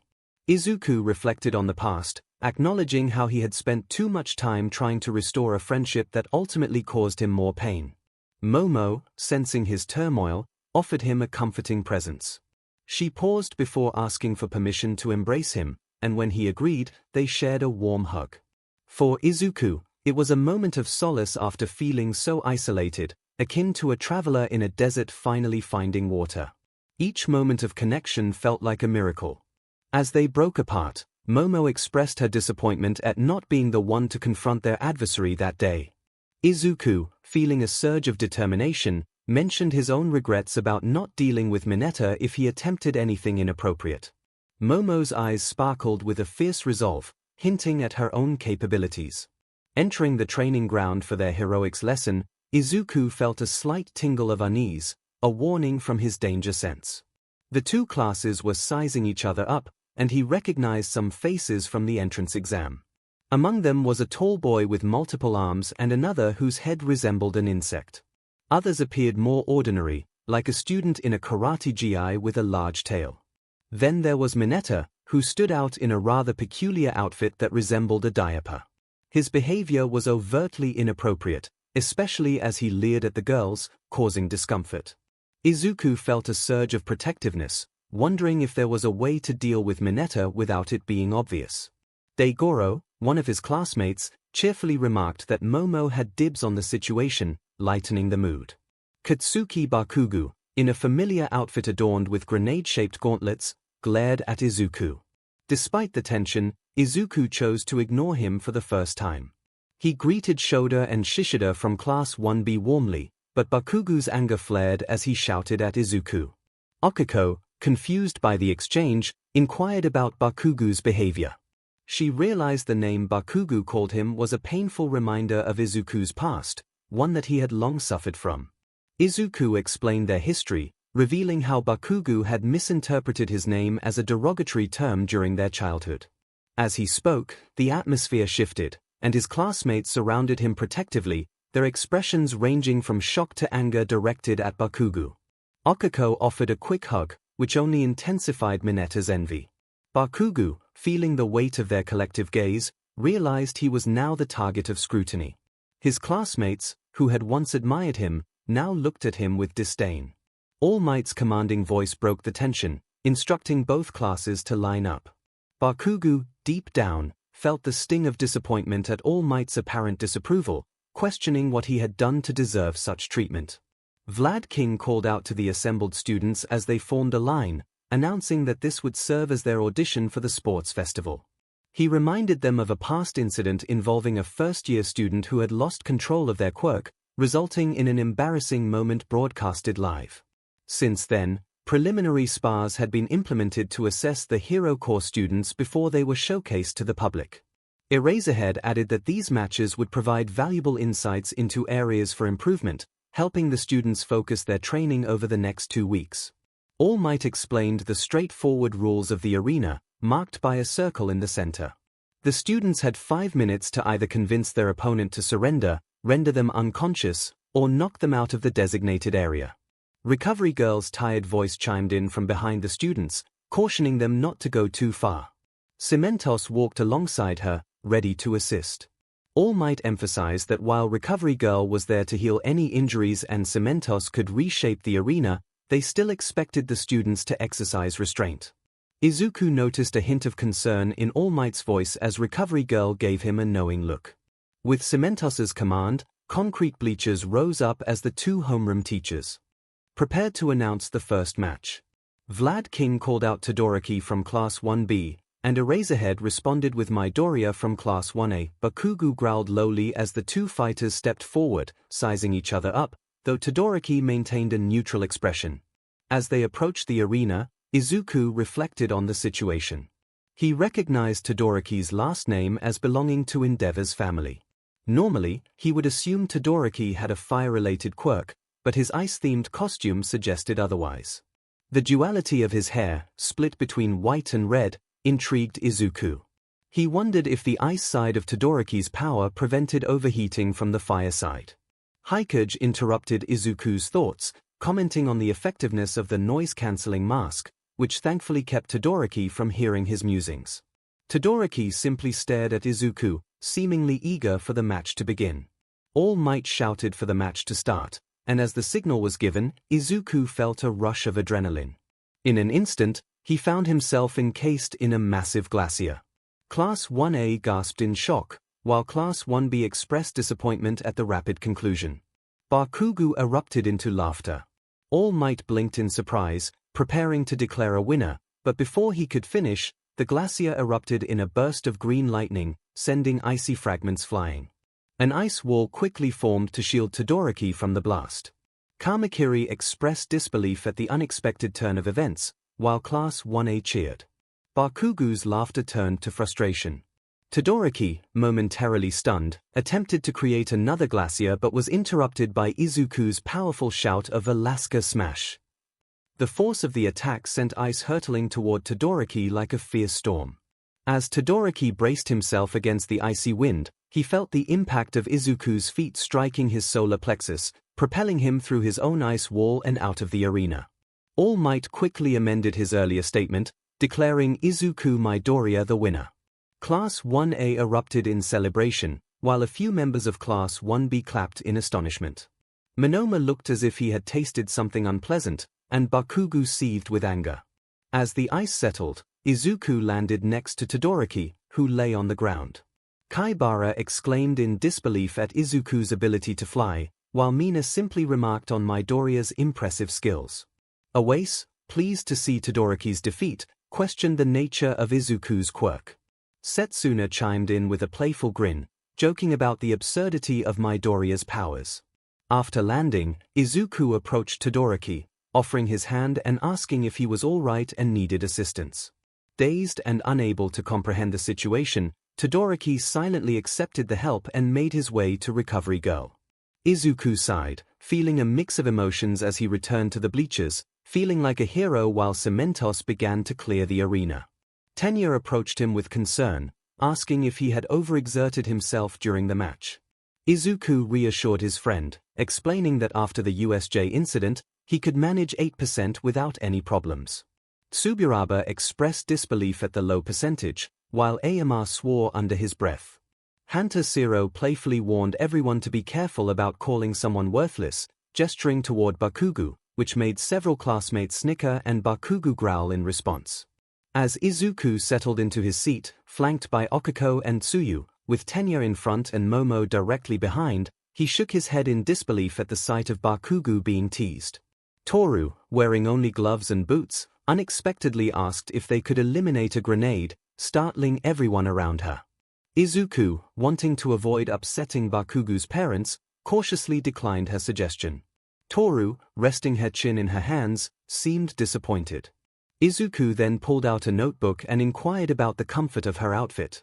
After a brief pause, Toru asked if he was making fun of her. Hurt by the accusation, Izuku insisted he was genuinely curious about her DNA-encoded outfit, which integrated with her quirk for protection. Toru was surprised to learn about the outfit's features, and Izuku's expression turned serious as he realized the implications. He was bewildered to discover that Toru was essentially without clothing. With determination, he declared that they would visit the support department after class. Tsuyu suggested creating some protective gear, and before Izuku could respond, the arena was ready for the next matches. The subsequent fights blurred together, though a few stood out. Monoma attempted to intimidate Kinoko, but she quickly grew mushrooms in his throat, forcing him to tap out amidst the fearful stares of her classmates. 𝐒𝐩𝐢𝐫 and Kamakiri fought to a stalemate, both enjoying the challenge despite no clear winner.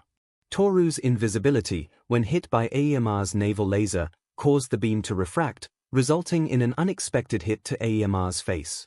Izuku felt a sense of dread as Momo's match against Mineta was announced. His friends silently wished her luck, with Okiko expressing relief that it wasn't her fighting him, while Tsuyu agreed. Izuku voiced his concern, hoping Momo would handle the situation wisely. When the match began, Momo adopted a defensive strategy, creating nets and staffs to keep Mineta at bay.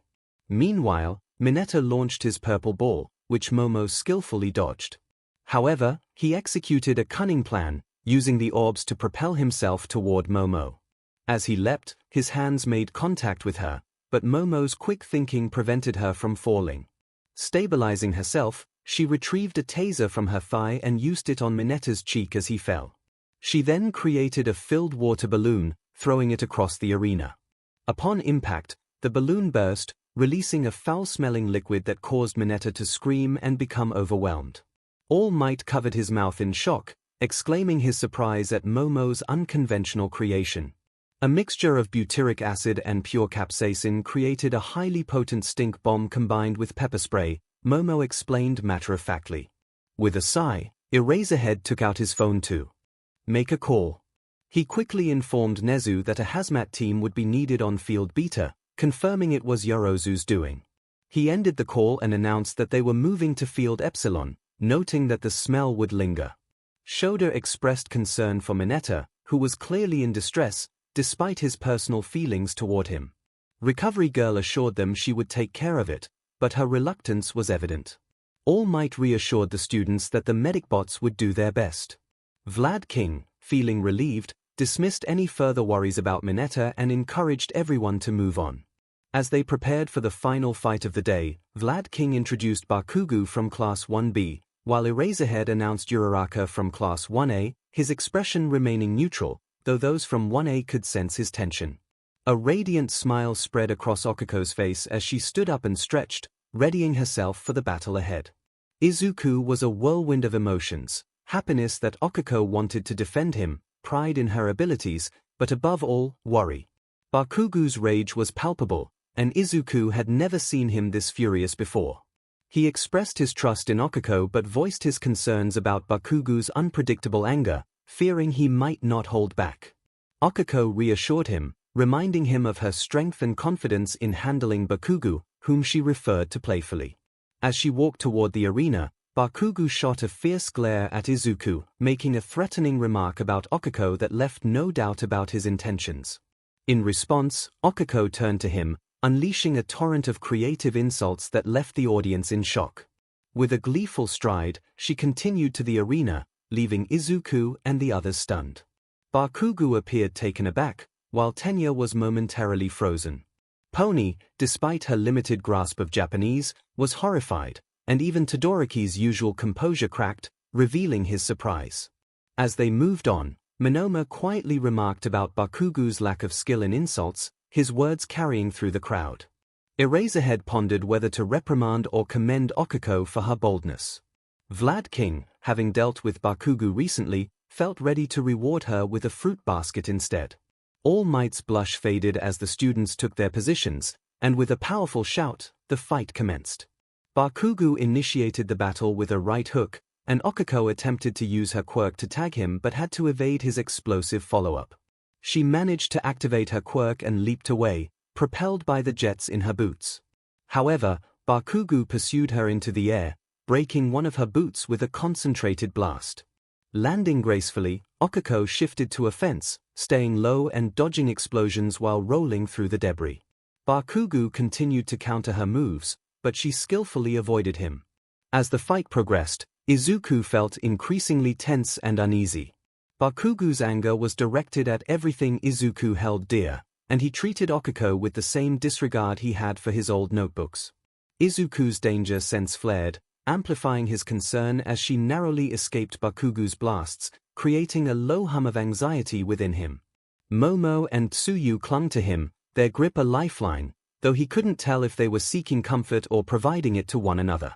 Suddenly, Bakugo's gauntlets emitted a signal, and his grin turned predatory as he prepared to unleash a powerful attack. Izuku's heart raced as he realized the potential danger. All Might urgently called for Bakugo to stop, warning that the attack could seriously harm Okiko. Bakugo dismissed the concern, too consumed by anger and adrenaline to care about anything beyond his longing to overpower Deku's friend. Izuku felt his heart ache as he watched the scene unfold. She was too close to danger, and he knew he had to act. He couldn't just stand by, especially when Bakugo was threatening the first girl he had ever loved. Suddenly, Izuku felt a surge of energy within him, radiating outward. Momo and Tsuyu sensed a brief tremor as the connection they had forged over the past weeks solidified into something unbreakable. Okiko experienced a rush of power as the force enveloped her.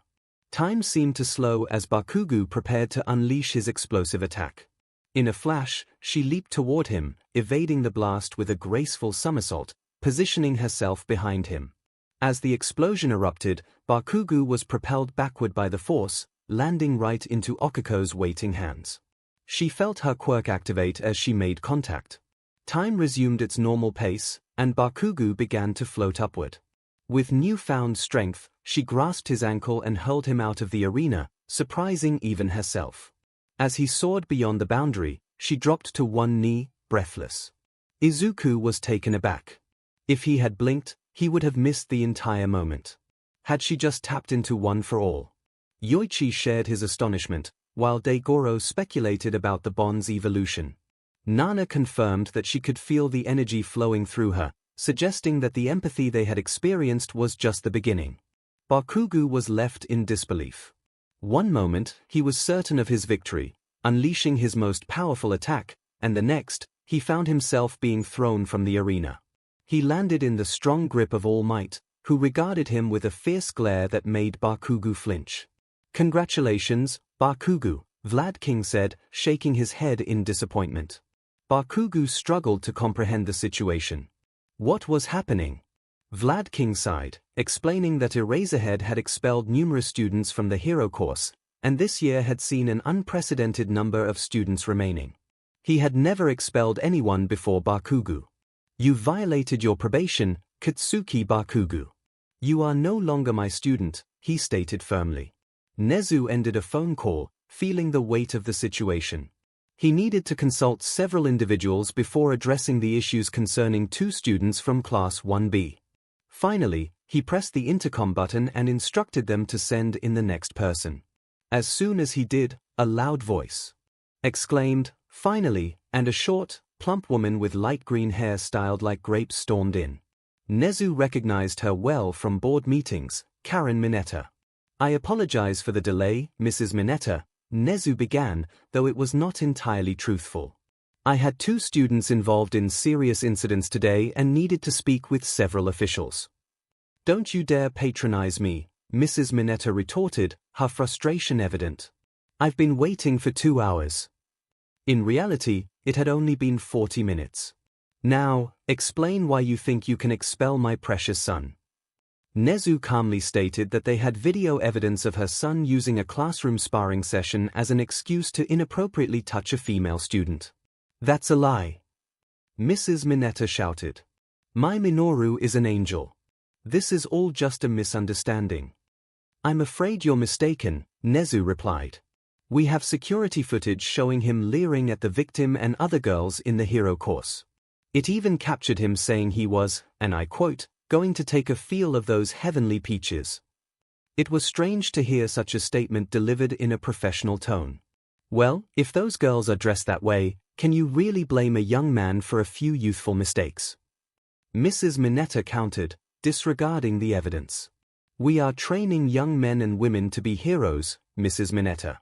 If your son cannot control himself in the presence of tempting outfits, he is not suited for society," 𝗍𝗂 responded firmly. "As if you know anything about society," Mrs. Mineta huffed. "If anyone should be punished, it should be that girl who tormented Minoru after his minor accident. And Recovery Girl, for not healing him afterward." Recovery Girl's quirk would have done little to assist the boy at that moment, as he remained covered in the hazardous material. He required decontamination by the hazmat team. While they may not have needed to spray him down with a high-pressure hose, it proved to be an effective treatment. They had provided him with appropriate medical care, and he was expected to make a full recovery even without the aid of a healing quirk. Mrs. Mineta expressed her outrage, declaring that chemical warfare constituted a serious offense. She insisted that if anyone deserved expulsion, it was the girl responsible. 𝗍𝗂 reassured her that the girl had faced consequences for her first-time use of excessive force against a classmate. Although this amounted to little more than a warning, it was indeed true. Mrs. Mineta continued to protest, claiming that her son would not be treated unfairly. She threatened to escalate the matter to the board, vowing to seek retribution against 𝗍𝗂 and the girl's family. 𝗍𝗂, with a sharp grin, inquired if she intended to dismantle the Yorozu group. Mrs. Mineta abruptly halted, momentarily speechless. After a moment of hesitation, she managed to ask for clarification. 𝗍𝗂 cheerfully informed her that the girl in question was Momo Yorozu, the sole heiress of the Yorozu group. He explained that the delay was due to a recent conversation with her father and his legal team. The color drained from Mrs. Mineta's face as 𝗍𝗂 continued, revealing that her husband had shown great interest in the evidence he had gathered regarding Minoru's past behavior, which had been erased from his record. 𝗍𝗂 had successfully persuaded him not to pursue charges against Yue, but he had to mention that Minoru's inclusion in the hero course was primarily due to concerns about potential retaliation. Mrs. Mineta began to tremble as 𝗍𝗂 elaborated on his good rapport with Momo's father, who was one of Yue's most generous donors and had influence over the board. However, he would still pursue legal action against Minoru in both criminal and civil court. 𝗍𝗂 warned her to prepare for the consequences, as the Yorozu lawyers were known for their effectiveness in such matters. At that moment, Mrs. Mineta fainted. 𝗍𝗂 sighed, reflecting on the lesson that many never seem to learn: there was always a bigger fish. He then summoned the school's medic bots to remove her unconscious form. Next, he turned his attention to another pressing issue. Katsuki Bakugo was in one of the student guidance rooms, and the situation was far from ideal. His hands were restrained in quirk-suppressant cuffs, and he was secured to a chair that had been bolted to the floor. A muzzle covered his face, and even after waiting for over an hour, he continued to struggle against his restraints, muffled exclamations of frustration escaping his blocked mouth. 𝗍𝗂 entered the room, shaking his head in disappointment as he approached the young man. He expressed his discontent, noting that while he was disappointed, he was not surprised. After pressing a button, the muzzle was removed. Bakugo immediately protested, expressing his anger at the situation. 𝗍𝗂 calmly explained that he had the authority to take such actions. He reminded Bakugo of the clear terms of his probation, which included regular therapy and anger management sessions, stating that any disciplinary action would lead to expulsion. In a training match, 𝗵𝘃𝗲 had used a potentially dangerous attack against another hero student and had disobeyed a direct order from All Might not to use his gauntlets. His response demonstrated awareness of his actions, and his comments to Midoriya before the fight suggested premeditation. 𝗵𝘃𝗲 vehemently denied any wrongdoing, insisting he hadn't even struck the girl. 𝗍𝗬 shook his head, explaining that either 𝗵𝘃𝗲 had not yet learned this in his heroic law and ethics classes or had simply not been paying attention. He clarified that an attack against another person does not need to result in injury to be legally considered assault. If the attack caused injury, it would escalate to assault and battery. The use of a deadly weapon would further elevate the charge to aggravated assault. 𝗵𝘃𝗲 protested vehemently, claiming that they had no right to treat him this way and asserting that he was destined to be the #1 hero. 𝗍𝗬 responded that they did not require his presence at the school. He had only admitted 𝗵𝘃𝗲 in the hope of steering him away from a path of villainy, expressing his sadness at the situation. 𝗵𝘃𝗲's anger intensified as he vehemently declared that he would never become a villain. 𝗍𝗬 addressed 𝗵𝘃𝗲 with a serious tone, presenting a folder as he spoke. He informed 𝗵𝘃𝗲 that he was already considered a villain, which left 𝗵𝘃𝗲 in shock. 𝗍𝗬 continued, asking 𝗵𝘃𝗲 to define what a villain truly was, not just his personal interpretation but the legal definition. 𝗵𝘃𝗲, still reeling from the revelation, responded with a definition that described a person who misuses their quirk for criminal activities. 𝗍𝗬 acknowledged 𝗵𝘃𝗲's response and reminded him of the investigation conducted by the 𝗬𝗏𝗧𝗏 agency, a hero agency he had established for discreet inquiries. He revealed that they had uncovered significant evidence of various offenses committed by 𝗵𝘃𝗲 during his time in middle school, including assault and harassment, with many incidents involving quirk usage. 𝗍𝗬 pointed out a legal loophole that escalated the villain ranking of anyone with a quirk who committed a crime against someone without one. Since Midoriya was registered as quirkless during those incidents, the implications were severe. 𝗍𝗬 then presented 𝗵𝘃𝗲 with an arrest warrant, stating that due to recent events, he had submitted the findings to the Hero Public Safety Commission, which resulted in 𝗵𝘃𝗲 being classified as an A-ranked villain. This news shattered 𝗵𝘃𝗲's composure, leaving him in disbelief about the direction his life had taken. 𝗍𝗬 reassured him that many of his former classmates faced similar consequences, even if they hadn't yet received villain rankings. He informed 𝗵𝘃𝗲 that the staff of his school district had been arrested for their involvement in villainous activities, and the district itself had been dissolved. 𝗍𝗬 mentioned, with a hint of cheerfulness, that he planned to demolish 𝗵𝘃𝗲's middle school that very night. 𝗵𝘃𝗲 felt overwhelmed, as if he were drowning in despair. He managed to utter Midoriya's name, but 𝗍𝗬 interrupted, explaining that Midoriya had initially defended him, understanding the pain of having dreams crushed. However, 𝗍𝗬 emphasized that 𝗵𝘃𝗲 had every opportunity to choose a different path and had wasted it. For the first time in a long while, 𝗵𝘃𝗲 found himself crying, tears streaming down his face as he asked what would happen to him next. 𝗍𝗬 explained that the immediate step would be his arrest, and his parents had been contacted and were on their way. He warned 𝗵𝘃𝗲 that a quick trial would likely result in a guilty verdict, leading to prison time. As 𝗵𝘃𝗲 sobbed, realizing the gravity of his situation, 𝗍𝗬 mentioned a possible option. He spoke of 𝗬𝗏𝗃 High School, known for its rehabilitation program for villains. 𝗍𝗬 offered to contact the school and recommend 𝗵𝘃𝗲 for their program after his sentence. A glimmer of hope sparked within 𝗵𝘃𝗲. This could be his chance to prove himself as a hero, just as everyone had always believed he could be. However, after a moment of reflection, he resumed crying, expressing his uncertainty about making decisions. He resigned himself to whatever fate awaited him. 𝗍𝗬 acknowledged 𝗵𝘃𝗲's response and informed him that a staff member would soon arrive to escort him to the police. With that, he bid farewell to Katsuki 𝗵𝘃𝗲. As he gathered his belongings and departed, 𝗍𝗬 reflected on the 2 emails he had prepared for the staff at 𝗬𝗏𝗃 High. One email recommended 𝗵𝘃𝗲 for their villain rehabilitation course, while the other advised against considering him. 𝗍𝗬 opened the drafts folder on his phone and noted the young man's performance. He acknowledged that 𝗵𝘃𝗲 had failed every other test that day but had managed to succeed in this one. With a smile, he sent the recommendation. All Might accepted the request to take young Bakugo into police custody.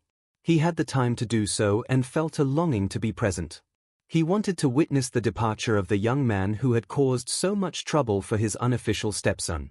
However, when Bakugo was released from his restraints, still wearing quirk-suppressing HNDCFFS and appearing utterly defeated, All Might felt a wave of shame. The boy looked just like young Izuku had on that fateful afternoon on the rooftop. As All Might guided him to the officers, Bakugo was surprisingly compliant. Finally, he mustered the courage to express his thoughts, acknowledging that All Might didn't owe a villain anything but still wanted to know why he had sensed disapproval from the moment he entered the classroom. All Might remained silent for a moment before he began to share a story. He spoke of a quirkless boy who aspired to be a hero, enduring constant mockery for his dream. Despite the ridicule, the boy remained determined to save people and bring hope to those around him. During a villain attack in middle school, he was criticized for his interference, but one hero recognized the potential within him.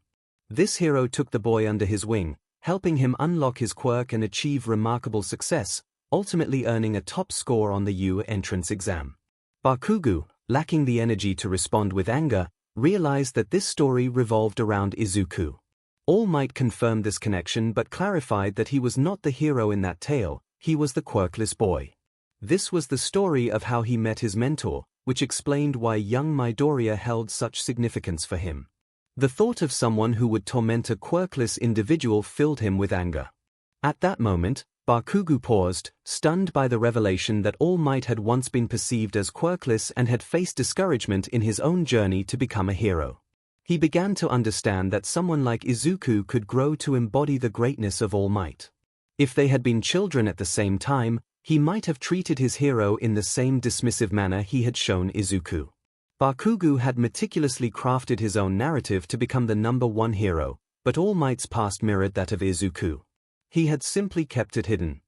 Bakugo had always viewed Izuku as a mere background character in his own story, someone insignificant except for being a minor adversary. Yet, he now recognized that Izuku's journey was just as vital as his own, perhaps even more so. If the story were told from Izuku's perspective, then he. In that moment, it finally struck Bakugo that Nezu was right. He truly was a villain. He was led, nearly in a daze, to the waiting officers. It was a difficult truth to accept, but he had to confront it. Part of Bakugo still yearned to be a hero, but that aspiration felt so distant and unattainable. Everything he had done until now seemed misguided. For the time being, he decided to set aside his dreams of heroism. His immediate goal became learning how to stop being a villain. In the aftermath of the joint training session, after All Might, Eraserhead, and Vlad King had removed Bakugo from the field, Cementos and Recovery Girl instructed the students to change and head to their classes. In the locker room of Class 1A, Izuku returned his hero outfit to its case, his mind racing with thoughts, particularly due to the voices in his head. 𝐒𝐭𝐲 pointed out that Izuku had admitted to himself that he was in love with Okiko, and that this bond had grown stronger, enabling her to move with incredible speed. Daigoro scoffed, suggesting that this should have been obvious. 𝐒𝐭𝐲 insisted on clarifying, noting that there was a lot happening. Izuku thought to himself that he would deal with the implications of that later. Tetsu checked in on him, asking if he was okay. Izuku turned to them and admitted that he felt somewhat drained. Denki remarked that Izuku's girlfriend had confronted his former bully, leading to the bully's expulsion, which he found satisfying. Izuku clarified that he and Okan were not dating, yet both Denki and Ien chimed in with a teasing agreement. Izuku continued, expressing that the situation felt hollow to him. It did not erase the past wrongs of the bully, and he was simply relieved that no one was harmed. A hero praised Izuku's perspective, encouraging him to rise above the bully's actions and let go of the past. Izuku reflected on his own regrets regarding his past behavior towards Bakugo, feeling that his attempts to befriend Bakugo during their difficult times had been a waste.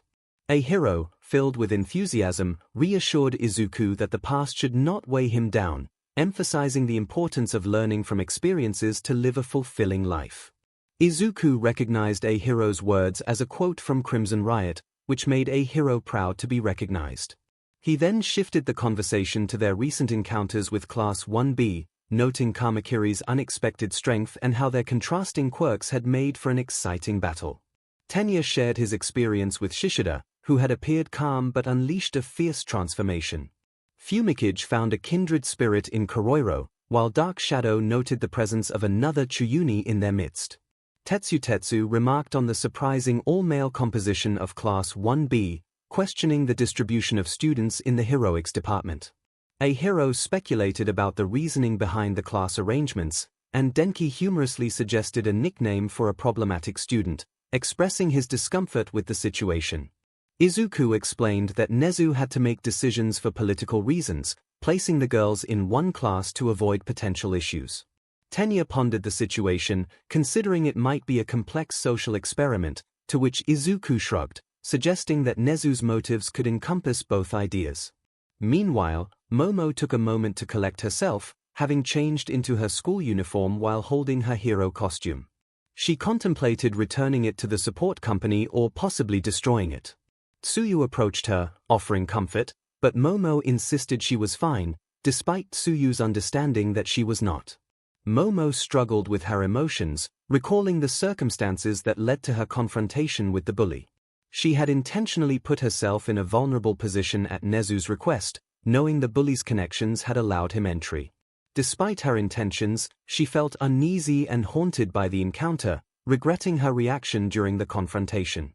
Tsuyu reassured Momo that her instincts were valid, as a hero must be cautious of any lingering threats. Momo countered, expressing her concerns about the potential consequences of using excessive force, especially after the recent expulsion for similar actions. Okiko joined the conversation, clarifying that Momo's situation was different, as she had not been on probation for violent behavior and had followed the guidance of her teachers. Tsuyu remarked that it was hard to believe how the guy had been in disbelief, as if he hadn't done anything wrong. Momo shifted the focus away from herself and asked how Okiko was holding up after everything that had happened. Okiko admitted that she was still feeling a bit on edge, expressing uncertainty about what might have occurred if the unexpected event hadn't happened when it did. Momo inquired if Okiko had any idea about what had caused it. Tsuyu glanced around, noting that the other girls were absent, and suggested that it must have been Aizu-chan's quirk, as she had sensed something from him just before Okiko moved at incredible speed. Okiko speculated that the bond had given her a sort of power boost, describing it as feeling like adrenaline but amplified. Momo asked if Okiko could recall anything else that might have led up to that moment. Okiko explained that she had been in serious trouble, her mind racing, when she suddenly heard a sound in her head followed by a rush that slowed everything down.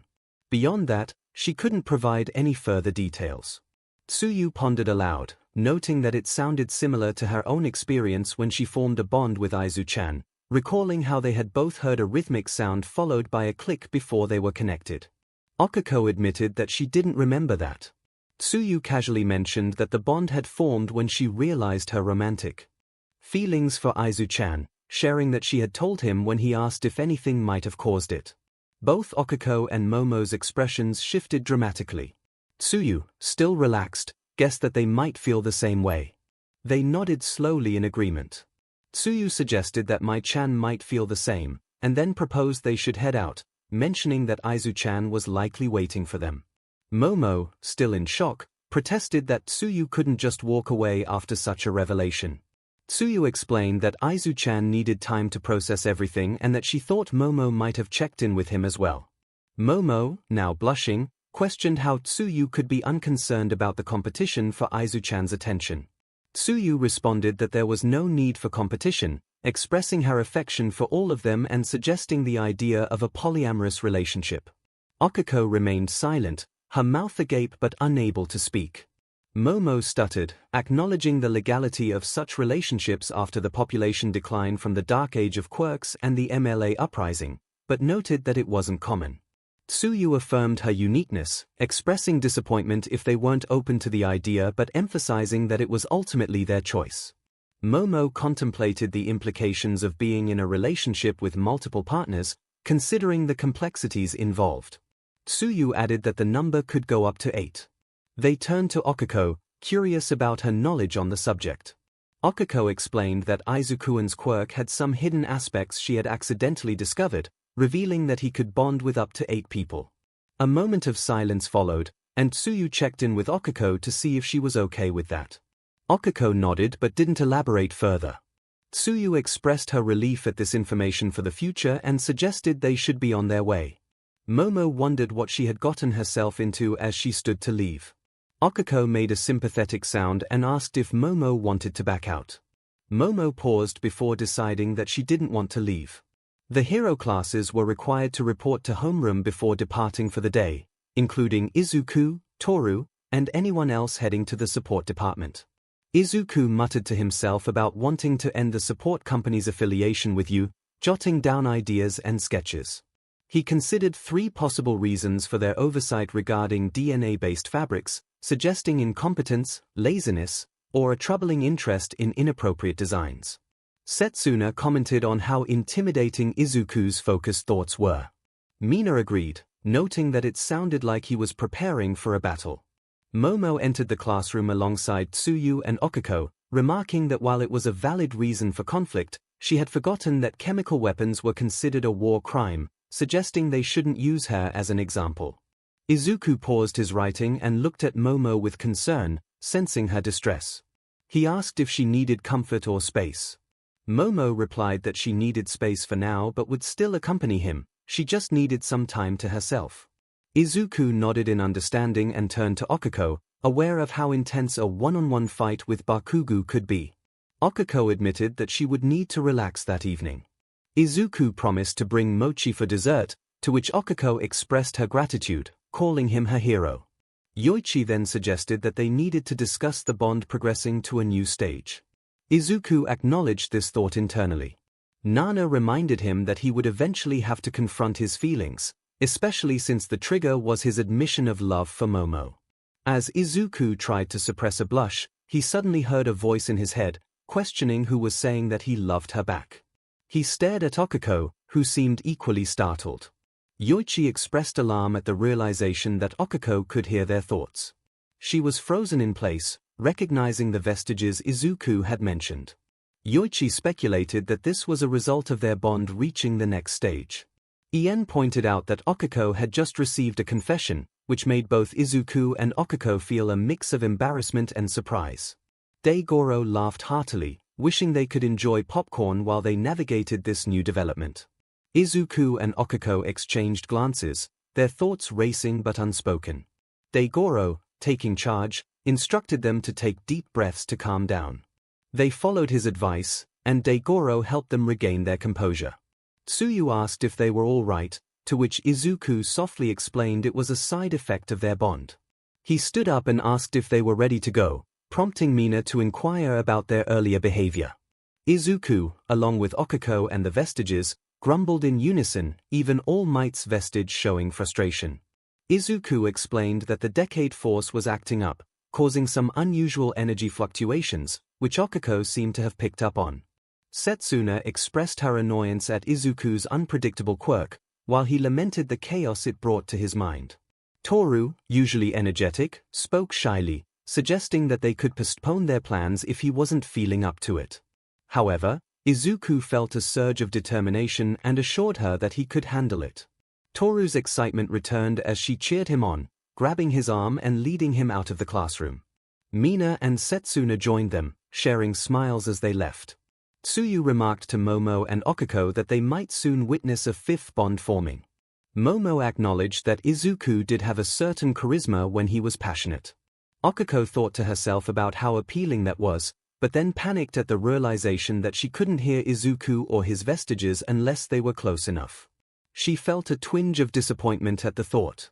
Izuku, also coming to the same realization, silently wished for a mute button for his quirk. Yoichi informed him that while there wasn't a mute option, there were techniques to compartmentalize thoughts, allowing them to maintain some separation when needed. 𝗎𝗿 noted that it was how Shinomori managed to maintain his reclusive lifestyle even after his passing. He had shown remarkable dedication and had become unexpectedly talkative since 𝐒𝐻𝐽 acquired the quirk. 𝐒𝐻𝐽 acknowledged that this was the first time they could influence their surroundings, even if indirectly. He also mentioned that Izuku was a good person. 𝗧𝗪𝗏 remarked that at least 𝐒𝐻𝐽𝐽 had remained calm about it, unlike 2 and 3, who were sulking in their corner. Before the conversation could progress further, Yoichi interjected, stating that he could create a mental barrier to shield them. While they would still be able to communicate with her, this barrier would help filter out unwanted thoughts. He added that they would need to learn how to implement it, as well as teach her. Izuku wondered why this was necessary. Nana explained that it was important for when another bond advanced in level. He was connected to the girls, but they were also linked to one another. Izuku sighed, finding the quirk troublesome, but he had to set aside his thoughts as they arrived at their destination. As danger sense alerted him, Izuku raised an arm, signaling everyone to step back. Moments later, a tremendous explosion sent the door flying off its hinges, filling the hallway with smoke. Izuku dashed forward to prevent Mai from colliding with the wall. He expressed his concern for her well-being, asking if she was all right. Mai exclaimed her appreciation for him, calling him her airbag and playfully suggesting he stay close for future mishaps. 𝗏𝗏, sounding weary, acknowledged the situation and expressed his concern about the frequency of Izuku and his friends visiting his department to speak with Mai. Izuku, maintaining a cheerful demeanor with a hint of seriousness, indicated that they needed to discuss something important. 𝗏𝗏 felt a chill run down his spine, accustomed to the signs that something was amiss. He inquired about the target of their discussion. Izuku revealed that they needed to address the designer and support company responsible for Hagikyu's costume. As the smoke dissipated, 𝗏𝗏 moved to his workstation to review the first-year files. He usually refrained from getting personally involved but recognized that they would need to scrutinize support companies more closely. He noted that the file indicated it was merely a pair of gloves and boots. Toru, feeling embarrassed, admitted that was indeed what she had requested. 𝗏𝗏 glanced at the walking school uniform beside Izuku, relieved that the situation was less awkward than he had anticipated, yet still concerned. Izuku pointed out that any reputable support company should be able to recognize and recommend suitable options for someone whose quirk needed to integrate with their attire. He acknowledged that it had been prohibitively expensive in the past. 𝗏𝗏 reviewed the file and noted that a designer from Detnerat had worked on it. He remarked that this team had designed several female costumes, including Yorozu's, and sighed, realizing that Nezu would likely take great interest in this matter. Izuku sighed in response, grateful that he might finally have a chance to confront some of the individuals responsible. Mai, uncertain, asked if Izuku disliked Detnerat, given their reputation for producing quality gear. Izuku explained that he had been misdiagnosed as quirkless due to an extra toe joint, which caused most shoes to pinch his feet. He and his mother had hoped Detnerat would accommodate his needs, but they had been unwelcoming to someone perceived as quirkless. Tsuyu inquired if that was why he wore red shoes. Izuku confirmed that the company was the only one producing comfortable, durable footwear for his condition, always in that specific shade of red, and that they could only be ordered online. Mai expressed her surprise at the prospect of confronting a corporation, noting it was a new experience for her. She then excitedly mentioned something else, but Izuku interrupted, suggesting they save it for later. Mai accepted this without complaint. Izuku recognized the urgency of resolving the issue and stated that they would need to fill out forms and take measurements. 𝗏𝗏 offered assistance, opening a door to one of the adjoining labs. At that moment, Mina and Setsuna enthusiastically took Toru away, declaring they would ensure she looked fabulous. Toru yelped as she was carried off by the 3 girls. This left Izuku, Okiko, Mai, Momo, and Tsuyu in the lab. Once the door was closed, Izuku turned to Mai, indicating that they could now discuss the bonds. Mai expressed her excitement, wondering if something unusual had happened, as she recalled feeling a shockwave earlier. She also noted Okiko's position on the other side of the room.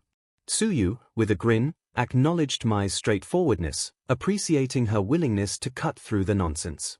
Izuku explained that during Okiko's fight with Bakugo, things had taken a turn for the worse, leading to an evolution in their bond. This change allowed Okiko to move incredibly fast and dodge a close-range explosion. Mai then inquired if that was the reason for abandoning the grenade gauntlets. Izuku confirmed her suspicion and continued, revealing that upon returning to the classroom, they discovered another aspect of their connection. If they were close enough, they could hear each other's thoughts. Momo and Tsuyu exchanged glances, noticing the deep blush on both Izuku and Okiko, which clarified the awkwardness in the air. Izuku mentioned that they needed to discuss this in private and asked Okiko if he could test something. Unsure of how to respond, Okiko hesitantly agreed, feeling a bit awkward about her hands. Thankfully, she had managed to tape her fingertips before leaving the classroom. Izuku stepped closer to her and stood in silence for a moment. Inside her mind, Okiko heard Nana Shimura's voice, asking if she could hear Izuku's thoughts. When she replied no, Izuku sighed in relief, explaining that he had created a barrier around his mind. Now, when they were within range, they could communicate telepathically without overhearing each other's random thoughts. Mai remarked on how strange this quirk bond was and expressed her curiosity about its cause. Tsuyu confirmed that she had informed Izuku about the bond, hinting at his issues. Mai eagerly asked for more information. After a brief pause, Momo explained that a bond is triggered when someone feels attracted to Izuku. Mai was taken aback, realizing that her feelings were more than just friendship, possibly influenced by her lack of sleep.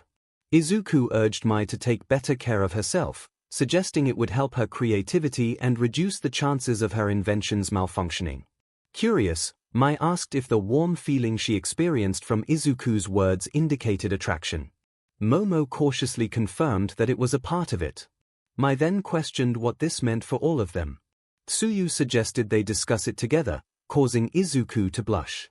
She pointed out that they all understood the trigger now and assumed the feelings were mutual. Izuku struggled to express himself, overwhelmed by his emotions. He complimented each of the girls, appreciating their unique qualities, but quickly became flustered, realizing he was rambling. The girls watched him in awe, finding his sincerity endearing. Tsuyu, maintaining her usual deadpan demeanor, remarked that her heart felt like it had exploded. Izuku confessed that he felt greedy for wanting a girlfriend, something he had never thought possible until now.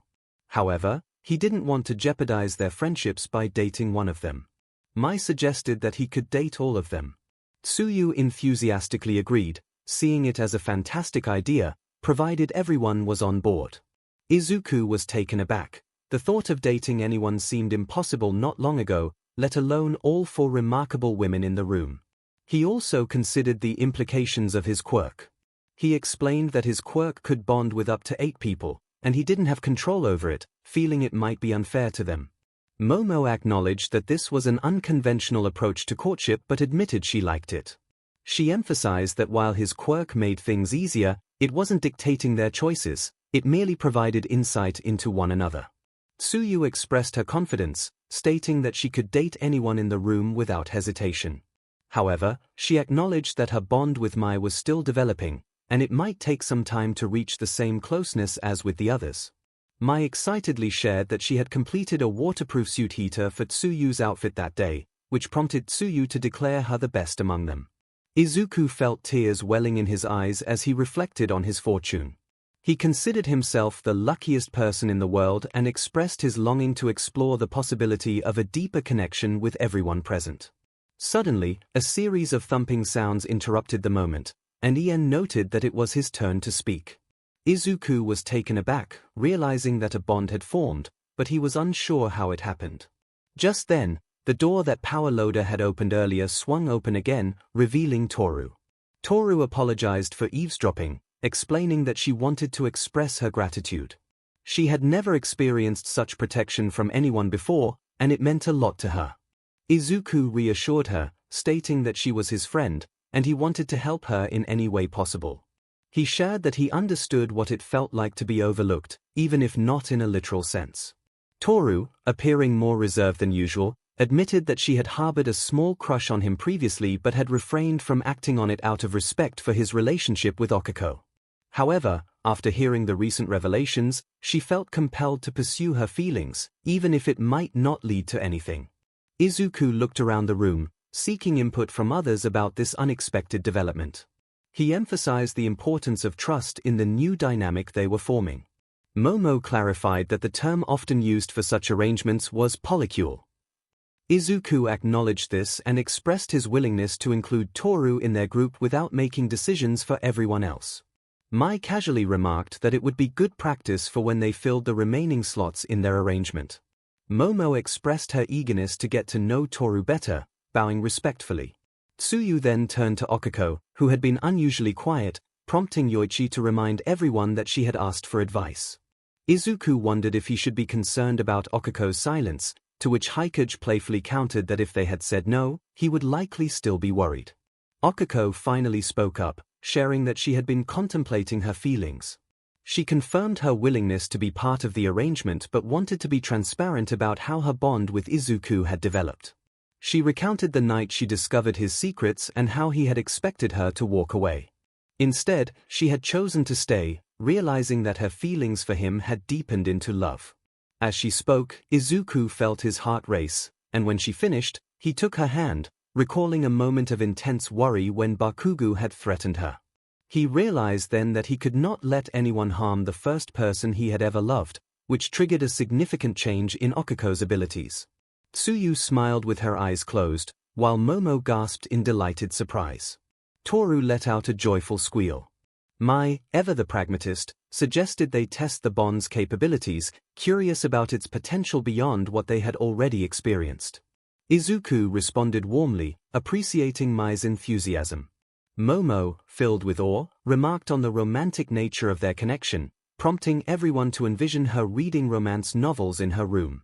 Toru, buzzing with excitement, asked if that was why they had been so flustered, eager to know if they could read each other's thoughts and realize their love for one another. Izuku shyly confirmed this, acknowledging that it wasn't the most conventional way to confess but nonetheless significant. Tsuyu remarked that if the recent events hadn't unfolded, they would likely have been avoiding the topic for a year or two. Toru excitedly embraced Izuku and Okiko, expressing her happiness for them. Izuku felt warmth from the hug, his emotions overwhelming him as he laughed and cried simultaneously. He marveled at his good fortune, feeling grateful for the love he had found. That evening was filled with tears as Izuku and Okiko shared their story with 𝐭𝐽𝐫. Initially, 𝐭�𝐽𝐫's tears were those of sorrow, brought on by the troubling news of Katsuki's actions, his expulsion, and arrest.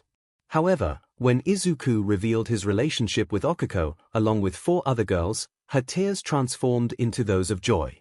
The following day at lunch, Izuku received a message from his mother indicating that it wouldn't be a good time for Okiko to visit that night. Okiko confidently stated that she would be fine, asserting her independence. She noted that they couldn't spend every night together. Suddenly, Mina appeared beside Okiko, playfully commenting on her choice of words. Setsuna joined in, both of them wearing teasing smiles. Tenya protested, claiming that such accusations were harmful. Okiko sighed, acknowledging that she might need to be more careful with her words, prompting laughter from her friends. The day progressed without incident, and Izuku nearly forgot about the earlier concerns until he returned home to find his mother sitting in the living room with Mitsuki and Masaru Bakugo. Izuku realized the reason for their visit. He greeted them with a sad smile, expressing his wish for better circumstances. It felt strange to see them. His mother had clearly been crying, and Mitsuki appeared to have been in a similar state, looking even more distressed. Masaru, on the other hand, had initially seemed coldly furious, but that expression shifted to deep sorrow upon Izuku's arrival. Mitsuki stood up, seemingly wanting to rush over and embrace Izuku as she had when he was younger. However, she restrained herself, tears streaming down her face as she bowed deeply. She attempted to speak, but no coherent words emerged. Masaru stood beside his wife and bowed just as deeply, expressing their sorrow for what Izuku had endured. They wished they had known the full extent of Katsuki's actions, asserting that they would have intervened had they been aware. Izuku felt his heart ache. He had distanced himself from Katsuki after the entrance exam, with the support of his new family. He now had friends who were far better than Katsuki had ever been.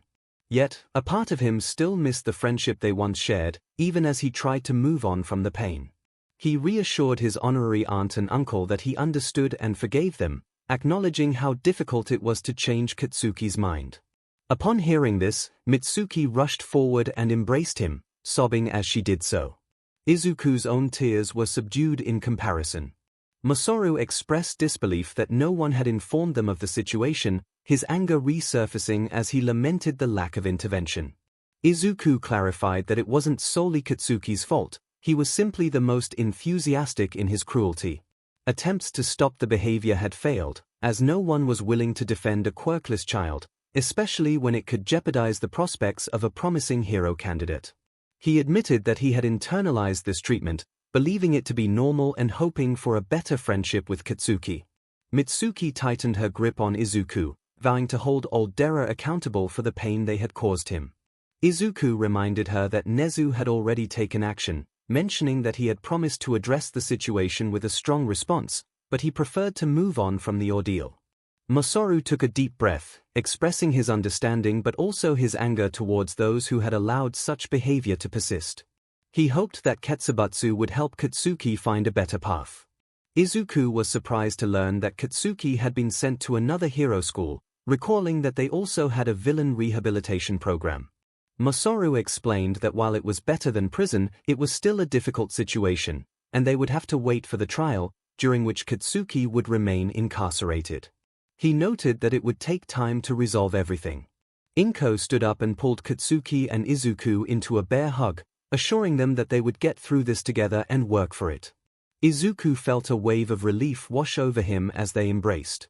Katsuki's situation was undeniably tragic, but at least it wouldn't ruin his mother's cherished friendship. As Izuku entered All Might's office, he expressed his disbelief about the current events.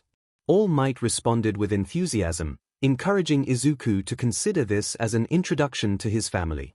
Izuku inquired whether they were aware of One for All, expressing his concern about revealing anything accidentally. All Might explained that he had informed David about it, but not Melissa, although they both knew about his injury. He reflected on his hesitation to share the secret earlier, fearing for David's family's safety after his marriage. In hindsight, he realized that keeping it a secret might not have been necessary. Izuku paused, questioning if All Might was saying this solely because of his inquiry. All Might reassured him that One for All was now Izuku's quirk, and he should treat it accordingly. He added that as Izuku's relationships developed, keeping secrets would become increasingly difficult. Izuku acknowledged that while One for All was his quirk, its secrets were not solely his to disclose. All Might nodded in agreement, expressing his gratitude that Izuku waited for his consent.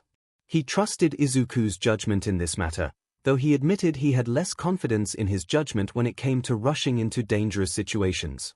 With a playful groan, Izuku acknowledged All Might's concern, though he couldn't help but smile.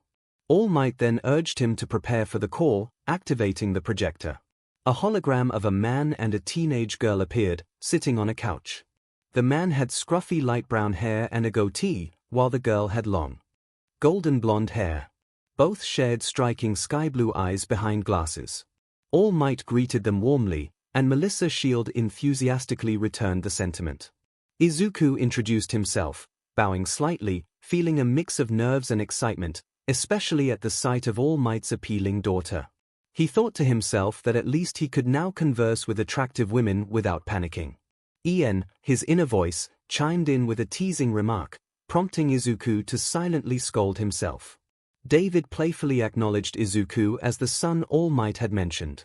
All Might, however, appeared somber as he indicated it was time to reveal his true form. With a cloud of steam, his emaciated state became visible, prompting gasps from Melissa and David.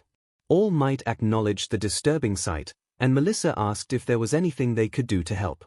All Might mused about the advancements in medical technology, lamenting that he had relied on temporary fixes due to his lifestyle. Izuku suggested that once All Might retired, he could pursue more permanent solutions. He then inquired about the viability of cloned organs or mechanical substitutes for his missing lung and incomplete gastrointestinal tract. Melissa explained that growing a cloned organ would take time, but it was a feasible option. She also mentioned various mechanical solutions, though they carried risks of breakdown or rejection. Turning to David, she asked about the progress of Klaus and his team with the reactive mesh. David informed them that secondary testing was underway, though it was still in the trial phase. All Might, feeling slightly overwhelmed, insisted they didn't need to go to such lengths for him. Melissa firmly disagreed, emphasizing that All Might had saved countless lives and was worth any expense. Izuku echoed her sentiment, passionately stating that All Might deserved a long and comfortable retirement. All Might expressed uncertainty about what retirement would look like, prompting Izuku to gesture around the office and remind him of his current job. All Might smiled, acknowledging that it did have its perks. Melissa then turned her attention to Izuku, correcting herself as she called him by his last name. Izuku reassured her that she could use either name. Melissa, feeling a flutter of excitement, expressed curiosity about his quirk. Izuku explained that his quirk involved energy stockpiling, which he could utilize in various ways. He described full cowl, a technique that enhanced his physical abilities, and danger sense, which allowed him to detect imminent danger. He also mentioned flight, which was self-explanatory, and hinted at other potential uses he had yet to discover. Melissa expressed her admiration for Izuku's quirk, noting its versatility and power. Izuku explained that he had only recently discovered his quirk, which he named Decade Force, after finally becoming strong enough to use it without harming himself. Melissa's excitement grew when she learned that Izuku had grown up without a quirk, a situation she could relate to. She shared her own experience of being quirkless, which brought a smile to Izuku's face. They both felt a sense of camaraderie in their shared struggles. Izuku voiced his concern about how people treated her because of her quirkless status, to which Melissa replied that while some could be unkind, most were accepting, especially since her father was influential on the island where she grew up. They discussed the demographics of quirkless individuals, noting that certain populations had higher rates of being quirkless. Melissa speculated that she might transfer to U.S. support department, and Izuku mentioned how his friend Mai would appreciate her insights on support gear. David, Melissa's father, observed their interaction with a warm smile, prompting a light-hearted moment among the group. Izuku shifted the conversation to a more serious topic, asking David about a past incident involving Mexico. All Might, visibly uncomfortable, encouraged David to share the story. David recounted an adventure in Arizona where he and All Might had mistaken two Mexican heroes for cartel members due to a language barrier. The misunderstanding was resolved when All Might spoke Japanese, revealing that the heroes had learned it in their youth. Izuku was curious about what had happened to those heroes, and David informed him that they occasionally met at the Expo and had even gotten married. Melissa mentioned that she kept in touch with their son, and All Might expressed his longing to reconnect with the heroes. Feeling shy, Izuku asked Melissa if he could chat with her, to which she eagerly agreed, teasing him about Mai possibly feeling jealous. Izuku reassured her that he valued friendship over competition in support gear. Just as Izuku was enjoying the moment, a sound interrupted them, causing him to feel both excitement and apprehension. All Might acknowledged hearing the noise as well, and David's expression shifted to concern. He realized that they had more to discuss with Melissa, hinting at secrets that had yet to be revealed. After an extensive discussion about One for All, its history, Izuku's acquisition of it, and the nature of the bonds, Izuku and Melissa exchanged glances. Melissa was diligently taking notes, which made Izuku's heart race, and her expression shifted from concern to curiosity. This was a significant advancement in their understanding of quirk science, Melissa remarked with enthusiasm. They would need to conduct thorough tests on this. Izuku, feeling a bit shy, acknowledged that they had planned to do that anyway, amidst their training for the sports festival. Melissa cheerfully requested Izuku to share Mai's contact information, mentioning her access to numerous resources unavailable at UA. They would uncover the full extent of how his bonds functioned. Izuku expressed his surprise at her calm reaction, especially since he had not been entirely truthful earlier. Melissa explained that she had spent her life on an island dedicated to developing top-secret technology, so she understood the necessity for operational security. She reassured him that if it ever became distressing, she would find a way to sever the bond, adding that being connected to an intelligent and charming boy could be worse. Izuku felt a wave of relief wash over him. Nana noted that they had established a bond for Toshi, suggesting it was time for the edgelords to take their turn. Tu quickly dismissed that idea, asserting that Izuku had not been involved in the decision-making process, nor had the girls beyond their interest. He questioned whether their reluctance mattered. 2 and 3 expressed their frustration in unison. 𝐎𝐻𝐻𝐼𝐴 lightened the mood with a joke about what would happen later. Izuku struggled to contain his reaction to that. Nezu happily announced that they had gathered all the necessary data. Izuku and Okiko were both breathing, while Momo and Tsuyu appeared to be recovering, albeit slowly. Toru's condition was harder to gauge, but Izuku could sense her fatigue through their bond. They began to remove the various sensory bands attached to their heads, hands, necks, and other areas that did not require more private removal. Seated nearby in the testing gym were Nezu, Recovery Girl, All Might, Mai, and, through individual holograms, David and Melissa Shield. Both Mai and Melissa were similarly outfitted with sensors. Izuku smiled as he took a sip from a water bottle and asked for the verdict. David explained that the EEGs indicated normal brain activity among all of them, regardless of distance. There were noticeable spikes whenever a member utilized the empathy features of a Stage 1 bond, with Melissa being affected just like the others. Nezu added that the only observable difference in physical capabilities occurred between Midoriya and Uraraka when they were within range of their Stage 2 bond. When they were within 10 meters of each other, brain activity surged, and both of their base physical abilities increased by 10%, regardless of whether Midoriya was using his quirk or not.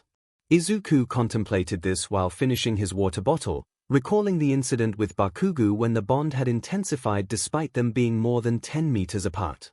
Nezu expressed a longing to have tested them both for that scenario but mentioned that he had been vetoed. Recovery Girl interjected, emphasizing that she would prefer not to risk their lives for an experiment. Nezu acknowledged her concern, appearing somewhat humbled for the first time in front of the students. He noted that, as far as they could tell, the life or death defense mechanism had no limits, or at least a significantly extended one. Izuku recognized the importance of this information but cautioned that they could not depend on it. Entering a perilous situation with the expectation that their bond would protect them could lead to discovering its limitations in a dangerous way. Recovery Girl dryly remarked on Izuku's newfound understanding of self-preservation, calling it a miracle. Izuku blushed and stammered, while Nezu stated that now that they had a baseline for his quirk, they should be ready to observe how it might improve when another bond reached the next stage, or if he and Uraraka potentially advanced to a third stage. Clearing his throat, Nezu dismissed them. Mai approached the group with the projector for Melissa's hologram and asked what they thought might trigger a Stage 3 bond. Izuku and Okiko turned bright red at the question, with Momo not far behind. Tsuyu began to chuckle, while Melissa simply shook her head in disbelief. Mai, confused, asked what she had said wrong. Toru, clearly amused, placed a hand on Mai's shoulder and teased her about her naivety. After a moment of realization, Mai's eyes lit up as she exclaimed that they would need to engage in a more NTMT relationship to achieve that. Tsuyu's laughter filled the room, growing into hearty belly laughs that Toru and Melissa joined in on, while Momo covered her face in embarrassment. Izuku stood frozen until Mai pointed out that Okiko was on the ceiling. Looking up, he saw his girlfriend, bright red and floating high above, having accidentally activated her quirk. The sight was almost overwhelming for him, but he quickly decided to float up to her. He called out to her, asking her to come down. Okiko playfully declared that she would stay up there, away from embarrassment. Izuku responded that as long as she was okay, it was fine. Okiko assured him that being near him would help her hold out longer and suggested that he could catch her if she dropped down. Izuku raised an eyebrow, questioning if that would really make her feel less embarrassed. Okiko turned away from the floor, stating that she couldn't hear the others from up there. He smiled sympathetically, knowing that the moment would change once present MIC arrived. Okiko pouted, feeling her plans were thwarted, and finally agreed to come down. When he asked how she wanted to descend, she pondered for a moment before asking him to surprise her. In a spontaneous decision, he lifted her in a bridal carry and floated them both down to the ground. Did it ease the embarrassment for either of them? Not at all. Did he regret it? No way. Okiko muttered playfully at him, trying to suppress a smile. Momo nearly swooned at the sight, Tsuyu nodded in approval, and Toru cheered and applauded as they landed. Melissa's hologram flickered before she returned, giving a whistle of approval. Once Okiko was back on her feet, Mai exclaimed that she wanted to try that too. Izuku braced himself for Mai to leap into his arms, but instead, she surprised him by lifting him in the same bridal carry. Izuku marveled at her strength, expressing his astonishment. Melissa blushed at the display and made a note to see if her father could expedite the school transfer process. Mina groaned in frustration, declaring her intent to resurrect and then confront whoever invented calculus. Momo pointed out that it could be either Newton or Leibniz, depending on whom one believed. Mina confidently stated she would take on both of them. Setsuna slumped down, expressing her disdain for math. Denki, enviously, reminded her that at least she was good at it. Setsuna chuckled, noting that being good at it didn't make it any less terrible. Toru complained about the study group, suggesting they should be training for the sports festival instead. With a few exceptions, like Tsuyu, who was babysitting her siblings, the students of Class 1A had gathered at Momo's mansion for the study session. Tenya enthusiastically emphasized the importance of maintaining respectable grades alongside showcasing their skills at the festival, insisting that excelling at the sports festival only to fail midterms would be unacceptable. Izuku chuckled as he glanced at Pony after reviewing her essay, complimenting her improved grasp of Japanese. Pony sighed, wishing she sounded less awkward when speaking the language. Okiko thanked her for helping with English, her accent noticeably better than before. Kyoka chimed in, asking if everyone agreed that Pony was impressive for tackling both calculus and English, especially the challenge of learning calculus in English. Most students shuddered at the thought. Momo then called for a break, allowing everyone to stretch, use the restroom, or enjoy the impressive buffet laid out for them. Izuku stepped out to use the men's room. While washing his hands, his thoughts drifted to the girls, especially Momo. The joy she found in these study groups was truly charming.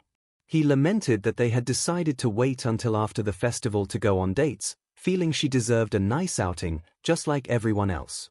Yoichi interrupted his thoughts, suggesting that the bonds they shared with Momo might not solely depend on their quirks. Izuku was curious about his perspective. Yoichi explained that while their quirks might not have strong synergy, their similar upbringings created a deeper connection. Both he and Momo had lived sheltered lives, albeit under different circumstances, and they shared a love for books. Izuku nodded, contemplating this insight. If their connections were based purely on quirk similarities, Daigoro's quirk would align better with Shiozaki than with Tsuyu. Daigoro added that he was glad his bond hadn't formed with Momo, finding her too uptight for his taste, while he appreciated Tsuyu's more relaxed demeanor. Izuku pondered the situation, realizing that she might not be pleased with what was happening. He certainly didn't want to make her feel uneasy. Nana acknowledged this, noting that personality and history could play a role. However, she felt there was a stronger bond between Okiko and herself due to their quirks. Ian agreed, adding that he felt the same way. 𝐒𝐽𝐽 considered the matter, stating that since he and Mai shared both quirk and personality traits, he believed he had the advantage. Daigoro, clearly frustrated, pointed out that 𝐒𝐽𝐽 was a recluse living in the woods while Mai was an inventor. 𝐒𝐽𝐽 retorted that both were merely different forms of social outcasts, thus he still claimed victory. Nana countered, suggesting that if those were the criteria, Toshi would win. He was deeply connected to Americana, she was American, both were quirkless, and they shared similar physical traits, with him being her honorary uncle. 𝐒𝐽𝐽 grumbled in defeat as All Might's spirit beamed with pride. Izuku rolled his eyes as he exited the restroom. Upon leaving, he found Mina and Setsuna waiting for him in the hallway. Yoichi, sensing something, remarked on the ominous atmosphere as his danger sense began to tingle. Mina greeted him in a sing-song tone that felt somewhat threatening, indicating they needed to talk. Izuku stuttered, asking if everything was all right. Setsuna replied that it depended entirely on him, her smile revealing a hint of concern.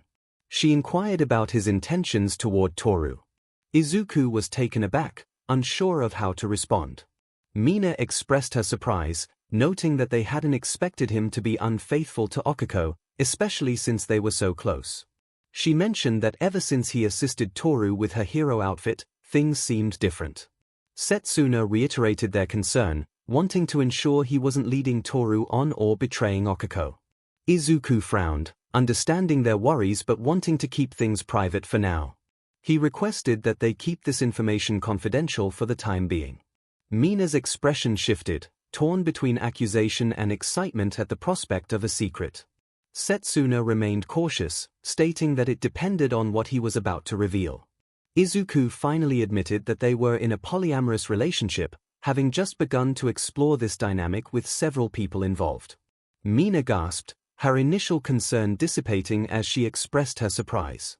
Setsuna relaxed slightly but still looked worried, suggesting that it seemed like he was being unfaithful. Izuku firmly denied that notion, insisting he would never betray anyone's trust. They all simply wanted to date, and he didn't want to hurt anyone by excluding them. Mina encouraged Setsuna to see it differently, emphasizing that this arrangement meant more love to share, not the same as cheating. Izuku clarified that while they weren't ashamed of their relationship, they also didn't want to make it public knowledge.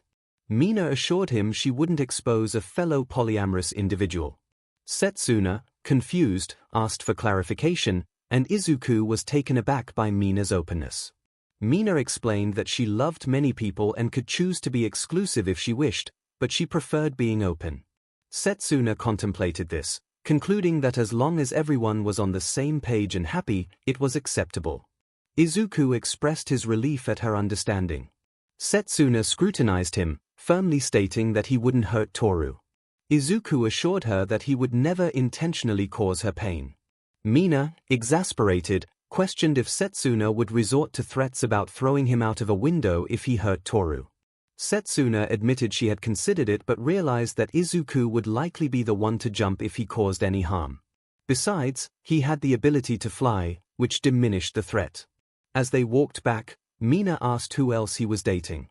Izuku blushed, reluctant to share too much. Mina shrugged, stating it made sense and that she would simply have to find out for herself, grinning mischievously. 𝐲𝗪 muttered about the ominous tone of the conversation. Izuku expressed his wish that they could have trained together, noting how quickly the 2 weeks leading up to the sports festival had passed. Tenya looked at him quizzically, reminding him that they were competing against each other, and training together would undermine that effort, giving their opponents an advantage. Izuku countered that training with someone else made improvement easier. He argued that sparring would be far more effective than merely studying tactics or practicing alone. Additionally, they would benefit from sharing information while working together. Itsuka nodded in agreement, acknowledging that both had valid points. She suggested it was a matter of deciding whether shared improvement was worth the risk of revealing weaknesses. Izuku inquired whether sparring while preparing for martial arts tournaments was typically problematic. Itsuka responded that it wasn't as much of an issue as one might think. She explained that training in a dojo with others for an extended period allows one to intuitively understand their strengths and weaknesses. Izuku nodded, feeling a longing to reflect further, but the lights illuminated as President MIC called them to the field. Class 1A stepped out to a roaring applause. When Class 1B entered, the applause was still loud, but it was evident that it was less enthusiastic. Yoichi speculated that this explained Monoma's incessant ranting. Nana chimed in, recalling how satisfying it was when Shoda had struck Monoma behind the knee. Izuku attempted to focus on the announcements to avoid the intense gaze Todoroki was directing at him. He noticed Shinso from Class 1C watching him, along with a tall, muscular student with red and white hair styled in a pompadour, who seemed somewhat familiar. Mai, surrounded by her various gadgets, waved at him from her spot in Class 1H. He smiled and gave her a thumbs up. Midnight, dressed in her eye-catching outfit, cracked her WHP and introduced Izuku Midoriya as the first-year student representative to deliver the athlete's oath. A voice from the general education section questioned why Izuku was chosen for this honor, speaking loudly enough for many to hear. In his defense, Toru pointed out that he had achieved the highest score in the entrance exam. Another voice from General Ed grumbled that it was only for the hero course, but the red and white pompadour student defended Izuku, reminding everyone that he had beaten All Might's record. As Izuku approached the podium and took the microphone from Midnight, he took a deep breath, prepared himself, and began by stating that holding the sports festival was a poor decision. The crowd murmured in confusion at his words, and several members of Class 1B shot him disapproving looks. He clarified that broadcasting the sports festival was the real issue. He reminded everyone that Yu had recently been attacked by villains. Thankfully, they had emerged from that encounter without casualties, but now they were under scrutiny. Any villains who had escaped or those who believed they could succeed where others had failed would be watching, ready to exploit their display of capabilities. Izuku pledged to give his all to deter any villain watching from thinking about attacking again. He urged his classmates in Class 1A to demonstrate why the leader of the League of Villains had fled in defeat. He encouraged his peers in Class 1B to show that they would have faced the same fate as the villains had they been in their position. He called on the support students to prove they were well-equipped for any challenges ahead and urged the general education and business students to show that they were not easy targets. He reminded everyone that there were 2 open seats in the hero course and challenged them to prove why they deserved those opportunities. Izuku declared that he would show his utmost potential and expected the same from each of them, rallying them with a call to go beyond. The enthusiastic response of +Ultra echoed from his fellow students, the audience, and several teachers he could see. With that, Midnight quickly announced the first event, an obstacle race. The students moved to the starting position, which led to a narrow corridor.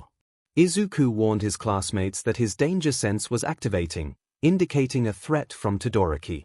Kirishima scoffed, dismissing the idea that Todoroki would attack them as unmanly. Momo reminded them that it wasn't against the rules.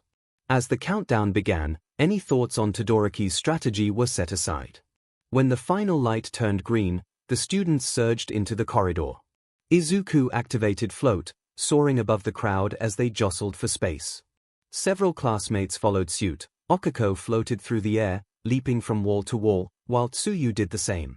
Izuku's danger sense proved accurate as Todoroki unleashed a wave of ice, freezing many students in place and coating the ground in a slick layer. Izuku scoffed, flying past Todoroki, and spotted a horde of menacing robots, including over a dozen zero-pointers, standing ready to confront the students. Izuku had tested the capabilities of Float. He could safely channel the power of One for All into his flight, more effectively than he could into his physical form. He could soar over the robots at incredible speeds, potentially clearing the entire course in under a minute. For a moment, it seemed like he would achieve that. Then, he felt his danger sense activate and turned back to see Todoroki had frozen the zero-pointers in such a way that they were deliberately collapsing onto other students. Doubling back at intense speeds, green lightning crackled around Izuku as he landed forcefully on the robot, pushing it away from the students below. Izuku heard Tetsu and Kirishima cheer him on, both of whom were in the path of the falling machines. At least the targets could handle it, he thought as he continued flying, now vigilant to prevent such incidents from occurring again.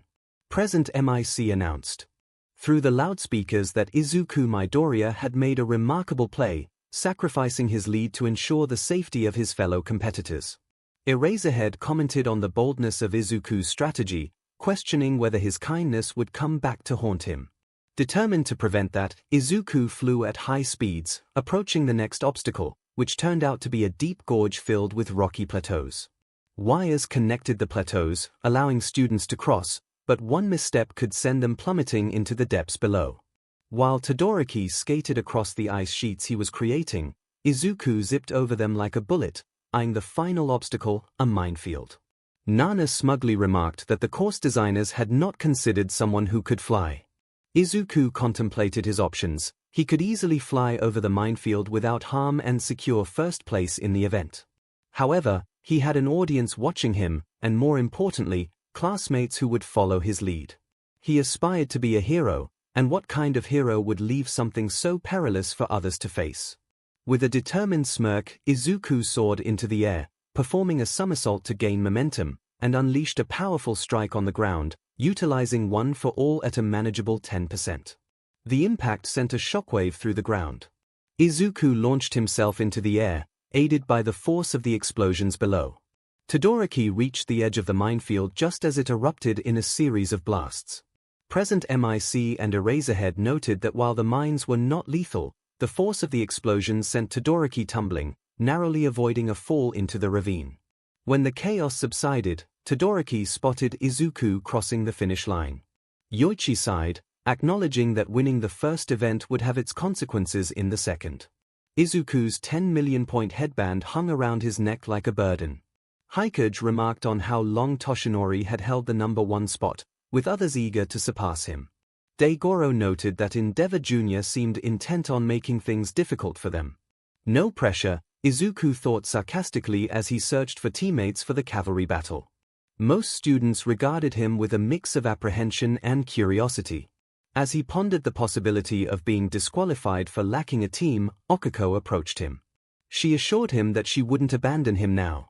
Feeling a wave of relief, Izuku expressed that while his rational mind had faith, his anxious side had feared she would leave. Okiko smiled, stating that they were stronger together, both literally and figuratively. Izuku sighed in relief, realizing they needed 1 or 2 more teammates. They required someone bold enough to join them. Suddenly, a voice called out from Izuku's left, startling both him and Okiko. Mai appeared, beaming with excitement. She praised Izuku for his performance in the first half and expressed her eagerness to join his team, promising to keep an eye on her inventions. Grateful, Izuku scanned the area. Momo had teamed up with Tenya, and they were approaching Ibara. Toru had joined Mina and Setsuna, while Ahiro and Tetsutetsu were engaged in a game to determine their 4th member. Fumikage and Leiko had teamed up, as expected, and Koroiro approached them. Shinso had partnered with the red and white Pompadour student, who was speaking to a girl who had declined their offer. Izuku wondered if anyone else would join their team. At that moment, Tsuyu hopped over and asked about the plan. Izuku was taken aback by her sudden approach. Tsuyu admitted that she had considered not joining him, but she figured that given Izuku's tendency to come up with unexpected strategies, it would be better to be on his side when that happened. Izuku paused, acknowledging that she had a point. Mai then cheered for the full team and inquired about their plan of attack. Izuku suggested that with his ability to fly, Okiko's zero gravity, and Mai's inventions, they should aim to stay airborne for as long as possible. He proposed that Tsuyu should be the one to ride, as her unique ability would allow her to reach out and potentially grab headbands from a distance. He then asked Mai how many flight-capable inventions she had. Mai excitedly revealed that she had created a 2nd jetpack and a pair of hover soles. Izuku asked if there was a chance they might malfunction. Mai casually replied that there was a 10 to 15% chance of that happening. Izuku looked at Okiko, contemplating the risk, but she confidently stated that she was willing to take her chances. Izuku then asked Mai if she had a drone. With a playful tone, Mai retrieved a mechanical orb, activating it so it hovered in front of them. Izuku's grin widened, feeling optimistic about their chances of winning. As he surveyed the groups formed among the first years, he noted Momo leading her team, supported by Tenya, Ibara, and Pony. Ahiro had won a game of rock paper scissors and was backing Toru, along with Mina and Setsuna. Tetsutetsu had teamed up with Kyoka and Denki to support Itsuka, while Koda and Kodai were aiding Komori. Some teams had formed across classes. Fumikage, Leiko, and Koroiro were joined by the large Shoji, who used his arms to shield his teammates. Shishida had partially transformed and was acting as a steed for Chikuchi Togaika from Class 1E. Todoroki had convinced Monoma, Kamakiri, and Rin to join him. Shoda, the shortest boy from Class 1B, teamed up with their tallest member, Bondo, and Oase, a rough-looking boy with a headband. Izuku recognized Aomar from the entrance exam, posing dramatically while being supported by Sero, a large guy with tape dispensers for elbows, Soto, and Ojiro, who had a tail. The last team from 1B consisted of 2 ordinary-looking boys, Kaibara and Tsubiraba, along with the skull-faced Honinuki and Fukidashi, who had a speech bubble for a head. Completing the teams, Shinso was perched on the shoulders of a boy named Akira Fuki, who looked up at him with a confident grin, expressing their determination. Shinso responded with a smile that reminded Izuku of Aizawa. All eyes were on Izuku and his team, who held the coveted 10 million point headband. Well, technically 10,320 points when including Okiko, Mai, and Tsuyu's contributions, though that felt a bit condescending. As they prepared for action, Mai got her inventions ready. It turned out that she had 4 drones instead of just 1, responding that Izuku needed to be more specific about what he wanted. When Midnight cracked her WHP to signal the start of the games, Team Asui launched into action, with Mai and Okiko clinging to Izuku's legs as he leaped into the air using full cowl before switching to float. Once airborne, Izuku began to evade various attacks from the other teams. Tsuyu took the headband and passed it to Mai and Okiko. Moments later, all 4 of Mai's drones zipped across the field. In a surprising turn of events, Team Asui had abandoned their 10 million point headband, leaving them without any points, as President MIC announced. Eraserhead noted that this move had relieved some pressure from them, but it remained to be seen if it would be beneficial when the headband was eventually claimed. Tsuyu remarked on how their classmates would remember their previous battle trial as they observed the chaotic scene. Laser beams, hardened scales, ice shards, horns, strands of tape, and Setsuna's body parts were all aimed at the drones, which expertly dodged the attacks thanks to their AI. While it appeared that the drones were holding the headband, the truth was that it was floating on its own, thanks to Okiko's quirk. Izuku was impressed by the skill it took to keep it suspended at that height without letting it drift away. Izuku instructed Mai to keep a watchful eye on their headbands while he and the others monitored the competition as they soared across the battlefield. Team Todoroki displayed remarkable aggression. Although they started with a modest 375 points, their teamwork was impeccable. Todoroki was a formidable force, while Kamakiri excelled in close combat with his blades. Rin's scales provided excellent defense and long-range offense, and Monoma was unpredictable, adept at copying his teammates' quirks or those of their opponents to adapt to any situation. Izuku noted that Team Yanagi posed the greatest threat to their headband, with Team 𝗵𝗄 and Team Momo following closely behind. With determination, he led the charge toward their adversaries. Their first target was Team Kaibara. Mai detected the protective shields created by Tsuburaba, allowing Tsuyu to snatch the headband from Kaibara's spinning limbs. Izuku skillfully dodged Fukudashi's explosive shout, while Mai countered by ensnaring Team Kaibara in her capture net. His danger sense alerted him to a strand of tape aimed directly at them, prompting him to evade a laser. Tsuyu took advantage of the moment, using her tongue to swipe the headband from 𝗵𝗄 just as he doubled over. The chaos of the event became a whirlwind as the 4 of them moved in perfect harmony, their bonds and danger sense providing him with an acute awareness of their surroundings and each other. It was exhilarating. However, the excitement was interrupted when Okiko warned him of incoming projectiles. He had to evade draconic scales, Setsuna's hands, arrows, and flying horns. In disbelief, Nana observed as Momo appeared to create a missile launcher, sending rockets toward him. Izuku attempted to dodge, but when he couldn't, he flicked his finger to deflect the attack. Unfortunately, an explosion from Momo's missiles caught him off guard, forcing him to quickly regain his balance. At that moment, Team Yorozu made their move, Ibara's vines ensnaring the 10 million point headband. As President MIC announced their success, Team Todoroki unleashed a wave of ice to trap their competitors. Izuku leaped upward just in time to avoid his team getting caught in the icy trap. Tenya, however, propelled the team forward, with Pony using her horns to lift herself and Ibara, allowing Tenya's engines to work more efficiently. Team Todoroki surged toward Team Yorozu, just as Tenya shouted and accelerated, leaving them behind. As they watched the 10 million points slip away, Todoroki felt a tug around his neck as Tsuyu snatched the headbands from him, and Team Asui flew off to pursue Team Yorozu. Suddenly, a massive glacier formed from Todoroki's quirk. Daigoro remarked that they shouldn't have done that as they caught up to Team Yorozu. Tenya was losing momentum, and Pony seemed to be using fewer horns. Ibara's vines were still active but lacked their earlier vibrancy. As Momo began to glow to create something, the incoming ice engulfed them. Izuku ascended just in time for Tsuyu to seize the 10 million point headband from Ibara. With that, Team Todoroki charged ahead, Monoma somehow using flames to propel them across the ice. Scales flew through the air to distract their opponents as they advanced. In perfect synchronization, Okiko high-fived Tsuyu as she leaped into the air, tossing the headbands around for the others to collect. Izuku, focused on the task at hand, soared toward Team Todoroki, aiming for Todoroki's left side, which he noticed was free of ice. For a fleeting moment, he felt the heat as that side of Todoroki ignited. But in an instant, it was extinguished. Izuku remained undeterred. With Mai focused on the right headband, he zipped over and grabbed it, while Tsuyu clung to his leg with her tongue, returning to her position as her teammate's support. Team Todoroki and the others raced toward the headbands hovering just above the ground, seizing what they could before the buzzer sounded.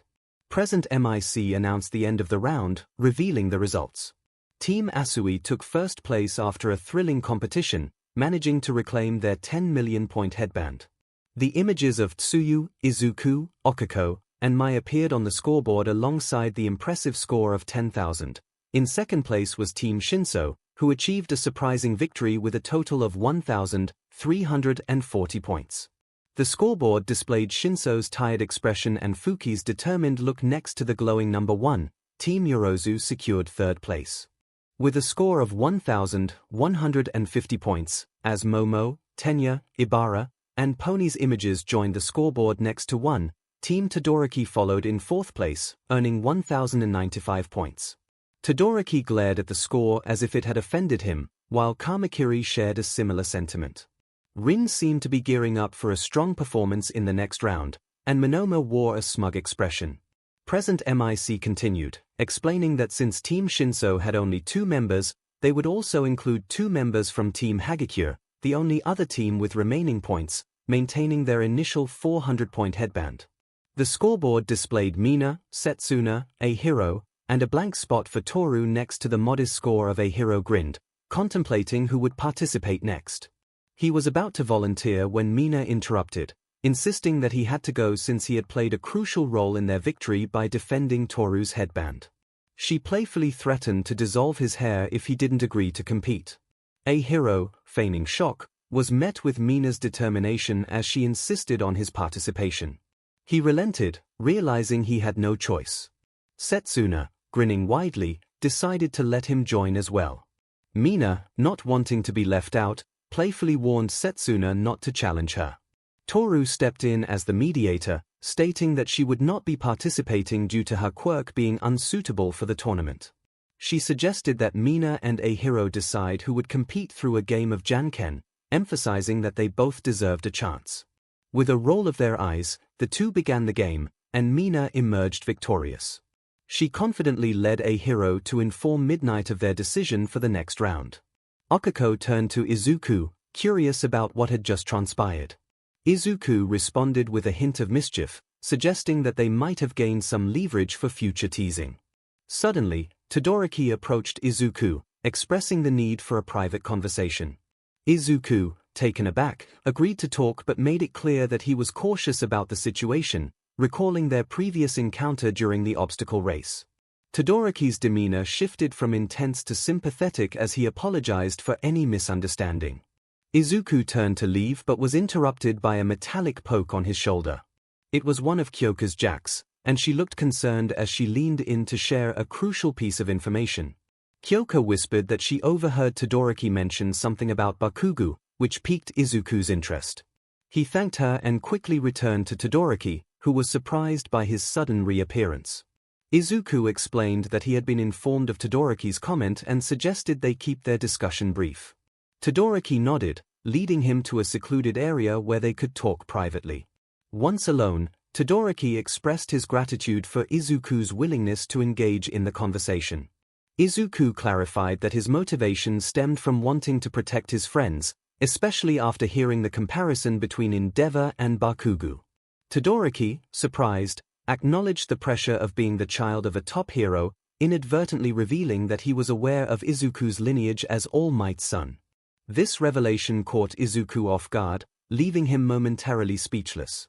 Izuku interrupted, his palm hitting his face as the Vestiges laughed.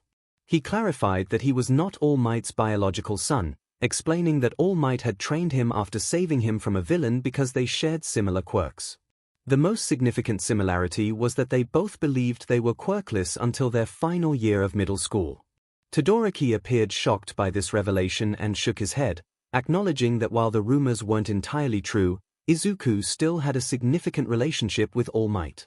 Izuku insisted that the conversation wasn't about him at that moment. Todoroki countered, stating that it was indeed about Izuku because he had been making things more difficult for him. Izuku looked at him in disbelief, struggling to comprehend the statement. Todoroki explained that Endeavor was not pleased with how his first year at U was progressing. The news of All Might taking a teaching position had hit Endeavor hard. The villain attack at the USJ had placed Izuku's class under media scrutiny, and while the media speculated, top heroes had their own sources. 𝗵𝗲 learned of Izuku's involvement in the altercation, including his role in defeating one of the major villains alone. Then, news reached 𝗵𝗲 that Todoroki had lost during their class's joint sparring session. Suddenly, everything became clearer for Izuku. He wondered if this was what All Might had seen that day at Dagobah Beach when Izuku had finally confessed about his troubled relationship with Bakugo. Izuku, trying to be comforting despite his own anger, asked what 𝗵𝗲 was doing to Todoroki. Todoroki hesitated, and then everything poured out. 𝗵𝗲, the perennial runner-up, had always struggled to surpass All Might. He had decided to produce a child capable of overtaking All Might in ways he never could. Todoroki revealed the truth about 𝗵𝗲's actions. He had treated his family like a project, neglecting children who didn't meet his expectations and pushing them to their limits. He had driven his oldest son to a tragic end, unable to accept failure, and had denied his youngest son any semblance of a normal childhood, training him relentlessly from a young age. The toll on his family had been devastating, culminating in a moment of violence that left a mark on Todoroki. Tears streamed down Izuku's face, but his expression was one of fury. He declared that this situation could not continue. Todoroki, however, stated that it wouldn't change. 𝗵𝗲 was the number 2 hero, and he had never faced consequences for his actions. He shared his own way of dealing with his father, explaining that he refrained from using his left side, the flames he inherited from 𝗵𝗲. He had only broken that vow once, unconsciously, during a battle against Izuku, and he vowed not to do so again. Izuku was taken aback by this revelation and questioned why Todoroki had shared all of this if he believed nothing could change. Todoroki explained that he had wanted Izuku to understand that his father had cast him in All Might's role, attempting to live vicariously through him. He clarified that there was no intended insult in only using his right side against Izuku. While Izuku's words had affected him, he felt he could only move forward by defeating Izuku without relying on his father's gifts. As for the rest, Todoroki admitted that it hadn't been planned. After learning about Izuku's history with Bakugo, he felt a sense of kinship with someone who had also faced torment from a powerful quirk user. Izuku vowed not to let 𝗵𝗲 get away with his actions. Todoroki, looking sad, warned him that he had heard similar sentiments before. He advised Izuku to abandon such thoughts if he wanted his hero career to have a chance. He bid Izuku farewell, stating that he would see him in the ring, with no hard feelings. As Todoroki walked away, Izuku felt the weight of everything he had just learned pressing down on him. In the background, the voice of the third host of One for All emerged, suggesting a drastic course of action against 𝗵𝗲. The second host emphatically agreed, insisting that they could not allow 𝗵𝗲 to continue his behavior without consequences. Izuku thought to himself that he would not resort to killing 𝗵𝗲. The second host expressed disbelief, suggesting that Izuku was misguided. Izuku clarified his intentions. Killing 𝗵𝗲 would be too easy. They would ruin him, ensuring that the power he cherished would not protect him. They would turn the world against him and make him face the consequences of his actions, with a cold fury that surpassed even Todoroki's ice. There was a moment of silence. 3 expressed his approval, stating that the moment Izuku was able, he would be receiving 𝐹𝗃. 2 remained skeptical, but his tone suggested that further persuasion might not be necessary. Izuku's mind raced with thoughts about 𝐹𝗃, the martial arts technique known for explosively releasing energy. 3 explained that he could build up and store kinetic energy, then unleash it in a single powerful strike. Izuku felt a surge of excitement, realizing how perfectly this aligned with his cover story. He expressed his gratitude for the information. 3 urged him to focus on winning the tournament and to humiliate their opponent, before returning to his own thoughts, leaving Izuku to walk alone. Sighing, Izuku suddenly acknowledged Toru's presence. She sighed in response, admitting that their bond had given her away. Izuku noted that he had been distracted before, but now he was fully aware. Toru quietly confessed her lack of trust in leaving him alone with someone. The bond with Toru allowed Izuku to sense her location more easily. He placed a hand on her shoulder, trying to ignore the fact that she was currently without clothing, and smiled at her, expressing his heartfelt thanks. Toru, distressed, questioned what they would do about the situation, feeling helpless to stop it. Izuku's expression turned serious as he recalled a similar situation from his past, realizing that 𝗍𝗂 had handled it then. He concluded that 𝗍𝗂 was the one who could manage this crisis. He pulled out his cell phone, grateful that 𝗍𝗂 had provided a way to contact him in emergencies, only for it to ring before he could even unlock it. Upon answering, 𝗍𝗂 informed him that he had already initiated action against 𝗵𝗏. Izuku was taken aback by the news. 𝗍𝗂 explained that he had suspected 𝗵𝗏's behavior but admitted he struggled to understand human relationships, which led to his oversight regarding 𝗵𝗏's choice of partner. Izuku remarked on the concept of intuitive understanding, likening it to a eusocial colony ruled by a queen. 𝗍𝗂 humorously noted that while he appreciated the comparison to a naked mole rat, it was incorrect. He expressed gratitude for Izuku's help, mentioning that the youngest Todoroki's statement would be invaluable for the investigation. Thanks to specific recording laws, it would be admissible in court and would guide them to the next steps. He had already sent it to the Desutaru agency. Izuku felt a wave of relief wash over him, thanking 𝗍𝗂 for the reassurance. 𝗍𝗂 then requested that if Ryukyu offered Izuku an internship, he should accept it, though Izuku felt cautious about the suggestion. 𝗍𝗂 added that if that didn't work out, 𝗵𝗃𝗲 and 𝗧𝗏𝗍 would also be suitable alternatives. Izuku mentioned his need for lunch before the tournament, feeling a growing sense of urgency. 𝗍𝗂 wished him well before ending the call. Toru inquired about the conversation. Izuku shared the good news that 𝗍𝗂 was on the case and, with his former abusers currently incarcerated, he felt hopeful that 𝗵𝗏 would face consequences. Toru asked about the bad news. Izuku explained that he might have inadvertently made a deal with a small white-furred creature of indeterminate species, which made Toru giggle as they headed to the cafeteria. Despite the lingering unease from their earlier discussion, Izuku quickly finished his lunch, realizing he needed the energy and that his nerves wouldn't hinder his appetite. He tried to maintain his composure as the first matches for the third-round tournament were announced. The matchups were as follows: Izuku Midoriya vs Nito Monoma, Meihatsumi vs Akira Fuki, Tenya Ida vs Ibara Shiozaki, Hitoshi Shinso vs Momo Yorozu, Pony Tsunotori vs Shoto Todoroki, Togaru Kamakiri vs Ahiro Kirishima, Okako Uraraka vs Hiryu Rin, and Tsuyu Asui vs Mina Ashido. As the matchups were displayed, Monoma stood up, laughing loudly and proclaiming that it was time for the world to witness the true superiority of Class 1B over the so-called idols of Class 1A. He declared his intent to defeat the arrogant Midoriya, envisioning a podium filled exclusively with 1B students. Tsuyu questioned whether Monoma truly believed his own words. Denki commented that Monoma was projecting so hard he could work in a movie theater. Kyoka turned to Denki, incredulous, expressing her frustration at how someone who acted foolishly and received poor grades could still come up with such clever remarks. Denki offered a lackluster suggestion about talent, prompting Kyoka to roll her eyes in response. Setsuna, with her floating eye and ear reattaching to her head, remarked that the competitor seemed to be psyching himself up, noting how his knees were shaking. Kyoka added that she could hear his heartbeat from a distance, comparing it to the sound of a jackhammer. Izuku stretched and stood up, declaring his determination to everyone around him, expressing his hope to see them at the top. As several classmates cheered, he made his way to the waiting room.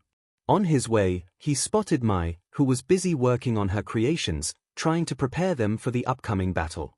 She was focused on enhancing one of the drones that had survived the previous cavalry battle. Izuku paused, sensing her intentions, and decided to check in with her. He called out to Mai, who turned her head to acknowledge him. He suggested that whatever she was planning with Fuki-san, it might be wise to ensure he was on board with it. Mai blinked in surprise, questioning his concern.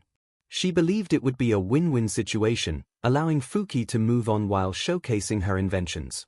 Izuku countered, explaining that their goals differed. Fuki's aim was not just to win but to prove his place in the hero course. A victory that seemed handed to him could undermine his efforts and hurt his chances. Mai paused, considering his perspective. Izuku continued by presenting a hypothetical scenario involving investors and the potential consequences of misrepresenting her inventions. He asked her how she would feel if someone made her work look less impressive through deception. As Mai's face filled with frustration, Izuku sensed their connection weaken momentarily before she remembered it was merely a hypothetical situation. She shook her head and playfully punched him in the arm, expressing her annoyance at even having to think about it. Apologizing, Izuku listened as Mai decided to discuss her plans with Missile Hair to see if they could come to an agreement. She put away her tools and picked up the drone, then turned back to Izuku, asking if he would genuinely go that far to see her succeed. Izuku was taken aback by her question. Mai seemed to believe he would go to great lengths to assist her, which was significant to her. He clarified that he preferred not to engage in anything unethical and would never act without her consent. Mai absorbed his words, nodded, and walked away. Meanwhile, Yoichi mentioned the need to talk to everyone that evening about mind filtration techniques. Izuku nodded to himself as he hurried to his match, half expecting to hear the familiar sound of his quirk activating. Present MIC welcomed everyone to the main event, announcing the first battle of the third-round tournament. He introduced Izuku Midoriya, the class representative from 1A, who had excelled in the previous events. The cheers from the crowd were overwhelming as Izuku made his way to the arena, smiling shyly. On the opposing side, present MIC introduced Nito Monoma from 1B, the ultimate wild card known for his ability to copy quirks. The audience's cheers for Monoma were noticeably less enthusiastic than those for Izuku, but he maintained a confident smirk despite it. Izuku hoped to ease the tension and attempted to initiate a friendly atmosphere by wishing Monoma a good match. Monoma scoffed, dismissing Izuku's gesture and asserting that he would send him packing. With that, Izuku took a combat stance as Midnight's WHP signaled the start of the battle. He felt his danger sense activate as Monoma charged forward, his uniform ripping as additional arms sprouted from his body, spinning rapidly. Yoichi commented on Monoma's impressive ability, while Daigoro expressed frustration at the reference to an old quote. As Izuku dodged Monoma's attack and attempted to ascend, Monoma created a circular air wall to block his escape. Present MIC announced Monoma's use of quirks from classmates who had not advanced, highlighting how Mizo Shoji's dupli arms granted him powerful limbs, while Sen Kaibara's gyrate intensified the impact of his strikes. To keep Izuku grounded, Monoma employed Koshi Tsuburaba's solid air, making it clear that Izuku needed to stay on the ground to avoid crashing into an invisible barrier. Izuku realized that Monoma's quirk allowed him to showcase the abilities of his classmates, potentially drawing the attention of pro heroes for internships. As he skillfully dodged blow after blow, green lightning crackled around him. This meant he could truly highlight Class 1B.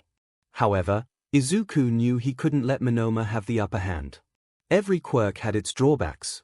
The fact that Monoma wasn't using other quirks like Shishida's Beast or Shoda's Twin Impact suggested that 3 was likely his limit. Moreover, Monoma was pushing himself without pause, indicating a possible time constraint. Izuku just needed to wait for the right moment. Monoma, aware of Izuku's thoughts, remarked that he could hear him.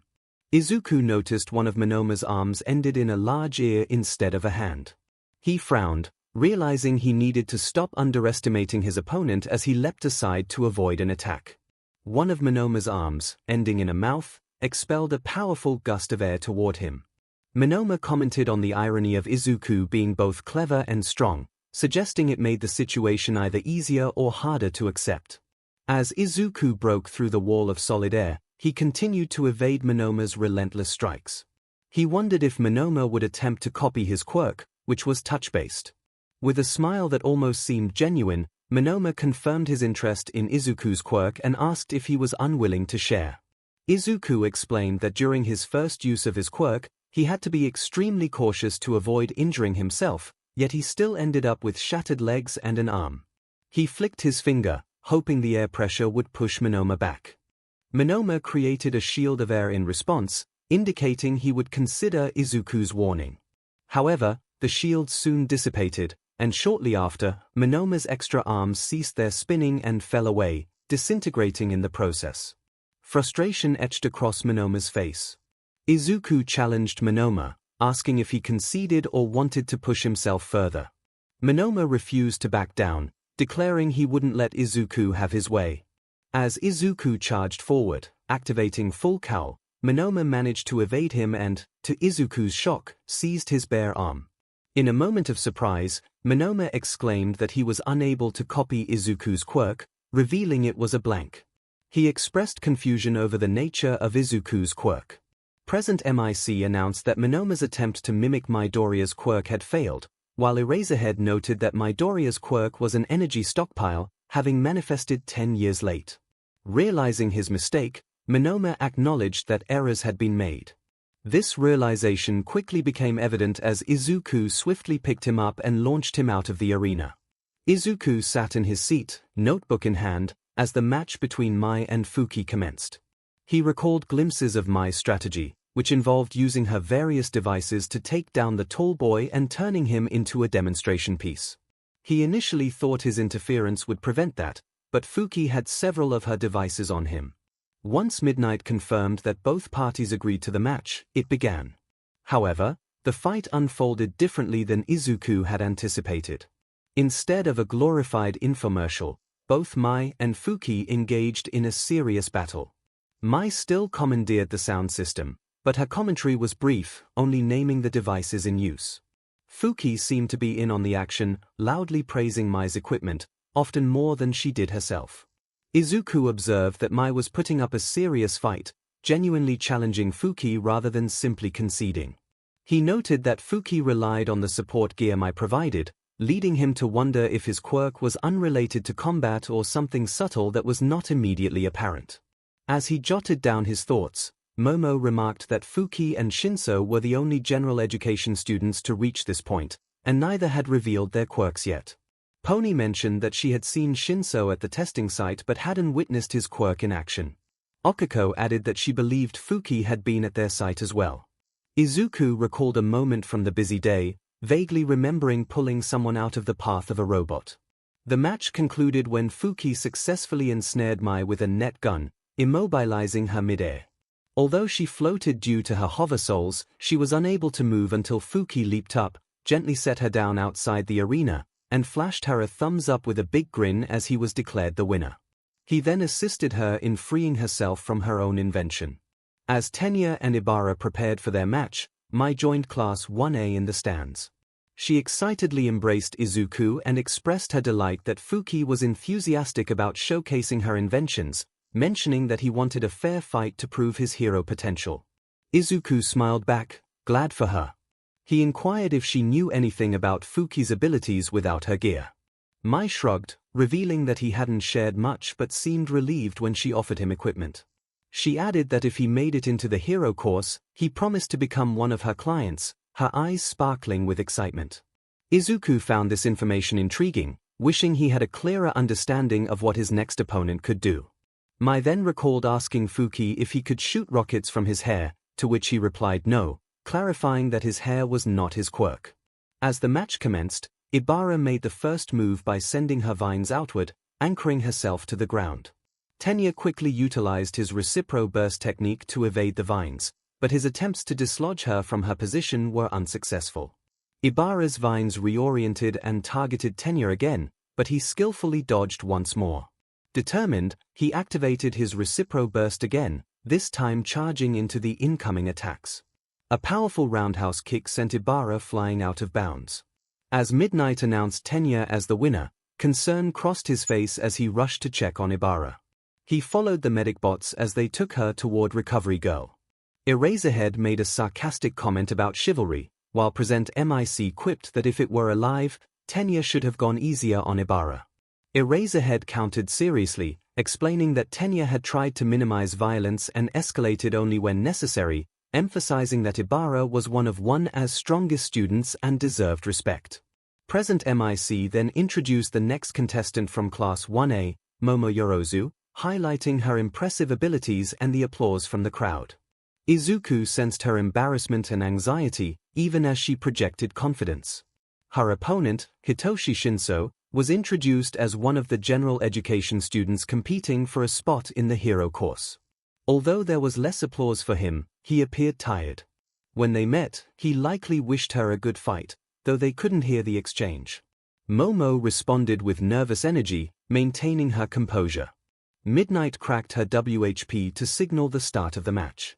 Suddenly, Izuku sensed a shift in Momo. It felt as if the connection they shared was disrupted. Her posture changed, and without moving, Shinso said something that caused Momo to turn around and walk out of bounds. As her loss was announced, the strange sensation dissipated. Izuku felt her surprise, confusion, and ultimately, shame as she realized what had happened. He was out of his seat before she even reached the gate. Momo felt a wave of frustration wash over her. She had lost almost immediately her chance to showcase her abilities as a hero slipping away. She wondered who would consider her for an internship now. As these thoughts swirled in her mind, she sensed a familiar presence without needing to look. When she opened her eyes, tears filled them. She hadn't even realized she was crying. Her attempts to wipe them away were interrupted when Izuku enveloped her in a comforting hug. Any attempts at maintaining composure faltered as she wept and clung to him as if he were a lifeline. He allowed her to seek solace in his presence, gently rubbing her back in soothing circles. Every sensation he emanated was warm. He reassured her, stating that it was not her fault as her sobs began to subside. She blinked away her tears while he continued, expressing that none of them had anticipated the true extent of their opponent's abilities. He acknowledged that he might have struggled if he had faced that adversary first. Though she couldn't trust her voice, she found it hard to believe him. He sensed her doubt and spoke with heartfelt sincerity, reiterating that he likely would have faced a similar fate given the nature of his quirk. He was correct.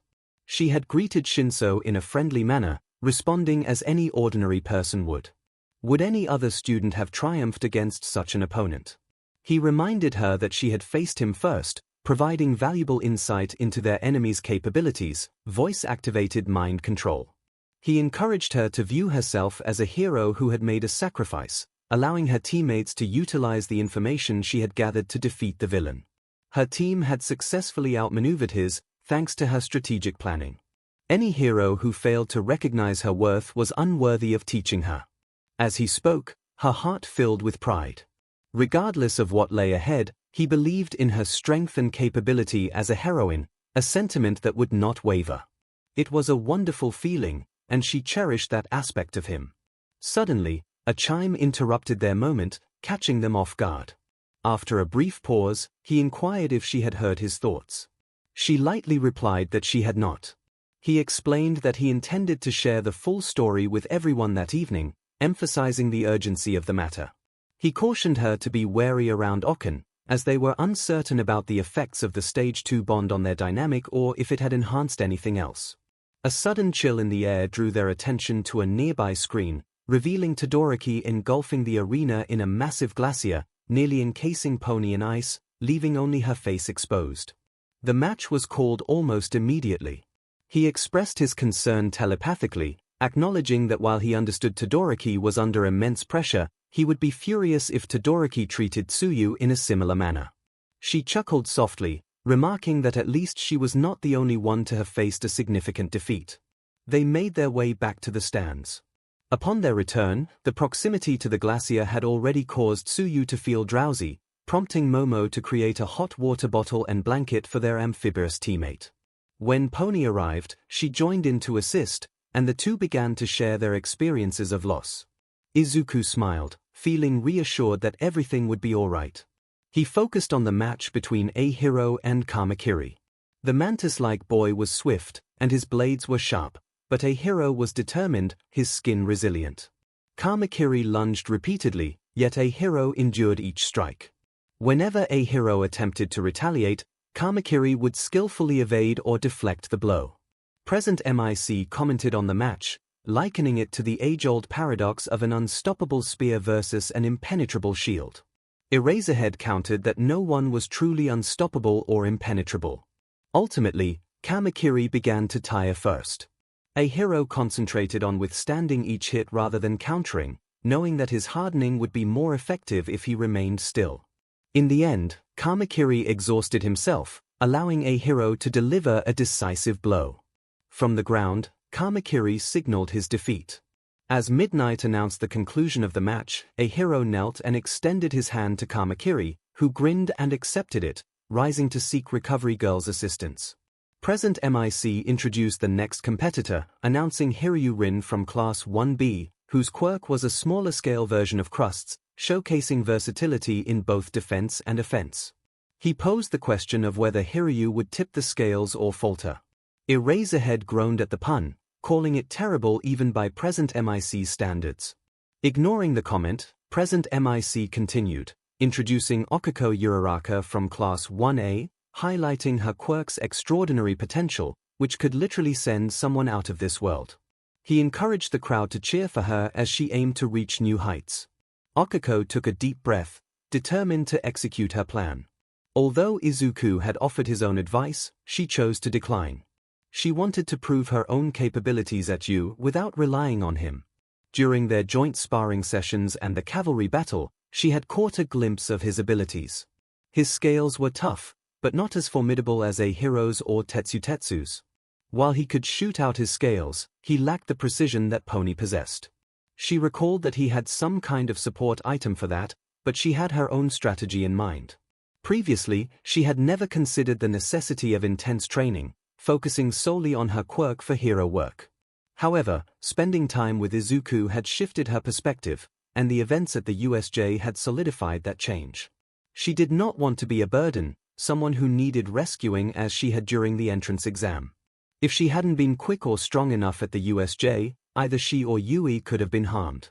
Learning that 13, her idol, had fallen to a villain because she prioritized rescue over combat made her feel worse than overusing her quirk. Thus, she committed to training her body, adopting a rigorous workout routine while also learning to utilize her quirk on herself. If Izuku could push himself with a power that could potentially harm him, she could certainly give it her all. When the match began, Uraraka tapped her arm with her other hand and leaped into the air. She soared past a barrage of scales and quickly activated her quirk to land in front of Rin. He attempted to block her, but a swift strike caught him in her quirk, allowing her to send him out of the ring. As she was declared the winner, she noticed Rin's frustration at the swift defeat. She approached him to check on his well-being, asking if he was injured. Rin sighed, admitting that he would be fine, just dealing with bruised pride.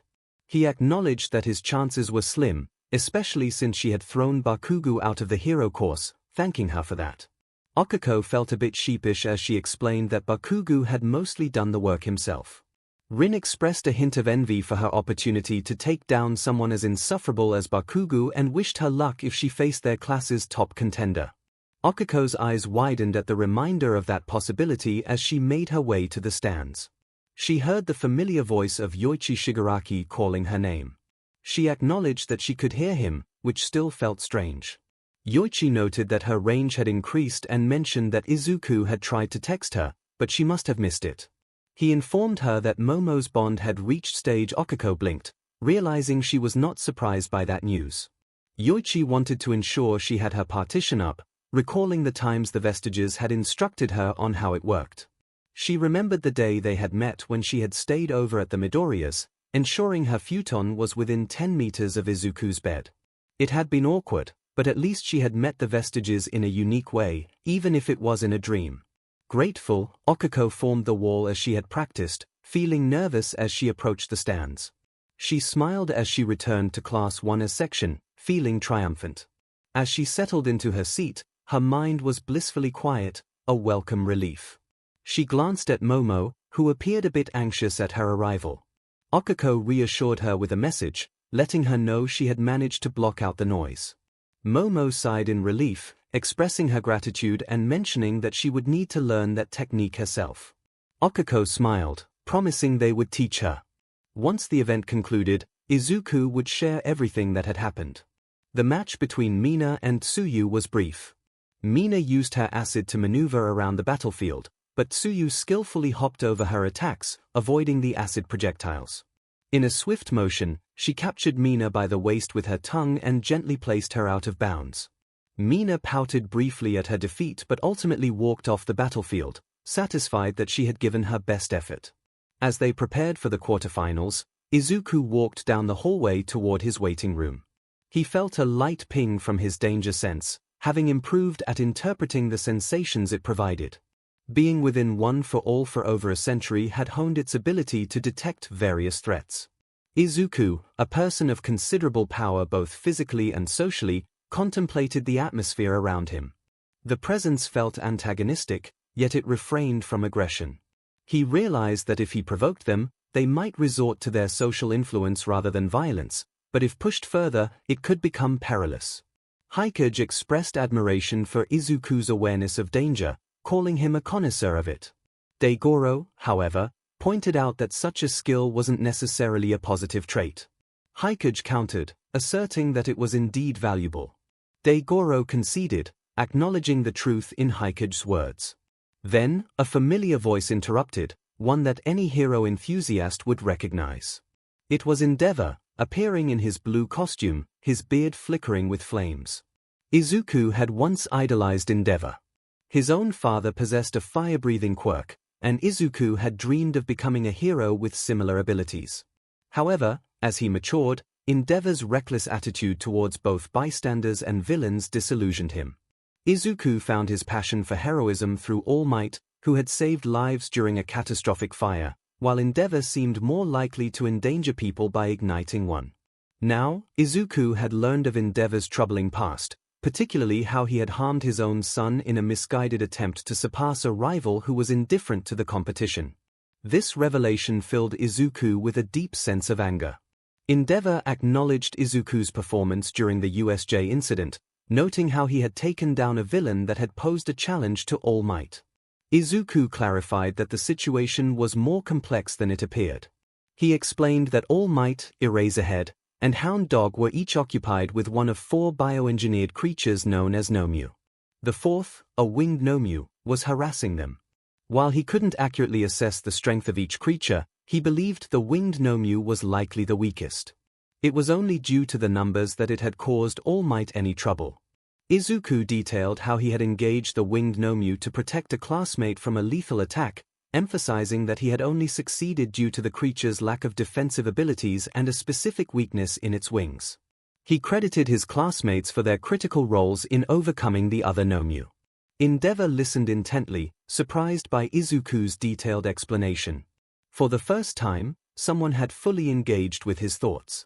He acknowledged the missing details in the official reports and recognized the significance of Izuku's solo confrontation with the 𝗨𝗨𝗏, noting that it elevated him above the common threats faced by the students.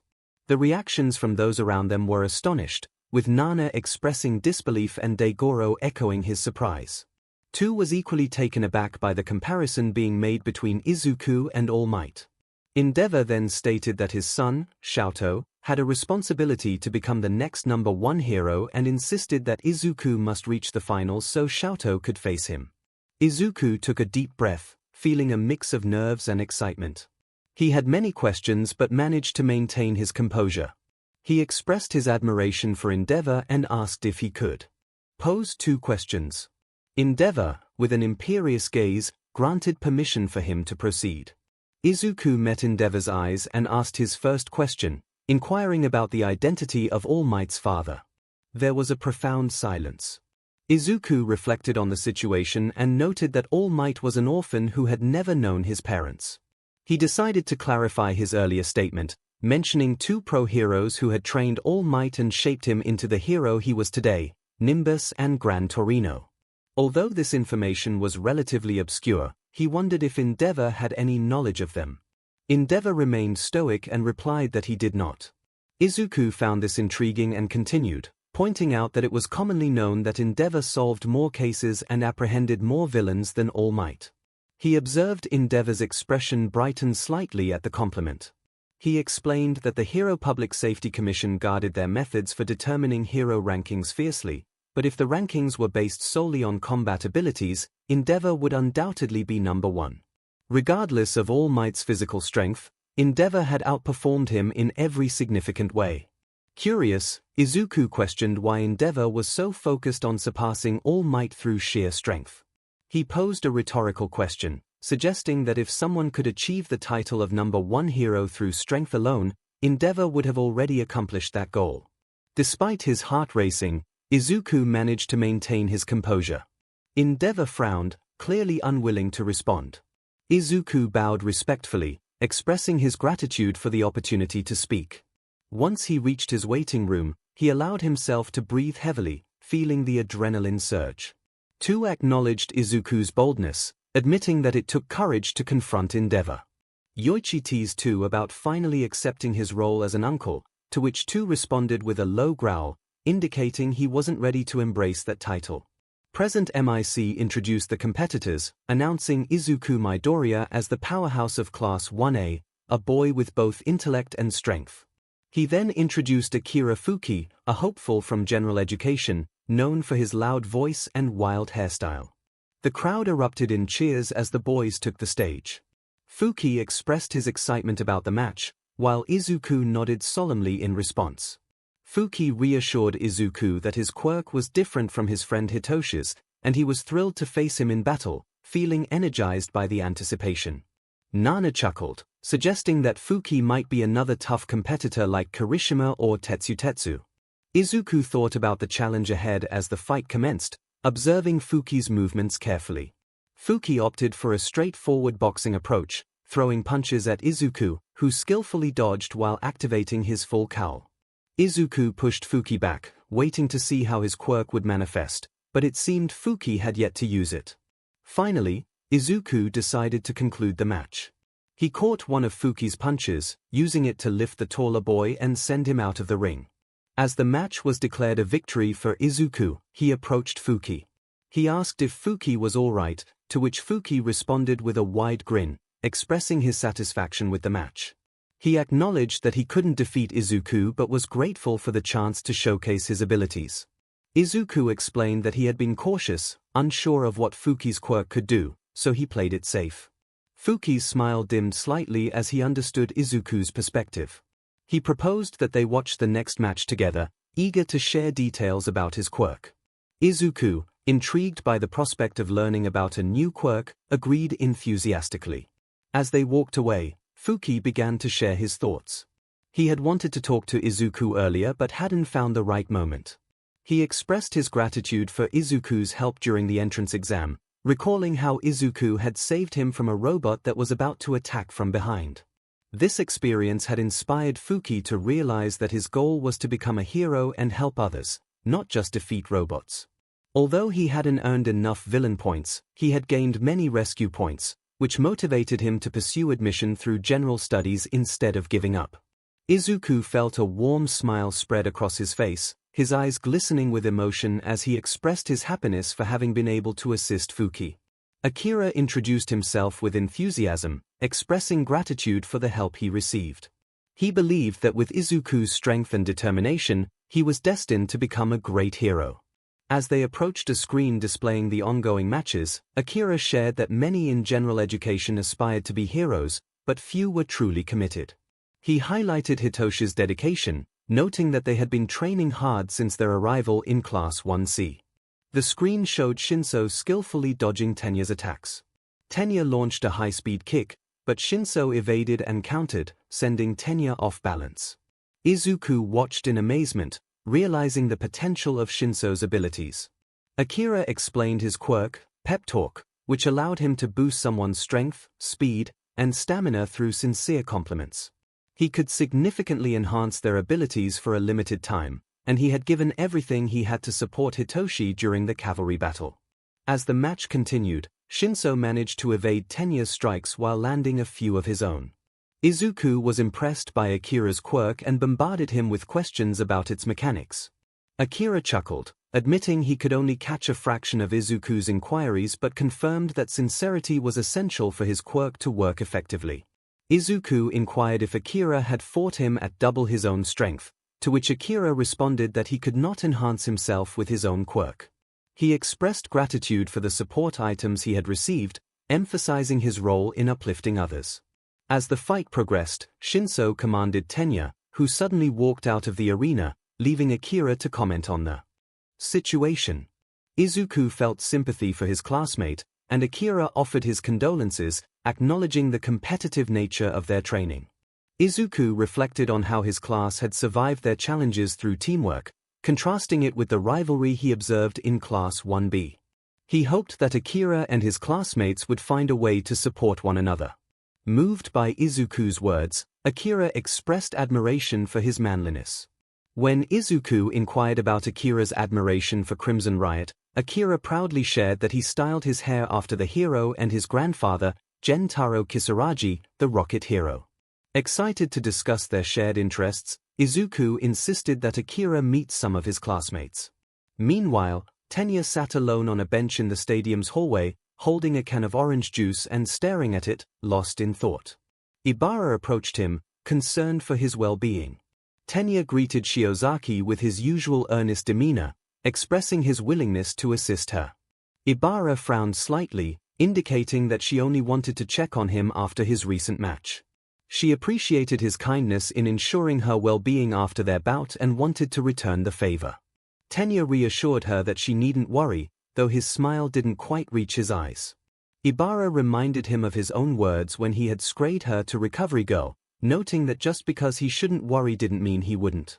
Tenya admitted to a bit of hypocrisy, acknowledging his faults.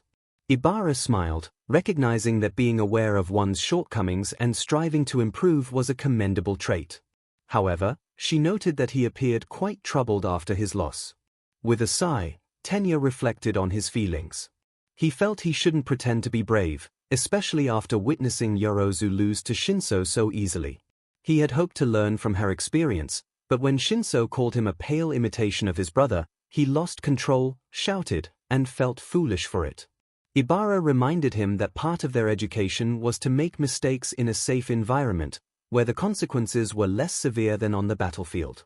Tenya acknowledged this truth, realizing he should expect opponents to provoke him and that it was better to learn this lesson from a fellow student than from a villain. Ibara inquired if he felt anger towards Shinso, and Tenya admitted that he did harbor some resentment. Ibara shared that she had felt a bit of anger towards him after their clash, but it was how they managed those feelings that truly mattered. Tenya conceded that he couldn't fault Shinso for using whatever means he had to pursue his goal of becoming a hero. Ibara then asked if he wanted to return to the stands with their class, to which Tenya enthusiastically agreed. Just as he stood up, his phone rang, indicating that his mother was calling. He excused himself to answer, expressing concern for her well-being. Unfortunately for Tenya, things were not all right, and they wouldn't be for some time. After helping Akira reach the stands of Class 1A, with Mai accompanying them, Tenya realized that introducing Akira to 𝐒𝐻ERO wasn't as urgent as he thought, since 𝐒𝐻ERO was about to participate in his quarterfinals match. However, introducing him to 𝗧𝗪𝗧 sparked the beginning of a friendship. The fight between 𝐒𝐻ERO and Todoroki was brief, with a massive glacier filling the ring. 𝐒𝐻ERO struggled to break free as Izuku had done. Izuku felt a chill as Todoroki melted the ice after the match concluded. He also worried about Tsuyu, who was waiting for her match against Okuko, though Momo had gone with her to ensure she was alright. Momo sent a reassuring picture of Tsuyu wrapped in a warm blanket next to a space heater. As they waited, a familiar face emerged from the partition separating classes 1A and 1B. Monoma sneered, questioning if they were trying to sway the general education student against them, reminding them of their earlier victories in the first round. Akira, excited, interrupted Monoma, recognizing him as the one who could copy quirks. Monoma was thrown off by the unexpected compliment but quickly regained his composure, acknowledging Akira's taste. Akira then asked Monoma if he could copy his quirk, explaining that his quirk, pep talk, could empower others through compliments, but he couldn't use it on himself. He extended his hand, eager to experience his own quirk. With a smirk, Monoma took his hand and copied Akira's quirk, expressing that Akira would be a valuable addition to demonstrate to Class 1A who the true top hero class was. Izuku thought that Monoma's comment was a compliment from his perspective, shaking his head at the exchange. Akira frowned and explained that it didn't work that way. It had to come from the heart, be honest, and be something one truly believed. It could be as simple as complimenting someone's hair or acknowledging a good punch, but one couldn't use his quirk without sincerity. He gestured toward Monoma, praising him for how he showcased his classmates' abilities during his fight with Izuku. That kind of camaraderie really excited him. As Akira spoke, a red aura enveloped Monoma, pulsing briefly before fading. Monoma appeared shocked by the experience. Akira indicated that it was Monoma's turn now. Monoma seemed lost for words, his expression resembling someone who had just tasted something unpleasant. He finally managed to express his gratitude for being allowed to use Akira's quirk, stating that it meant a lot to him. His tone was quiet and out of character for his usual bravado. However, it seemed genuine, as Akira felt a yellow glow surround him and laughed with excitement. He expressed his joy at finally experiencing the sensation, declaring it even better than he had imagined and thanking Minoma for it. At that moment, a hero returned, shivering but otherwise fine. He greeted everyone and then noticed Akira, staring in surprise at his hair. Akira responded in kind, and soon the exchange turned into a playful back and forth about their hairstyles, with Tetsu joining in. Izuku turned away, feeling a sense of dread at what he had inadvertently unleashed. Present MIC announced the next match, introducing two competitors who had excelled in the cavalry battle. First up was Tsuyu Asui, who had easily defeated Ashido, and she was set to face Okiko Uraraka, who had the unique ability to manipulate gravity. Okiko felt a mix of worry and admiration. Tsuyu was incredible, and Okiko had to push herself to match her opponent's natural abilities. She respected how Tsuyu remained composed, even in challenging situations. Despite knowing that Tsuyu could be affected by their bond, Okiko realized that any insight she gained would also benefit Tsuyu. The stakes were high, especially since the winner would face Todoroki next. Okiko decided to voice her concern about the next opponent, suggesting that Tsuyu might reconsider moving on. Tsuyu responded candidly, stating that if she advanced, she would concede the fight, but she wouldn't make it easy for Okiko. Okiko acknowledged that she expected nothing less and prepared herself for the match. When Midnight's WHP signaled the start, Tsuyu leaped into the air while Okiko chose to stay grounded. Tsuyu's ability to fight in 3 dimensions gave her an advantage, and Okiko knew that rushing in wouldn't work. Instead, she focused on dodging and waiting for the right moment. She kept her eyes on Tsuyu, ready for an incoming tongue strike. The first strike aimed low, and Okiko dodged. The second aimed high, forcing her to duck, but she skillfully jumped over it like skipping rope. Suddenly, an idea struck her.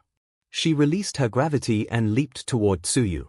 As Tsuyu's tongue wrapped around her, Okiko pressed her fingers together, increasing her weight unexpectedly.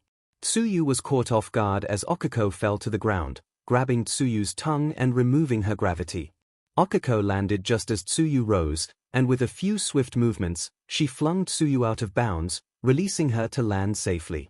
Tsuyu landed gracefully, retracting her tongue and appearing unfazed.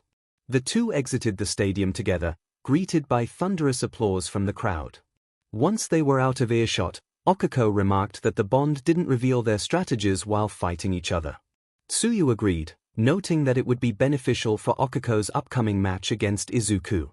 Okiko smiled briefly, acknowledging that she still had to make it that far. 𝗬 firmly reminded Okiko that she needed to change her perspective. She expressed that she could never defeat him, as he represented her greatest weakness. However, 𝗬 believed that Okiko had a real chance. If he underestimated her, he would surely lose. Okiko's determination ignited as she absorbed 𝗬's words. She resolved not to worry until the end and vowed to defeat him as a form of revenge for 𝗬's earlier concession. 𝗬 countered that revenge might not work that way, to which Okiko playfully suggested calling it prevenge.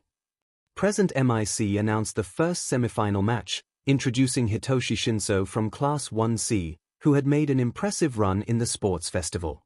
Eraserhead expressed his admiration for Shinso's performance. His opponent, Izuku Midoriya from Class 1A, was hailed as a rising star, having been unstoppable in previous matches. Shinso remarked on the crowd's support, hinting at Izuku's fortunate position with his quirk.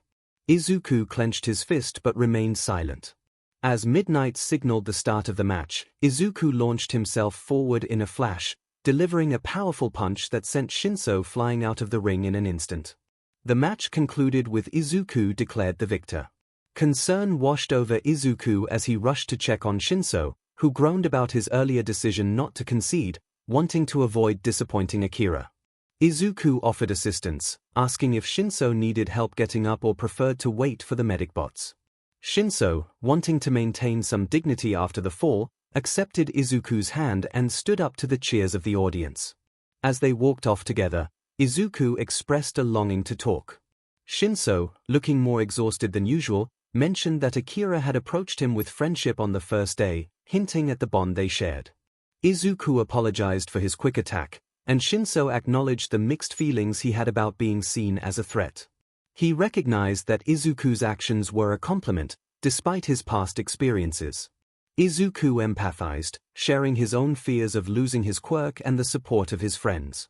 𝗧𝗵𝗲 expressed understanding, recalling how 𝐒𝐴RAZORHEAD had mentioned Izuku's quirk manifested late.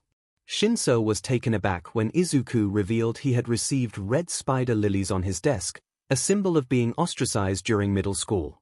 They both shared their experiences of isolation and how 𝐻𝐸 had been a refreshing change.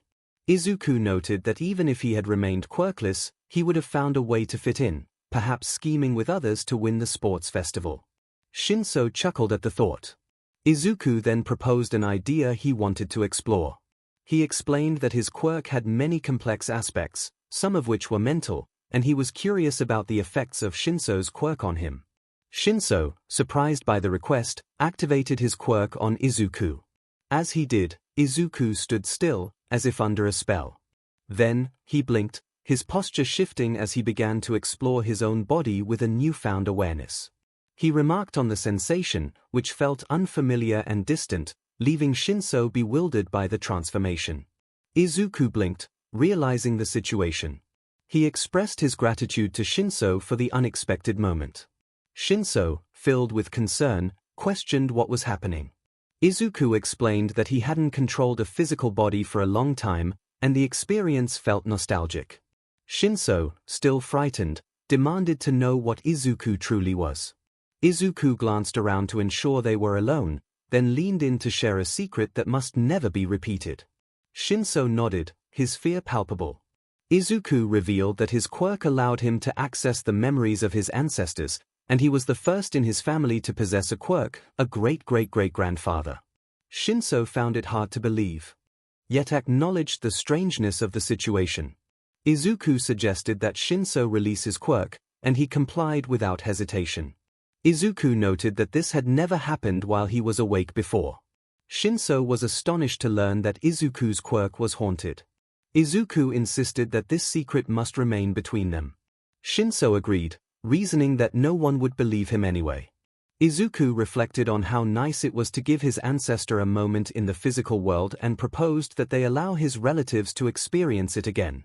𝗧𝗵𝗲, considering the implications, remarked that given the circumstances, he was hesitant to use his quirk on Izuku again. Meanwhile, Okiko focused on her breathing, which helped her remain calm and steady. This control prevented her from panicking and kept her quirk stable. It also allowed her to concentrate on her strategy. She barely noticed the enthusiastic announcements from present 𝗵𝗄 introducing her and her opponent. As she crossed the arena to face Todoroki, she observed that he appeared distracted. Despite his seemingly unemotional demeanor, Okiko had learned to read people in her class. She realized that Todoroki was underestimating her, believing he had already won and was only preparing for his next match against Izuku. Determined not to be dismissed, she narrowed her eyes at him, vowing to prove him wrong. With a firm resolve, she slammed her fist into her palm. As the match began, Okiko leaped into the air, clasping her fist with her other hand. She felt the glacier forming beneath her feet as she ascended, releasing her quirk and landing on the solid mass of ice. However, the surface was unstable, and she nearly lost her balance but managed to steady herself. Gripping the iceberg, she devised a bold plan, one that felt reckless yet exhilarating. Embracing her determination, she focused her quirk on the entire glacier. The ice cracked and split as she removed most of its gravity, allowing it to lift from the ground. The massive chunk of ice soared upward, almost reaching the stadium's height. Then, she released her payload. To avoid being caught in the impact, she removed her own gravity. The glacier crashed into the arena, prompting 𝗵𝗲𝗄 to quickly erect a barrier around the stadium to shield the audience from the debris. Present 𝗵𝗄 shouted in disbelief at 𝗬𝗏𝗏, questioning what he was teaching the students. 𝗬𝗏𝗏, taken aback, responded that he couldn't possibly take credit for such an extraordinary feat, expressing confusion over whether it was a compliment or a sign that 𝗵𝗄 hadn't been paying attention. As 𝐒𝐭𝐤𝐲 descended amidst the swirling dust and ice particles, she covered her mouth with her jacket to shield herself from inhaling anything harmful. Once she neared the ground, the dust settled, and 𝗵𝗵𝗲 lowered the protective walls. Todoroki emerged from an igloo-like structure, looking unwell. He shivered, his skin pale and lips blue. 𝗒𝐭𝐤𝐲 felt dizzy, her stomach twisted in knots. As they faced each other, 𝗒𝐭𝐤𝐲 sprinted forward, hoping to tag him with her quirk. However, her body faltered halfway, and she fell to her knees, overwhelmed. Frustration washed over her as she managed to pull away from the puddle of her own discomfort, collapsing onto her side just before losing consciousness. Izuku stood anxiously outside the nurse's station, aware that interrupting Recovery Girl would not be beneficial for 𝗒𝐭𝐤𝐲's treatment or his own well-being. Despite his efforts to remain calm, he was a bundle of nerves. Yoichi expressed concern for Izuku's state, reminding him that worrying wouldn't help. Dekuxharem attempted to reassure him, stating that 𝗒𝐭𝐤𝐲 wasn't injured too severely. 𝐒𝐽𝐽 added that his danger sense hadn't detected anything critical, while Nana noted that 𝗒𝐭𝐤𝐲 hadn't needed to enter that heightened state of adrenaline like she had against Bakugo. 𝐸𝑛 concluded that Izuku didn't need to fret so much. Izuku acknowledged their words but felt unable to quell his anxiety. Before long, 𝗒𝐭𝐤𝐲 emerged from the nurse's station, looking a bit pale but far better than when she had lost consciousness. She smiled upon seeing her friends, grateful for the chance to freshen up before leaving. However, Izuku could sense that her smile didn't quite reach her eyes, even without their bond. She greeted him, apologizing for not being able to compete against him in the finals, trying to maintain a cheerful demeanor. Izuku stepped forward and embraced her tightly, expressing his relief that she was safe. He shared how terrified he had been when it seemed she might fall, feeling a surge of anger towards Todoroki. He admitted that, for a brief moment, he had felt utterly helpless. But when she unleashed that impressive attack, he had cheered for her with all his heart. He praised her, calling her amazing. Tears threatened to spill from 𝗒𝐭𝐲𝐲's eyes as she absorbed his pride, admiration, worry, and affection, which radiated from him like warmth on a summer day. In that moment, they shared a deep connection, and Izuku felt a sense of calm as his thoughts quieted. They shared a kiss, awkward and tentative, as neither had experienced such a moment before. Yet, it was filled with passion and a willingness to learn, aided by the bond they shared. After breaking the kiss for a breath, 𝗒𝐭𝐤𝐲 nestled her head against Izuku's side, marveling at the experience. Izuku, feeling blissful from their contact, suggested they kiss again. 𝗒𝐭𝐲𝐲 playfully reminded him that if they continued, they would miss his final match. Izuku pointed out that there was still time for the field to be cleaned and for Todoroki to recover, trying to negotiate for more time together. 𝗒𝐭𝐽𝐲 acknowledged this but teased that they might not stop until he was disqualified. Realizing she was right, Izuku reluctantly released her. She encouraged him to look on the bright side, suggesting they had something to look forward to after his victory. In his waiting room, Izuku was filled with anger. It wasn't solely due to the fact that he wasn't still sharing a moment with his girlfriend, though that certainly contributed. It was more about Todoroki's actions. Dekuxharem questioned whether Izuku was upset just because Todoroki had hurt 𝗒𝐭𝐽𝐲, while Nana scoffed, finding it understandable. 𝐸𝑛 pointed out that it was more than that. Izuku agreed internally, feeling that they were all in this round to showcase their abilities and kickstart their careers as heroes. Todoroki's behavior was disrespectful, using only half of his power. He had needed treatment for hypothermia despite having a built-in safeguard against it. Every other competitor had been giving their all, while Todoroki had not. He had nearly lost his last match by holding back, yet he still won.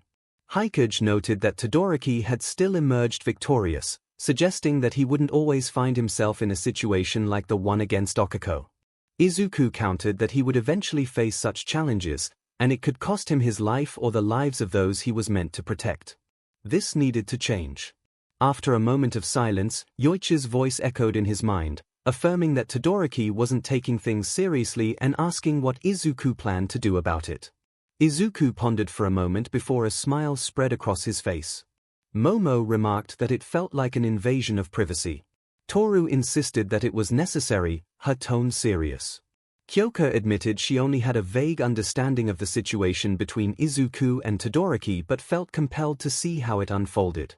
Momo conceded that this was a public forum, even if they wouldn't normally expect to hear such things. She lifted her shirt slightly, and her skin began to glow with the light of creation. At this moment, Okako made her way back to the stands for Class 1A. She was aware that Mai had been waiting there, but she was surprised to find 2 additional faces. Akira sat next to 𝐴hero and Tetsutetsu, both of whom had tears on their cheeks. On Akira's other side, Hitoshi Shinso appeared utterly exhausted. Before Okako could say anything, Pony called out to her with enthusiasm, running over and embracing her with unexpected strength, lifting her slightly off the ground. She exclaimed how incredible it was that Okako almost defeated the Iceman. 𝐴hero snapped out of his daze and turned toward her, expressing his admiration for her performance. He emphasized that she had given it her all, making her opponent work hard for the win. If she had held on just a bit longer, she would have emerged victorious. Okako let out a sigh, acknowledging her effort but feeling frustrated about the loss. Hitoshi empathized with her, and Akira offered a supportive pat on his shoulder. Momo, after handing some equipment to 𝐭𝐽𝐫, was being consoled by Zu and Mai. Curious about the situation, Okako inquired about what had transpired while she was away. Itsuka stepped in to explain that Midoriya had brought Fuki over after his match, hoping to introduce him to Kirishima and Tetsutetsu, who shared many personality traits. Hitoshi remarked on the unexpected presence of 2 more Akiras, expressing relief that the openings were in another class. Itsuka continued, mentioning that after Shinso's match with Midoriya, Fuki insisted on joining them. Hitoshi noted that he had already apologized to the vice representative and would have done the same for Iida if he were present. Okako then realized that Iida was missing and asked about him. Ibara, looking somber, explained that Iida had a family emergency and had to leave immediately. Okako frowned, concerned for her friend. She approached Momo to check on her, and Momo assured her that she was genuinely okay, understanding the reasons behind their match's outcome. Hitoshi added that he had experienced a similar situation when Small Might had knocked him out of the ring in an instant, not wanting to face a more dangerous attack. Momo seemed to brighten at his words, hoping others would view it similarly. Okako then inquired about the equipment, to which Setsuna cheerfully responded that it was for eavesdropping on the final match. Denki clarified that Gyro had overheard something unsettling from the Ice King, and Hagakure had decided to spy on their meeting, believing that significant information would be revealed during the match. Mai held up one of the devices, explaining that it was a directional microphone that could capture conversations without the crowd's noise interfering. If they connected it to a speaker, they would be able to hear everything as well. Okako expressed concern about the excessiveness of their plan. Mina pointedly asked if she didn't want to listen in, to which Okako grumbled in defeat, not wanting to argue further. Their discussion was interrupted as the loudspeakers announced the start of the final match. The announcer introduced the competitors, highlighting Shoto Todoroki, the strongest student from Class 1B and the son of the number 2 hero, 𝗵𝗏𝗏, who had a reputation for freezing his opponents. On the other side stood Izuku Midoriya, the representative of Class 1A, who had shattered All Might's entrance exam record and had been unstoppable throughout the festival. As the 2 young men faced each other, Izuku looked Todoroki in the eye and challenged him about his continued insults.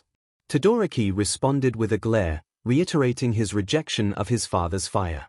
Izuku sighed, feeling that Todoroki did not understand his own potential. He decided that if Todoroki was going to persist in his ways, he would lower himself to meet him on that level. Confused by Izuku's words, Todoroki prepared for the match as midnight signaled its start. He unleashed a wave of ice, aiming to push Izuku out of the ring instead of engulfing him as he had done previously. In response, Izuku dashed around the ice wall and delivered a kick to Todoroki's left side. Todoroki fell, rolling across the ground before halting his momentum with an ice wall. He looked up at Izuku, expecting to see him surrounded by green lightning, with veins of strength visibly pulsing throughout his body. Instead, nothing changed. He appeared just as he always had. Todoroki expressed disbelief at the situation, questioning how Izuku could possibly be fighting him without utilizing his quirk. Izuku responded with a hint of sadness, revealing his wish to embody the role of a quirkless hero, a dream he had before gaining access to Decade Force. He explained that this aspiration was the reason Bakugo had tormented him so much. However, he admitted that he couldn't defeat Todoroki without relying on his quirk.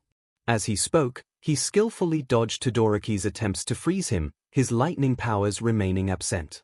Todoroki's frustration grew as he exclaimed in disbelief, demanding to know how this was possible. Izuku explained that he had developed a technique shortly after the entrance exam. He had wanted to ensure his body was accustomed to his quirk, so he learned to use it discreetly. He referred to this ability as full cowl, invisible mode. Normally, he would channel as much energy as his body could handle to enhance his strength, which was quite noticeable. However, he discovered that he could utilize it without revealing his full power, opting to use only a fraction of his body's maximum capacity. He clarified that he was currently operating at about 9 to 10% of his maximum, translating to roughly 4.5 to 5% of his usable strength, similar to what he had during the entrance exam. The classmates of Class 1A were astonished by this revelation. Setsuna's jaw dropped in shock. Toru questioned if anyone had been aware of Izuku's capabilities, while Okiko recalled that Izuku had mentioned it before they entered U, though she had forgotten over time. Kinoko expressed disbelief that anyone could overlook such an important detail, while Itsuka noted how eventful things had been since then. Yui nodded in agreement, and Leiko remarked that Izuku kept his talents hidden. 𝗵𝗃𝗃 added that it was advantageous to fight from the shadows.